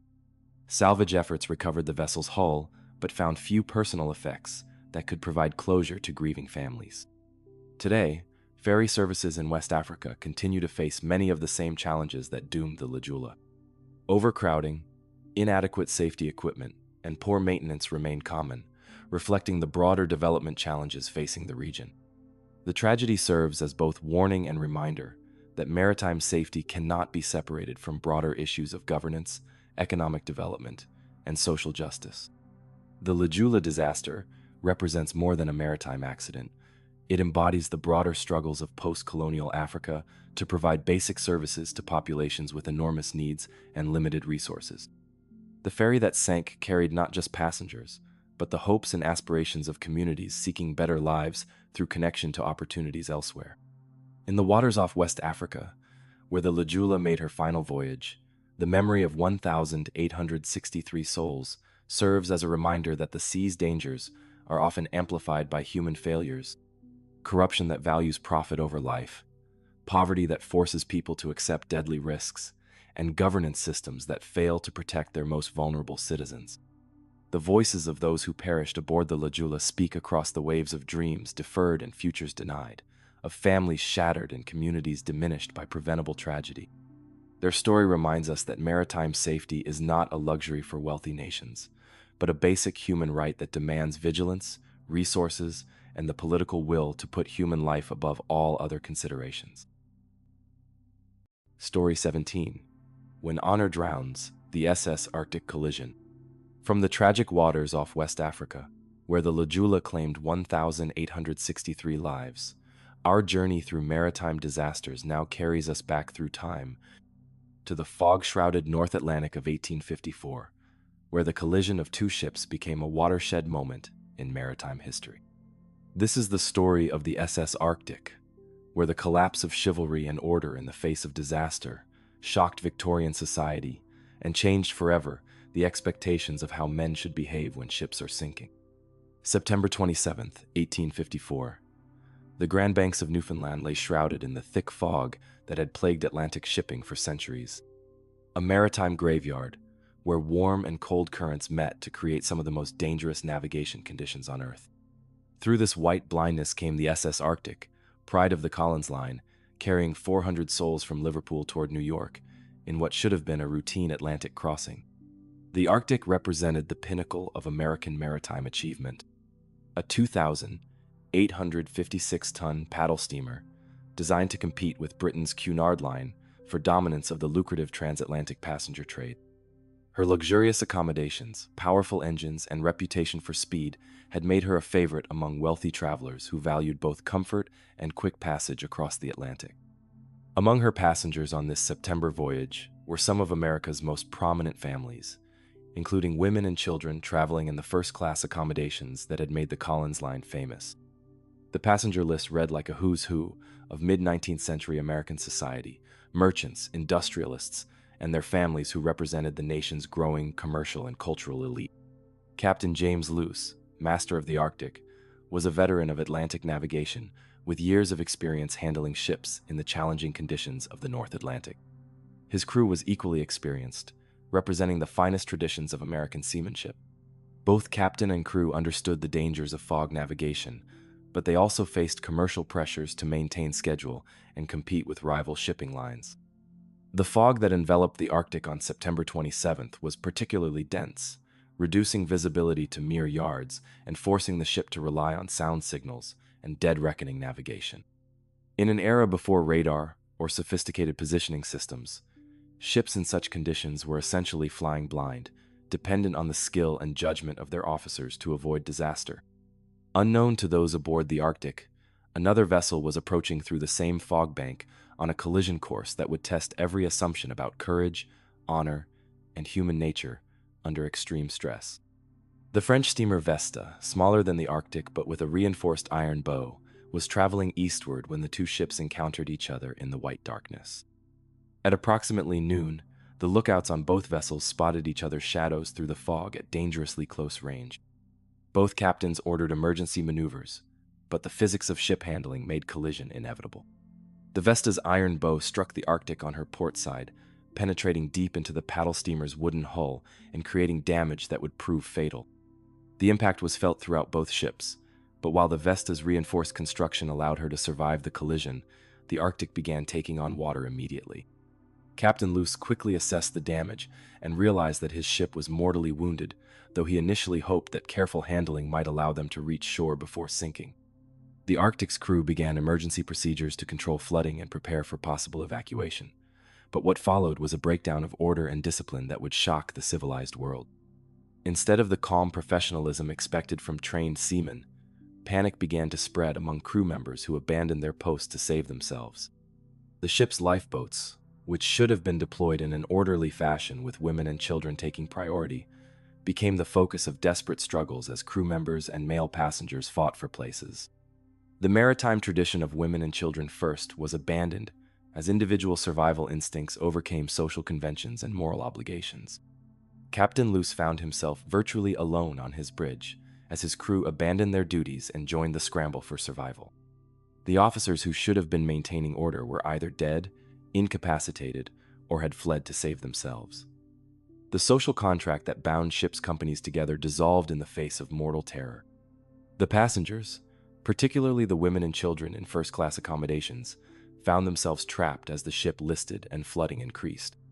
Many had no access to life preservers or lifeboats, while others were physically prevented from reaching safety by crew members who had seized survival equipment for themselves. Mrs. Collins, wife of the shipping line's owner, was among those who perished when crew members prevented her from boarding a lifeboat. Her death, along with that of other prominent women and children, would later become symbols of the moral failure that characterized the Arctic's final hours. As the ship's list increased and her paddle wheels stopped turning, passengers faced the choice between going down with the vessel or attempting to reach the water without proper flotation. The Arctic's wooden construction meant that she would not sink as quickly as some ships, but her list made normal evacuation procedures impossible. The few lifeboats that were successfully launched were overcrowded with crew members and male passengers who had abandoned any pretense of chivalry or honor. These boats, designed to hold specific numbers of people, became death traps as overcrowding made them unstable and difficult to manage in the rough seas. Captain Luce, who had remained at his post despite the crew's abandonment, eventually found himself forced to enter the water as his ship approached her final moments.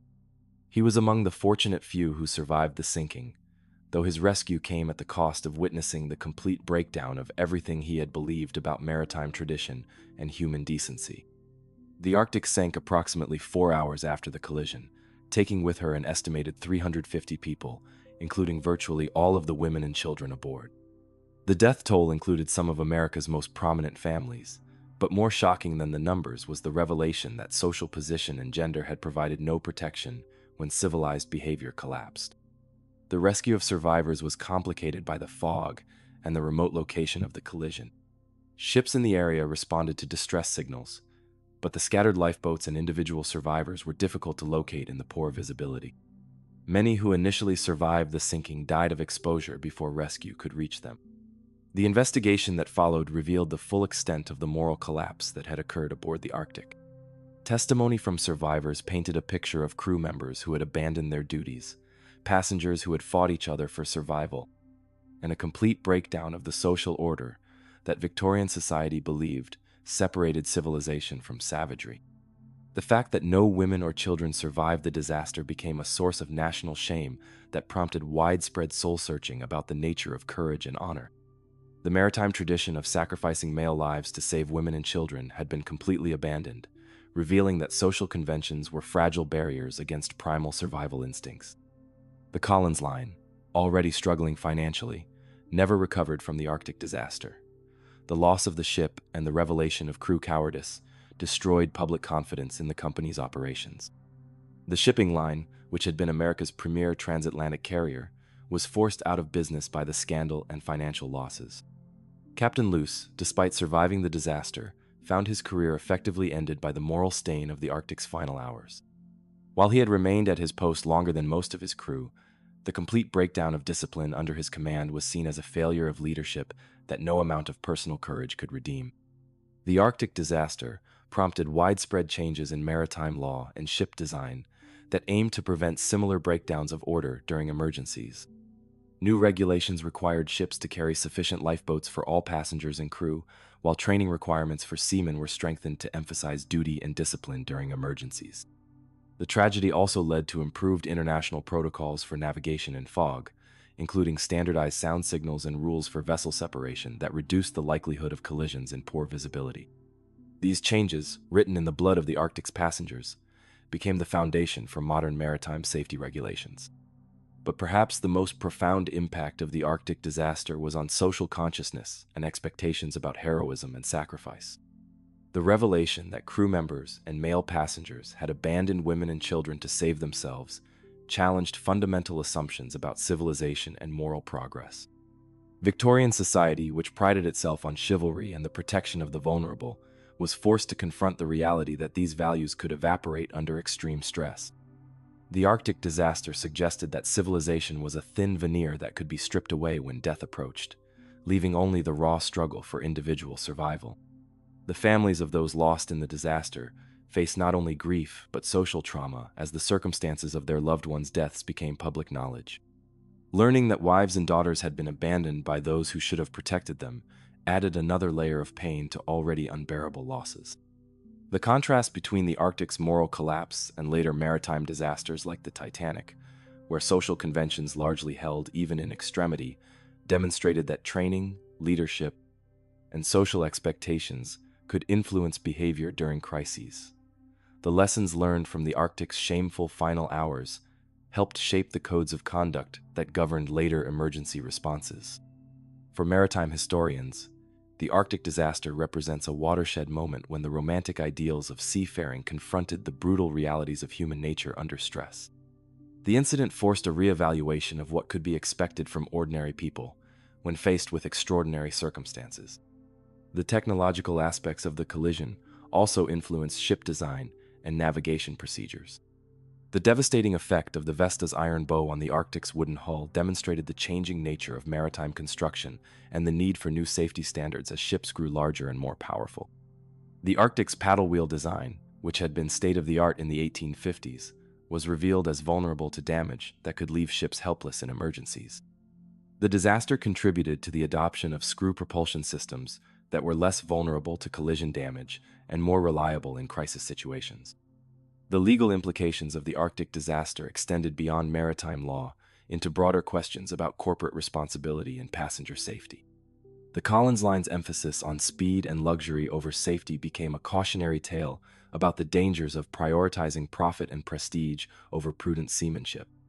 Insurance companies, faced with massive claims from the Arctic disaster, began demanding higher safety standards and more rigorous inspection procedures for passenger vessels. The financial consequences of maritime disasters were becoming too severe for the industry to ignore safety considerations in favor of operational efficiency. The international dimensions of the Arctic collision, involving American and French vessels in international waters, also contributed to the development of maritime law and rescue protocols that transcended national boundaries. The disaster demonstrated the need for coordinated international responses to maritime emergencies.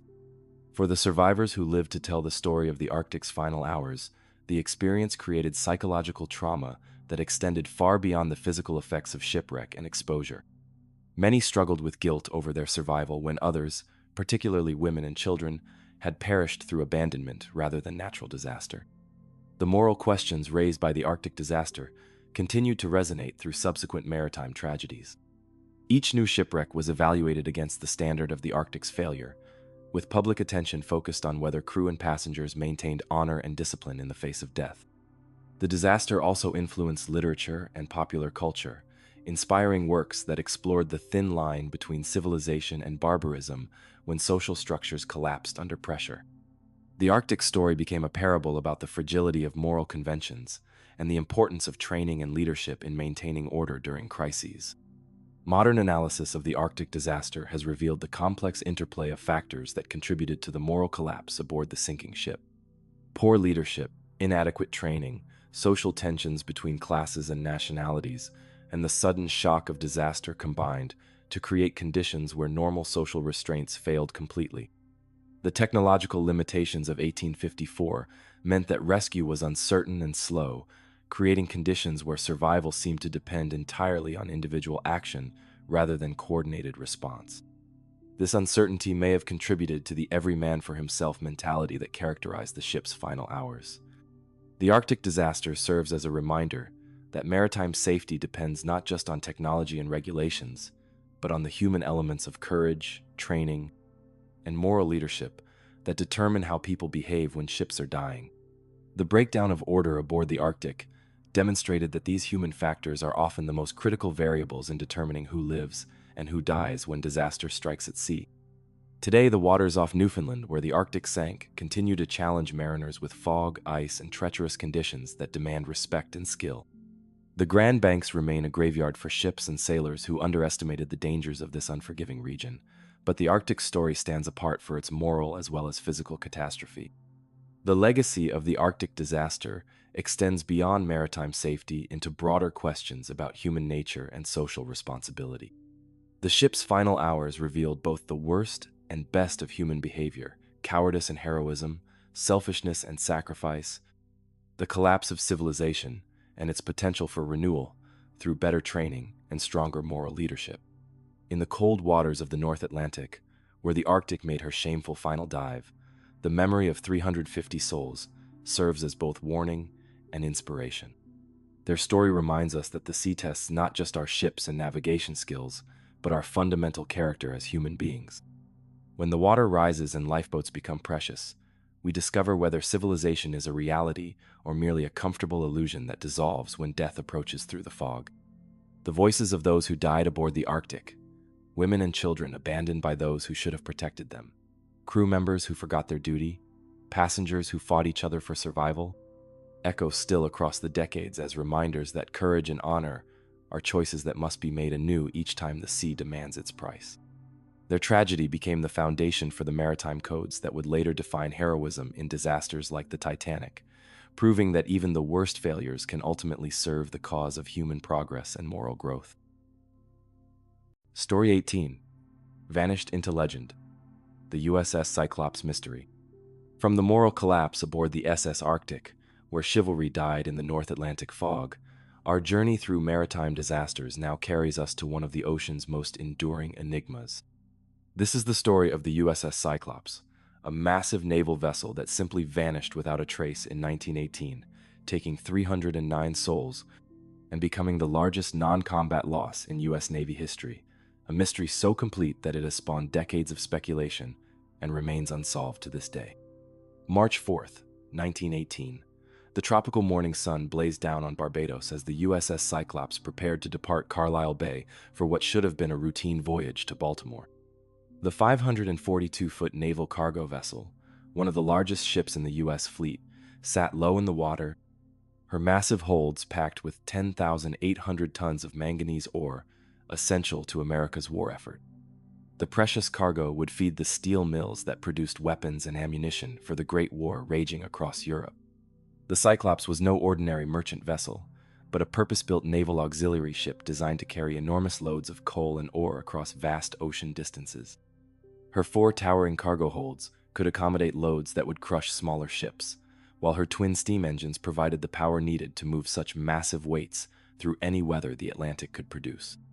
Captain George Worley, commanding the Cyclops, cut an unusual figure among naval officers. German-born, but an American citizen with decades of maritime experience, he was known throughout the fleet for his eccentric personality and unconventional leadership style.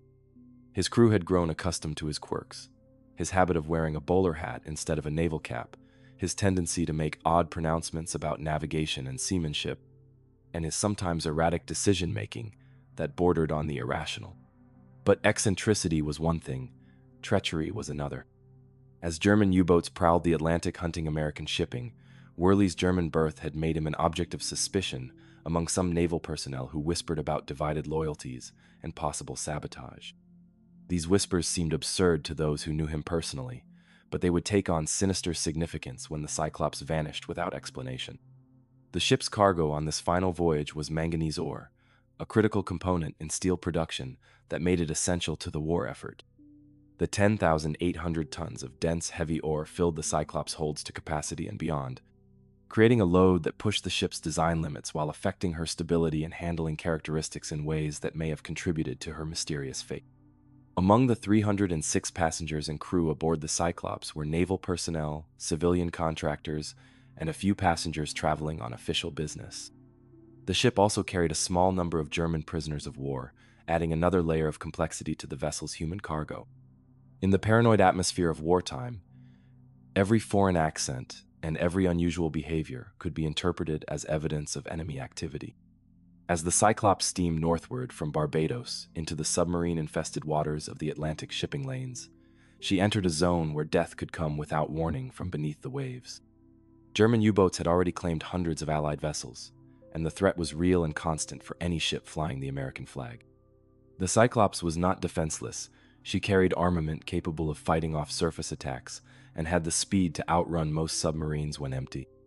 But loaded with her massive cargo, the ship was slower and less maneuverable, making her more vulnerable to submarine attack if discovered by prowling German raiders. For the first few days of the voyage, everything proceeded normally. Radio operators aboard the Cyclops maintained contact with shore stations and other vessels, reporting position and status according to standard procedures.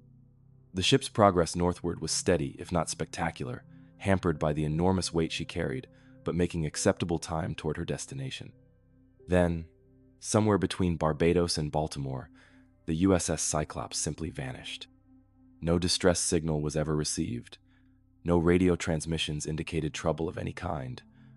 No wreckage was ever found despite extensive searches covering thousands of square miles of ocean. The Cyclops, her crew, her passengers, and her cargo disappeared so completely that it seemed as if the ship had been erased from existence by some force beyond human understanding. The absence of any distress signal was particularly puzzling to naval investigators. The Cyclops carried state-of-the-art radio equipment, operated by experienced signalmen who should have been able to transmit calls for help if the ship faced any gradual emergency. The total radio silence suggested that whatever happened to the Cyclops occurred so quickly that the crew had no time to react or communicate. When the ship failed to arrive in Baltimore on schedule, initial concern was relatively mild. Mechanical problems, bad weather, or navigation errors could delay even the most reliable vessels, and the Cyclops had experienced minor issues before.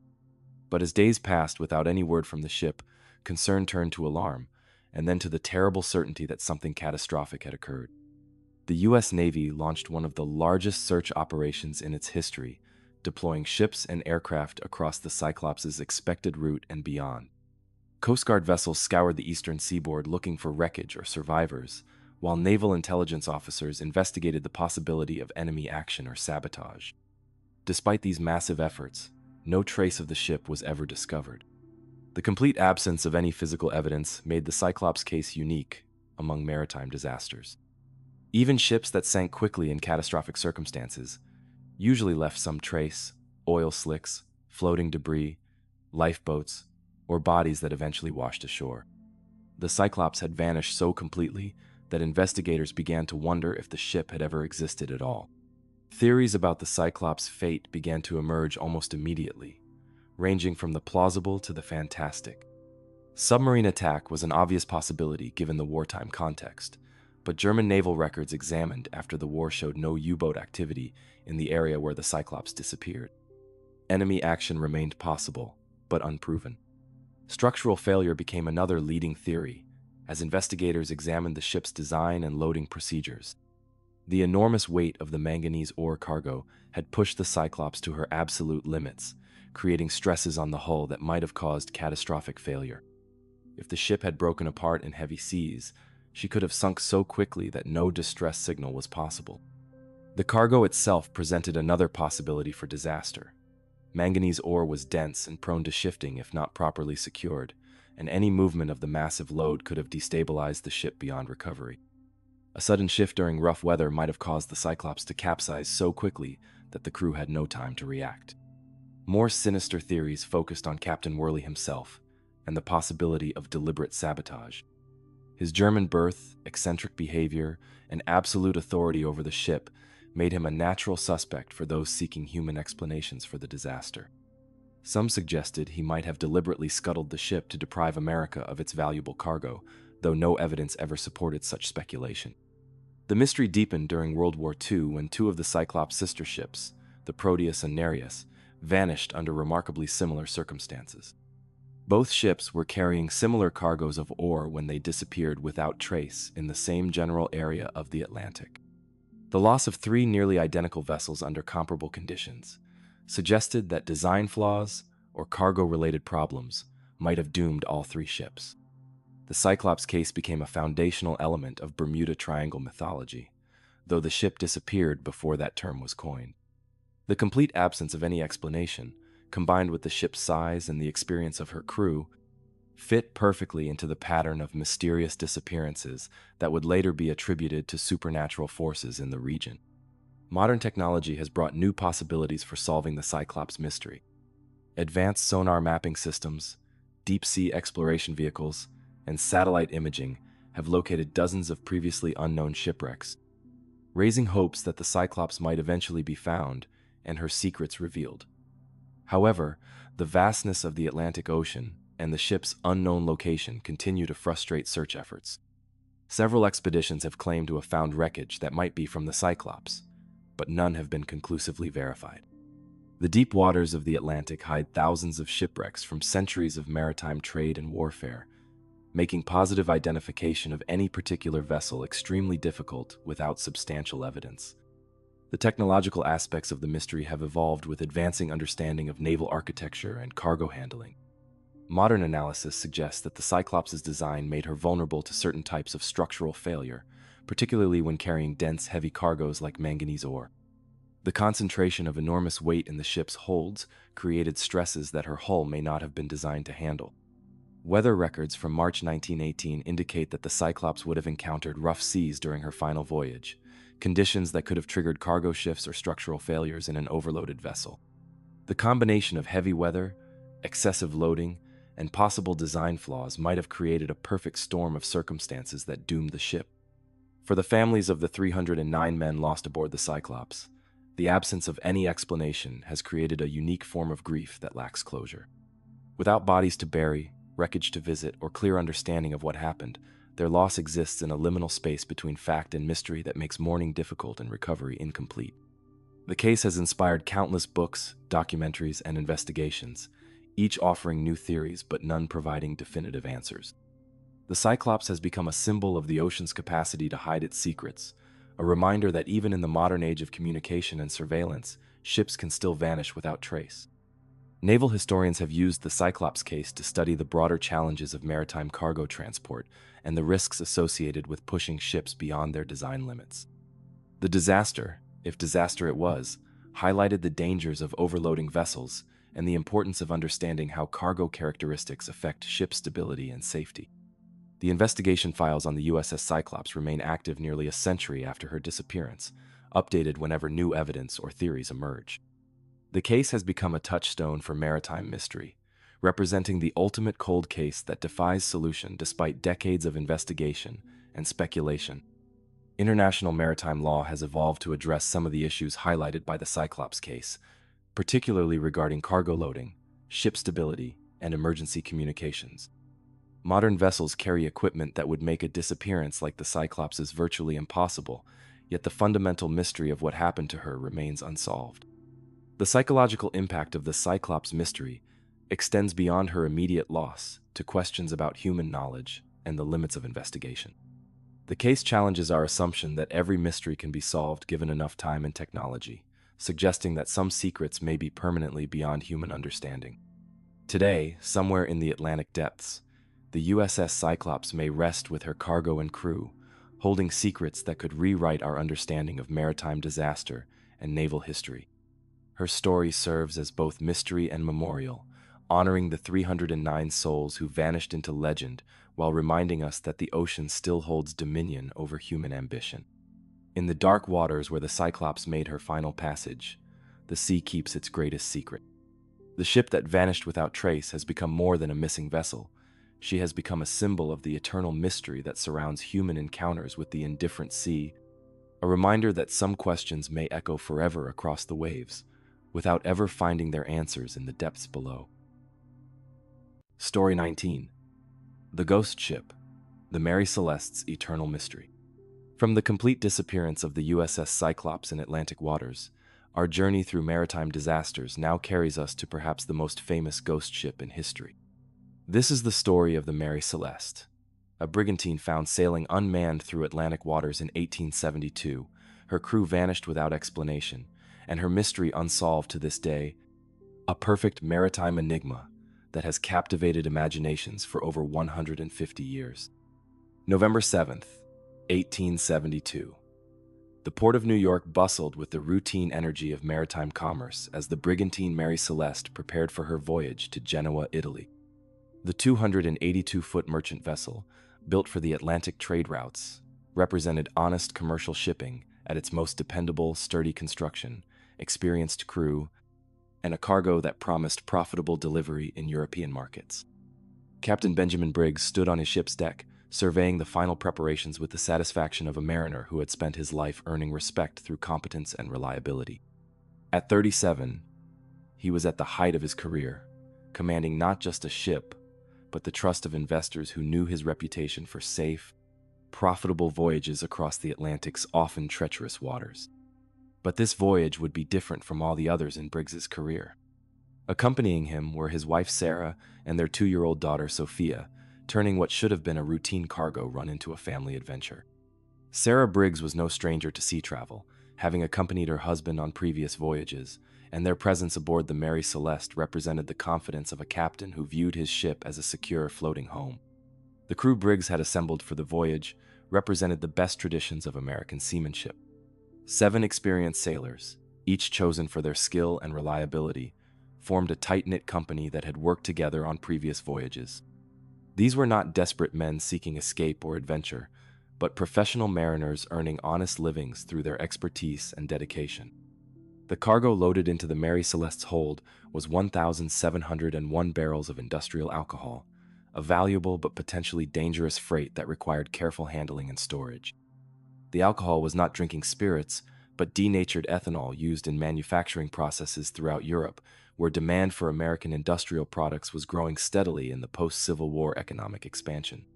This cargo would later become central to theories about the ship's fate, as industrial alcohol could produce vapors that might create explosion risks under certain conditions.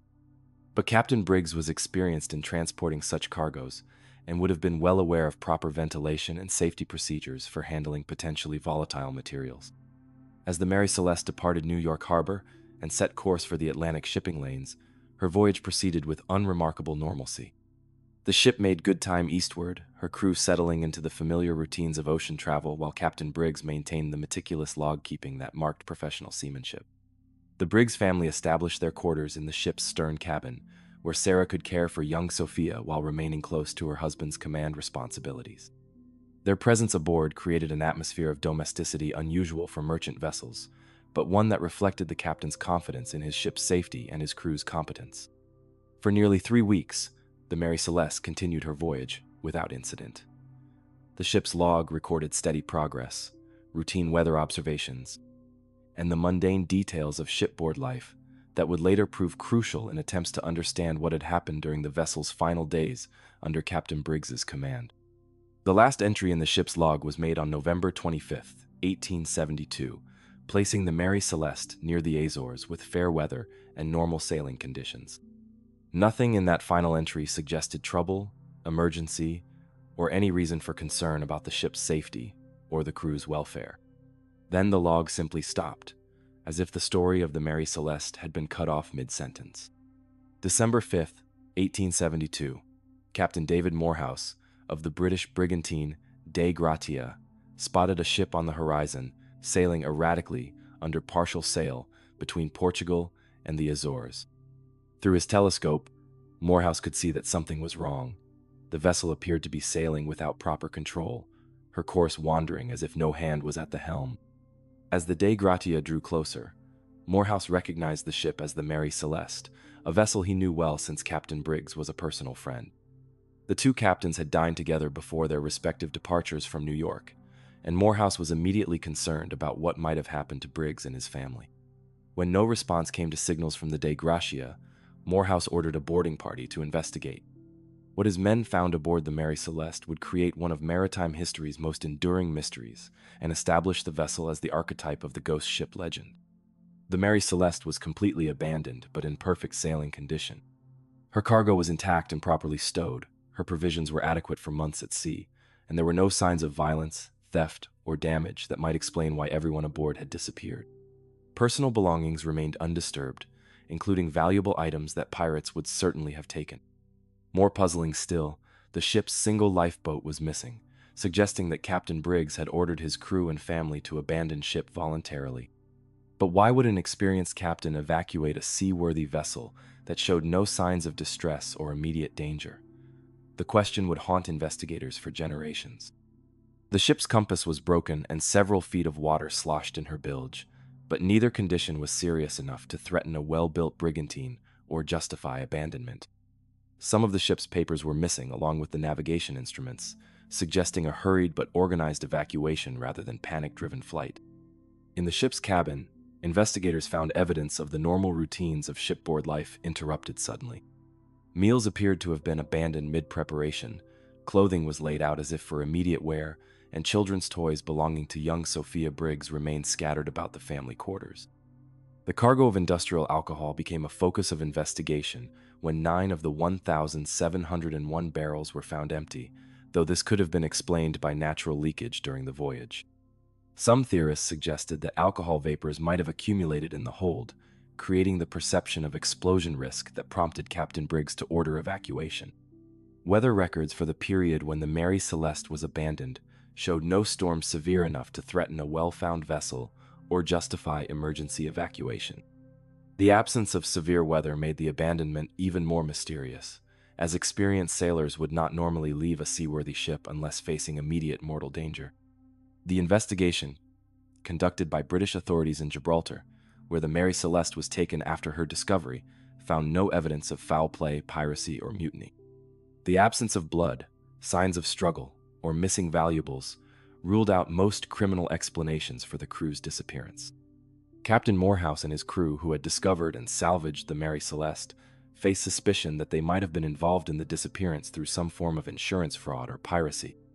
However, investigation cleared them of wrongdoing and confirmed that their discovery of the abandoned ship was genuine and their conduct thereafter was proper.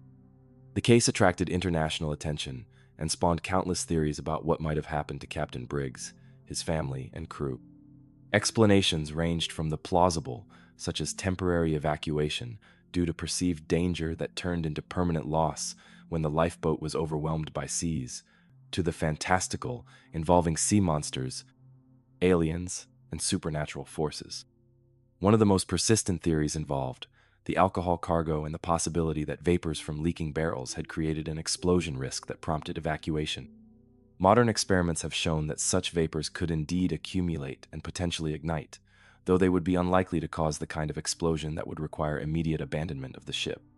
The theory that Captain Briggs ordered temporary evacuation due to perceived danger explains the missing lifeboat and the organized nature of the abandonment, but it requires assuming that the boat and its occupants were subsequently lost to weather, accident, or other misfortune. No trace of the lifeboat or any of the 10 people aboard the Mary Celeste was ever found.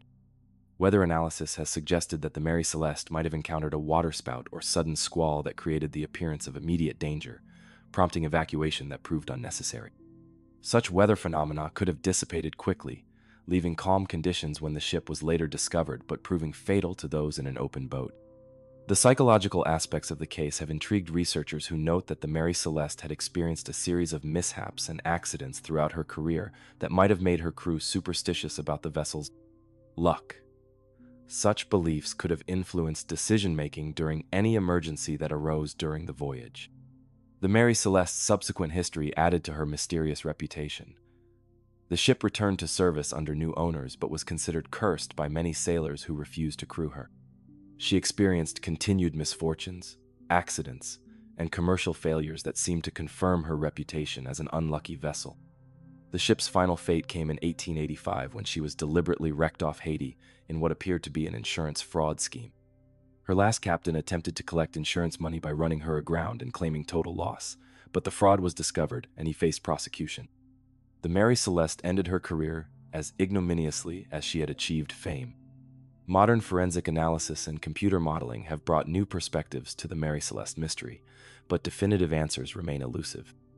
Each new theory must account for all the evidence: the missing people, the missing lifeboat, the intact cargo, the absence of damage, and the complete lack of any trace of the evacuees. The case has become a touchstone for maritime mystery and the archetype of the ghost ship legend.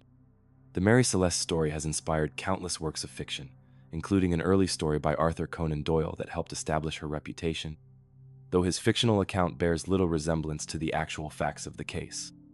For maritime historians, the Mary Celeste represents the perfect mystery: enough facts to seem solvable but insufficient evidence to reach definitive conclusions. The case demonstrates how quickly maritime disasters can erase not just lives, but the very stories of what happened to create those disasters. The Mary Celeste mystery has influenced maritime safety procedures and investigation techniques, particularly regarding the importance of maintaining complete logs and emergency procedures that might provide evidence of what occurred during disasters. Modern vessels carry equipment that would make such complete disappearances of information virtually impossible.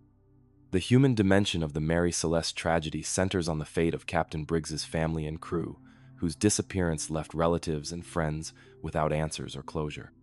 The absence of bodies to bury or clear understanding of what happened created a form of mourning that could never be completed or resolved.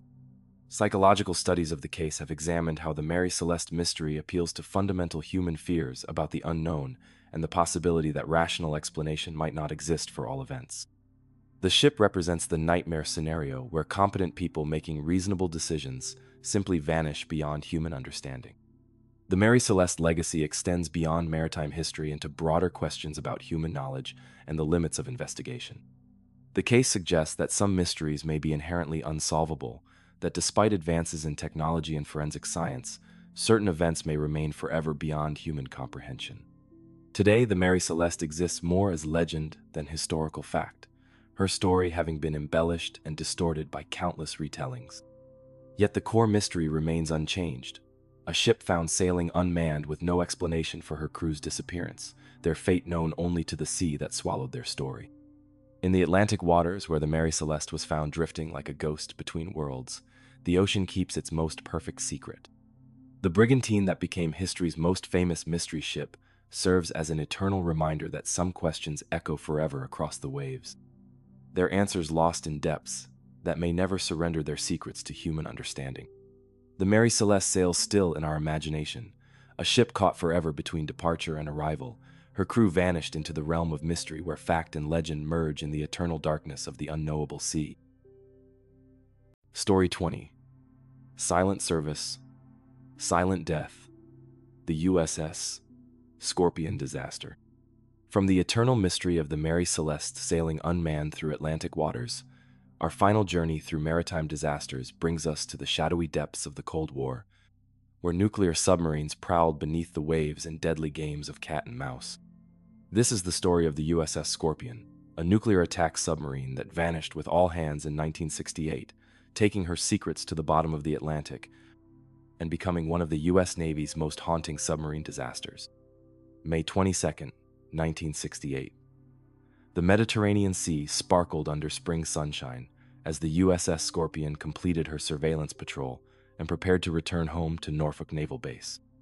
The nuclear-powered attack submarine had spent weeks in the shadowy world of Cold War intelligence gathering, monitoring Soviet naval activities in waters where American and Russian submarines played deadly games of underwater espionage. The Scorpion was a skipjack-class fast-attack submarine, one of the Navy's most advanced underwater vessels, and a product of America's crash program to develop nuclear-powered submarines capable of matching Soviet underwater capabilities. At 252 feet long and powered by a pressurized water reactor, she could remain submerged for months at a time, while traveling at speeds that would have been impossible for conventional diesel-electric submarines. Commander Francis Slattery, the Scorpion's commanding officer, was a seasoned submariner with the kind of experience and competence that the nuclear submarine service demanded. His crew of 98 men represented the elite of the Navy's underwater force, highly trained technicians, sonar operators, nuclear engineers, and weapons specialists who had volunteered for the dangerous duty of operating beneath the waves. The submarine's mission in the Mediterranean had been classified at levels that would remain secret for decades, but it almost certainly involved tracking Soviet submarines and gathering intelligence on Warsaw Pact naval activities. The Cold War beneath the seas was a constant, silent conflict where submarines from both superpowers shadowed each other through the world's oceans, each side seeking tactical advantages that might prove decisive in any future conflict. As the Scorpion headed west through the Atlantic toward home, her crew looked forward to returning to families and shore leave after their extended deployment. The submarine was scheduled to arrive at Norfolk on May 27th, where wives, children, and girlfriends would be waiting at the pier for the reunion rituals that marked the end of every submarine patrol. The Scorpion's final transmission came on May 21st, when she reported her position and a minor problem with a trash disposal unit, hardly the kind of emergency that would threaten a nuclear submarine. The message was routine in tone and content, giving no indication that the vessel or her crew faced any immediate danger or unusual circumstances. When the Scorpion failed to arrive at Norfolk as scheduled, initial concern was muted by the understanding that submarine operations often involved last-minute mission changes or delays. Nuclear submarines operated under conditions of strict radio silence that made communication irregular and sometimes impossible for security reasons. But as hours passed without word from the Scorpion, concern escalated into alarm, and then into the terrible certainty that something catastrophic had occurred. The U.S. Navy launched a massive search operation that would eventually involve dozens of ships, aircraft, and submarines in one of the largest peacetime search efforts in naval history. The search for the Scorpion was complicated by the submarine's nuclear propulsion and weapons systems, which created environmental and security concerns that extended far beyond normal maritime rescue operations. The vessel carried nuclear torpedoes and a nuclear reactor that could pose contamination risks if the submarine had been damaged or destroyed. More troubling still were the international implications of losing a nuclear submarine during the height of the Cold War. The Scorpion had been operating in waters where Soviet submarines were active, raising the possibility of hostile action that could escalate tensions between the superpowers. Every aspect of the search had to be conducted with awareness of the broader geopolitical context. For months, the fate of the Scorpion remained unknown. The submarine had simply vanished in the vast Atlantic, leaving no trace of wreckage, no oil slicks, no emergency beacons, nothing to indicate what had happened to one of the Navy's most sophisticated underwater vessels and her highly trained crew. The breakthrough came nearly 5 months later, when a deep-sea research vessel located the Scorpion's wreck under 11,000 feet of water, approximately 400 miles southwest of the Azores. The submarine lay broken in half on the Atlantic floor, her hull crushed by the immense pressure of the deep ocean and scattered across the seafloor in pieces that told a story of catastrophic failure. The wreck site revealed evidence of implosion. The submarine's pressure hull had collapsed inward with tremendous violence, indicating that the Scorpion had descended past her crushed depth and suffered catastrophic structural failure. The crew would have died instantly when the hull imploded, sparing them the prolonged agony of slow sinking or gradual flooding. But while the wreck answered the question of the Scorpion's fate, it raised new mysteries about what had caused the disaster. The official investigation concluded that the cause of the sinking was unknown, a finding that reflected both the technical challenges of investigating a wreck at such depths and the security considerations that limited disclosure of information about nuclear submarine operations. Theories about the Scorpion's loss ranged from mechanical failure to hostile action to self-inflicted destruction through torpedo malfunction. Each possibility carried implications that extended beyond the immediate tragedy to questions about submarine safety, Cold War tensions, and the risks inherent in nuclear submarine operations. The possibility of mechanical failure focused on the submarine's age and the stress of extended operations. The Scorpion was not a new vessel, and the demands of Cold War patrolling placed enormous strain on submarines and their systems. A catastrophic failure of the pressure, hull, propulsion system, or other critical components could have sent the submarine past her safe operating depth to destruction. Torpedo malfunction became another leading theory when investigators examined the wreck's damage patterns. The Scorpion carried nuclear-tipped torpedoes that could have detonated if damaged or improperly handled, creating an explosion powerful enough to breach the pressure hull and doom the submarine. Such an accident would have been instantaneous and unsurvivable. More sinister theories involved hostile action by Soviet submarines or surface vessels. The Cold War beneath the seas involved constant surveillance and occasional confrontations between American and Soviet submarines, creating possibilities for accidents or deliberate attacks that could have destroyed the Scorpion. However, no evidence of hostile action was ever confirmed. The nuclear weapons aboard the Scorpion created additional concerns about environmental contamination and proliferation risks. The submarine's nuclear torpedoes and reactor could potentially spread radioactive material across the ocean floor, or fall into hostile hands if the wreck site was not properly secured. Scientific monitoring determined that the weapons posed minimal environmental risk, as their design prevented radioactive release even after catastrophic damage. For the families of the 99 crew members lost aboard the Scorpion, the tragedy was compounded by the secrecy that surrounded submarine operations and the investigation of the disaster. Military classification prevented full disclosure of the submarine's mission, the circumstances of her loss, and many details about the crew's final hours. The Cold War context meant that many families never learned exactly what their husbands, sons, and fathers had been doing when they died, or whether their deaths might have been prevented by different operational procedures. The submarine service's culture of secrecy, necessary for national security, created additional burdens for those grieving the loss of the Scorpion's crew. The Scorpion disaster highlighted the unique dangers of nuclear submarine operations and the risks accepted by crews who volunteered for duty beneath the waves. Unlike surface ships, submarines operate in an environment where any significant failure can become catastrophic within minutes, leaving no time for evacuation or rescue operations.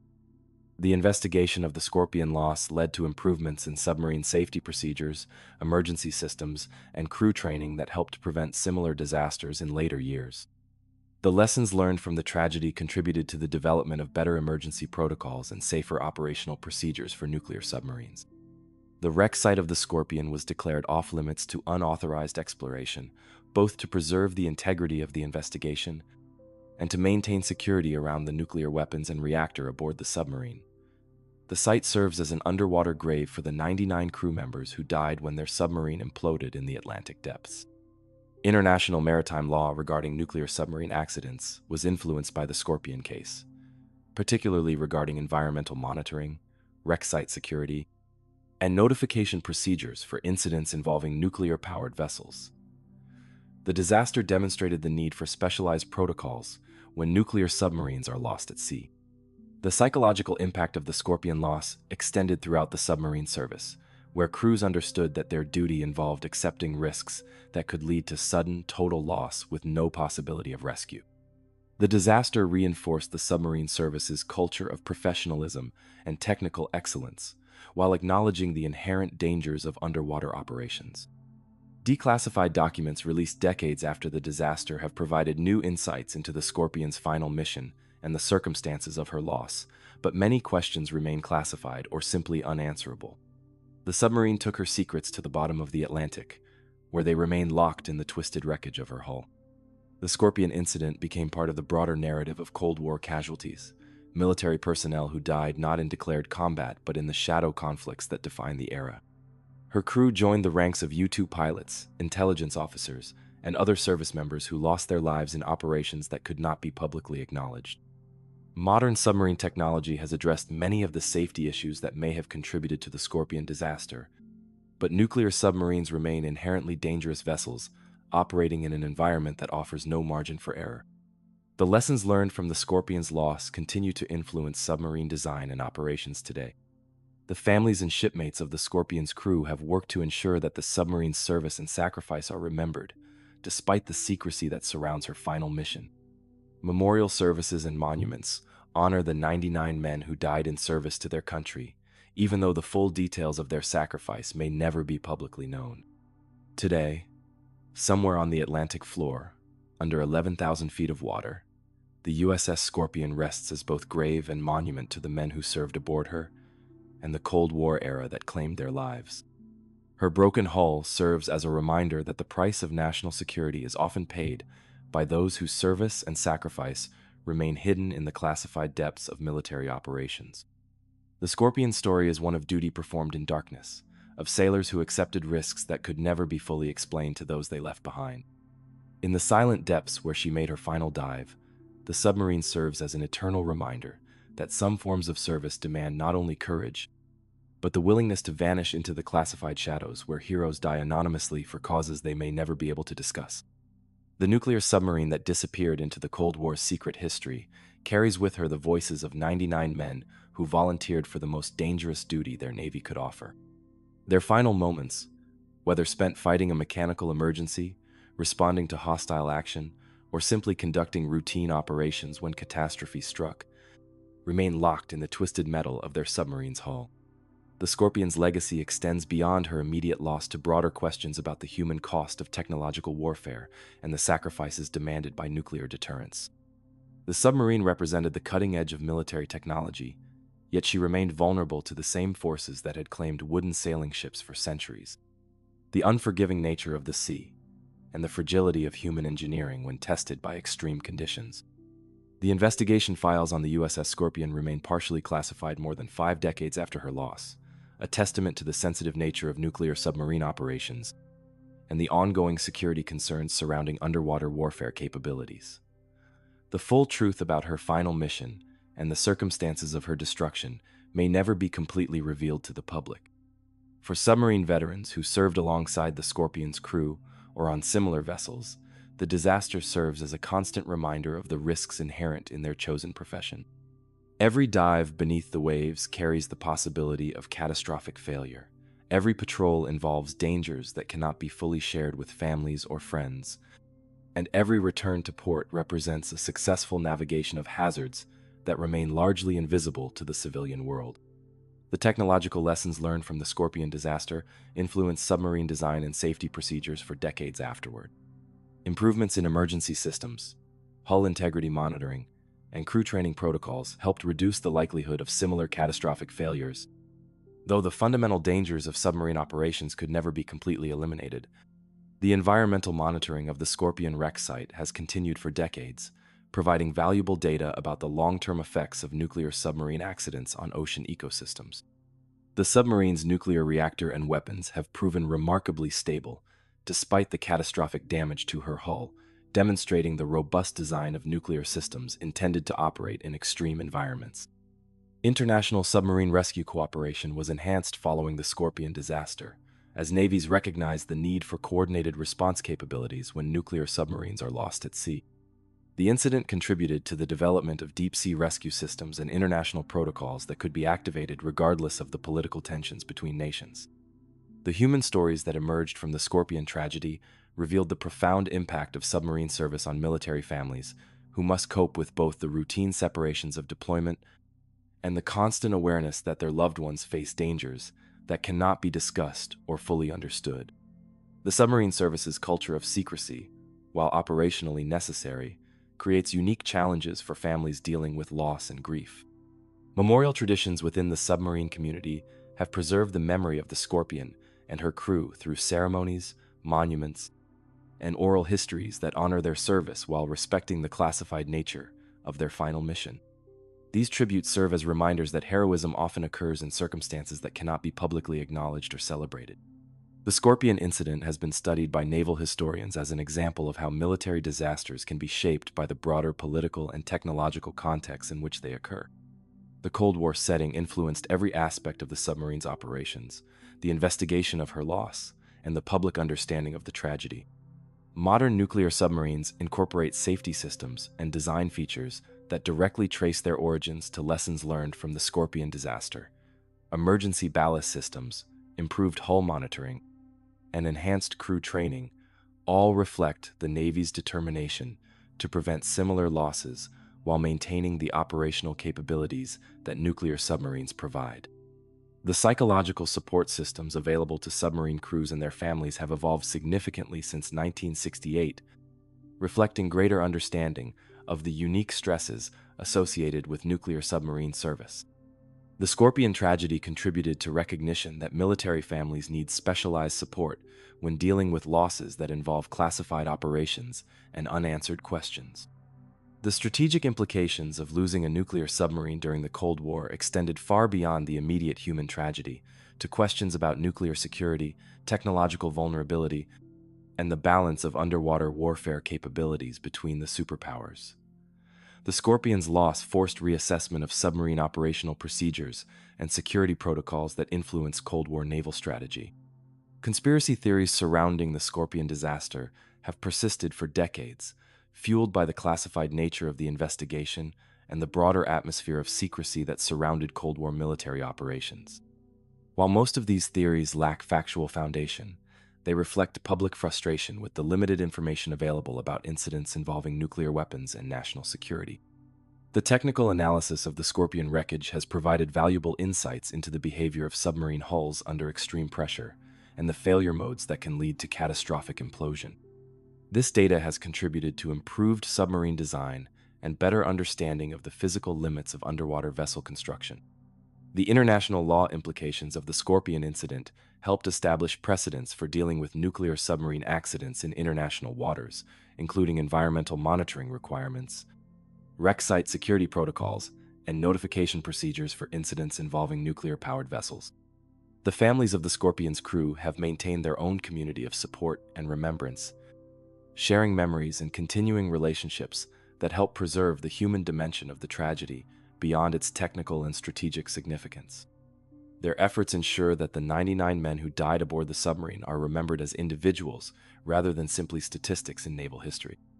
The Scorpion story intersects with broader narratives about the human cost of the Cold War and the sacrifices made by military personnel who served in conflicts that were never officially declared or publicly acknowledged. Her crew joined the ranks of those who died in service to their country, while engaged in operations that could not be fully explained or celebrated. Today, as tensions between nuclear powers continue to shape global politics and underwater warfare capabilities remain central to military strategy, the lessons of the USS Scorpion retain their relevance.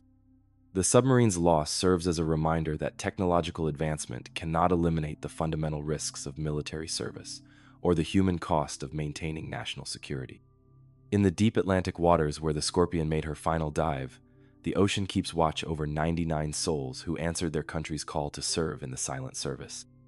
Their submarine rests in the eternal darkness of the deep, a monument to duty performed beyond public recognition and sacrifice offered in the classified shadows where much of military service occurs. The USS Scorpion story reminds us that maritime disasters are not confined to civilian vessels or peacetime operations, that the sea's dangers extend to the most advanced military technology and the most highly trained crews. In the end, the ocean recognizes no distinction between merchant sailors and naval personnel, between routine voyages and classified missions, between ships that sink in full public view and submarines that vanish into the secret depths of national security.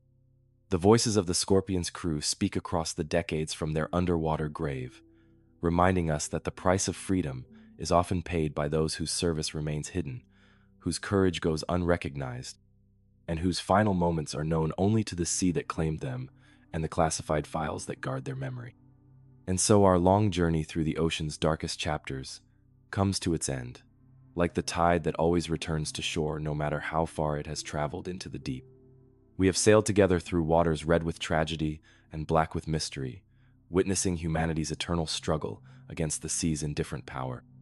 From the burning hell of the Doña Paz in Philippine waters to the frozen graves of Franklin's expedition in Arctic ice, from the modern technological failure of the Faro to the ancient mystery of ships that simply vanish without trace, these stories remind us that the ocean recognizes no distinction between past and present, between the powerful and powerless, between the prepared and unprepared. Each disaster we've explored carries within it universal truths about human nature when tested to its limits. We've seen courage and cowardice, sacrifice and selfishness, the nobility of those who remained at their posts and the shame of those who abandoned their duties. We've witnessed how quickly civilization's veneer can dissolve when death approaches through fog or fire, and how rarely anyone emerges from maritime disaster unchanged. These are not just stories of ships sinking, they are parables of human ambition meeting natural force, of technology's limitations when confronted with the eternal sea, and of the thin line that separates routine voyages from entries in history's ledger of loss. They remind us that every time humans venture onto the water, we enter a realm where we remain guests rather than masters, visitors to a domain that was ancient when our species was young. The sea disasters we've explored tonight span centuries and continents, yet they share common themes that echo across time. The fatal combination of human error and natural force, the speed with which safety can transform into catastrophe, the way corruption and negligence can turn routine journeys into death sentences for the innocent, the ocean's capacity to keep secrets that may never be solved. In the modern age of GPS navigation, satellite communication, and advanced weather forecasting, it's tempting to believe that such tragedies belong to the past. Yet the El Faro, the Sewol, and the San Juan remind us that technology can still fail, human judgment can still err, and the sea can still claim victims despite all our advances. Perhaps that is the ocean's greatest lesson: humility. In a world where we've mapped genomes and landed on Mars, the sea remains largely unknown. More people have stood on the moon than have visited the deepest ocean trenches. We know more about the surface of Venus than about the floors of our own planet's seas. The mysteries we've explored tonight exist because the ocean is fundamentally unknowable, a realm that surrenders its secrets reluctantly and sometimes never at all. For those who go down to the sea in ships, these stories serve as both warning and inspiration. They remind mariners that vigilance is eternal, that safety protocols are written in blood, and that respect for the ocean's power is not fear but wisdom. They honor those who risk their lives to rescue others, who maintain their posts when ships are dying, and who face the ultimate test with whatever courage they can summon. For those of us who experience the sea only from shore, these stories connect us to the vast community of human experience that has always defined itself against the ocean's challenge. They remind us that our modern, comfortable lives are sustained by those who still venture onto dangerous waters to bring us goods, connect distant places, and push the boundaries of human knowledge. As you drift toward sleep tonight, carried by these tales of triumph and tragedy, remember that the ocean's story is far from finished. New mysteries await discovery, new challenges will test human ingenuity and courage, and new stories will be written on the endless pages of the sea. The tide that carries these old tales to shore will return to the deep, gathering new stories to bring back to those who listen for the ocean's voice. The sea disasters and true stories we've shared tonight are more than entertainment for these 4+ hours of sleep. They are reminders of our place in the natural order, our vulnerability despite our technology, and our capacity for both greatness and failure when tested by forces beyond our control. They connect us to the eternal human story of exploration, ambition, loss, and the endless hope that tomorrow's voyage will reach safe harbor. So sleep well, fellow travelers, and may your dreams carry you safely through whatever storms await. The ocean keeps its secrets, tells its stories, and continues its eternal conversation with those brave enough to listen. In the morning, the tide will have turned, new ships will venture forth, and the sea will continue its ancient work of testing human courage against the infinite deep. The ocean's mysteries are our mysteries, its dangers our dangers, its beauty our inheritance. Tonight, we've honored those who went down to the sea and never returned, those who faced the ultimate test of human character when ships were sinking and hope was failing. Their voices echo still across the waves, reminding us that every voyage, no matter how routine, carries within it the potential for both safe harbor and the eternal mystery of the deep. Rest now, and let the rhythm of these stories carry you into peaceful sleep, knowing that somewhere, even now, ships are crossing dark waters under starlit skies, their crews maintaining the ancient watch that connects all humanity to the sea that gave us birth and calls us still to adventure, discovery, and the eternal question of what lies beyond the horizon.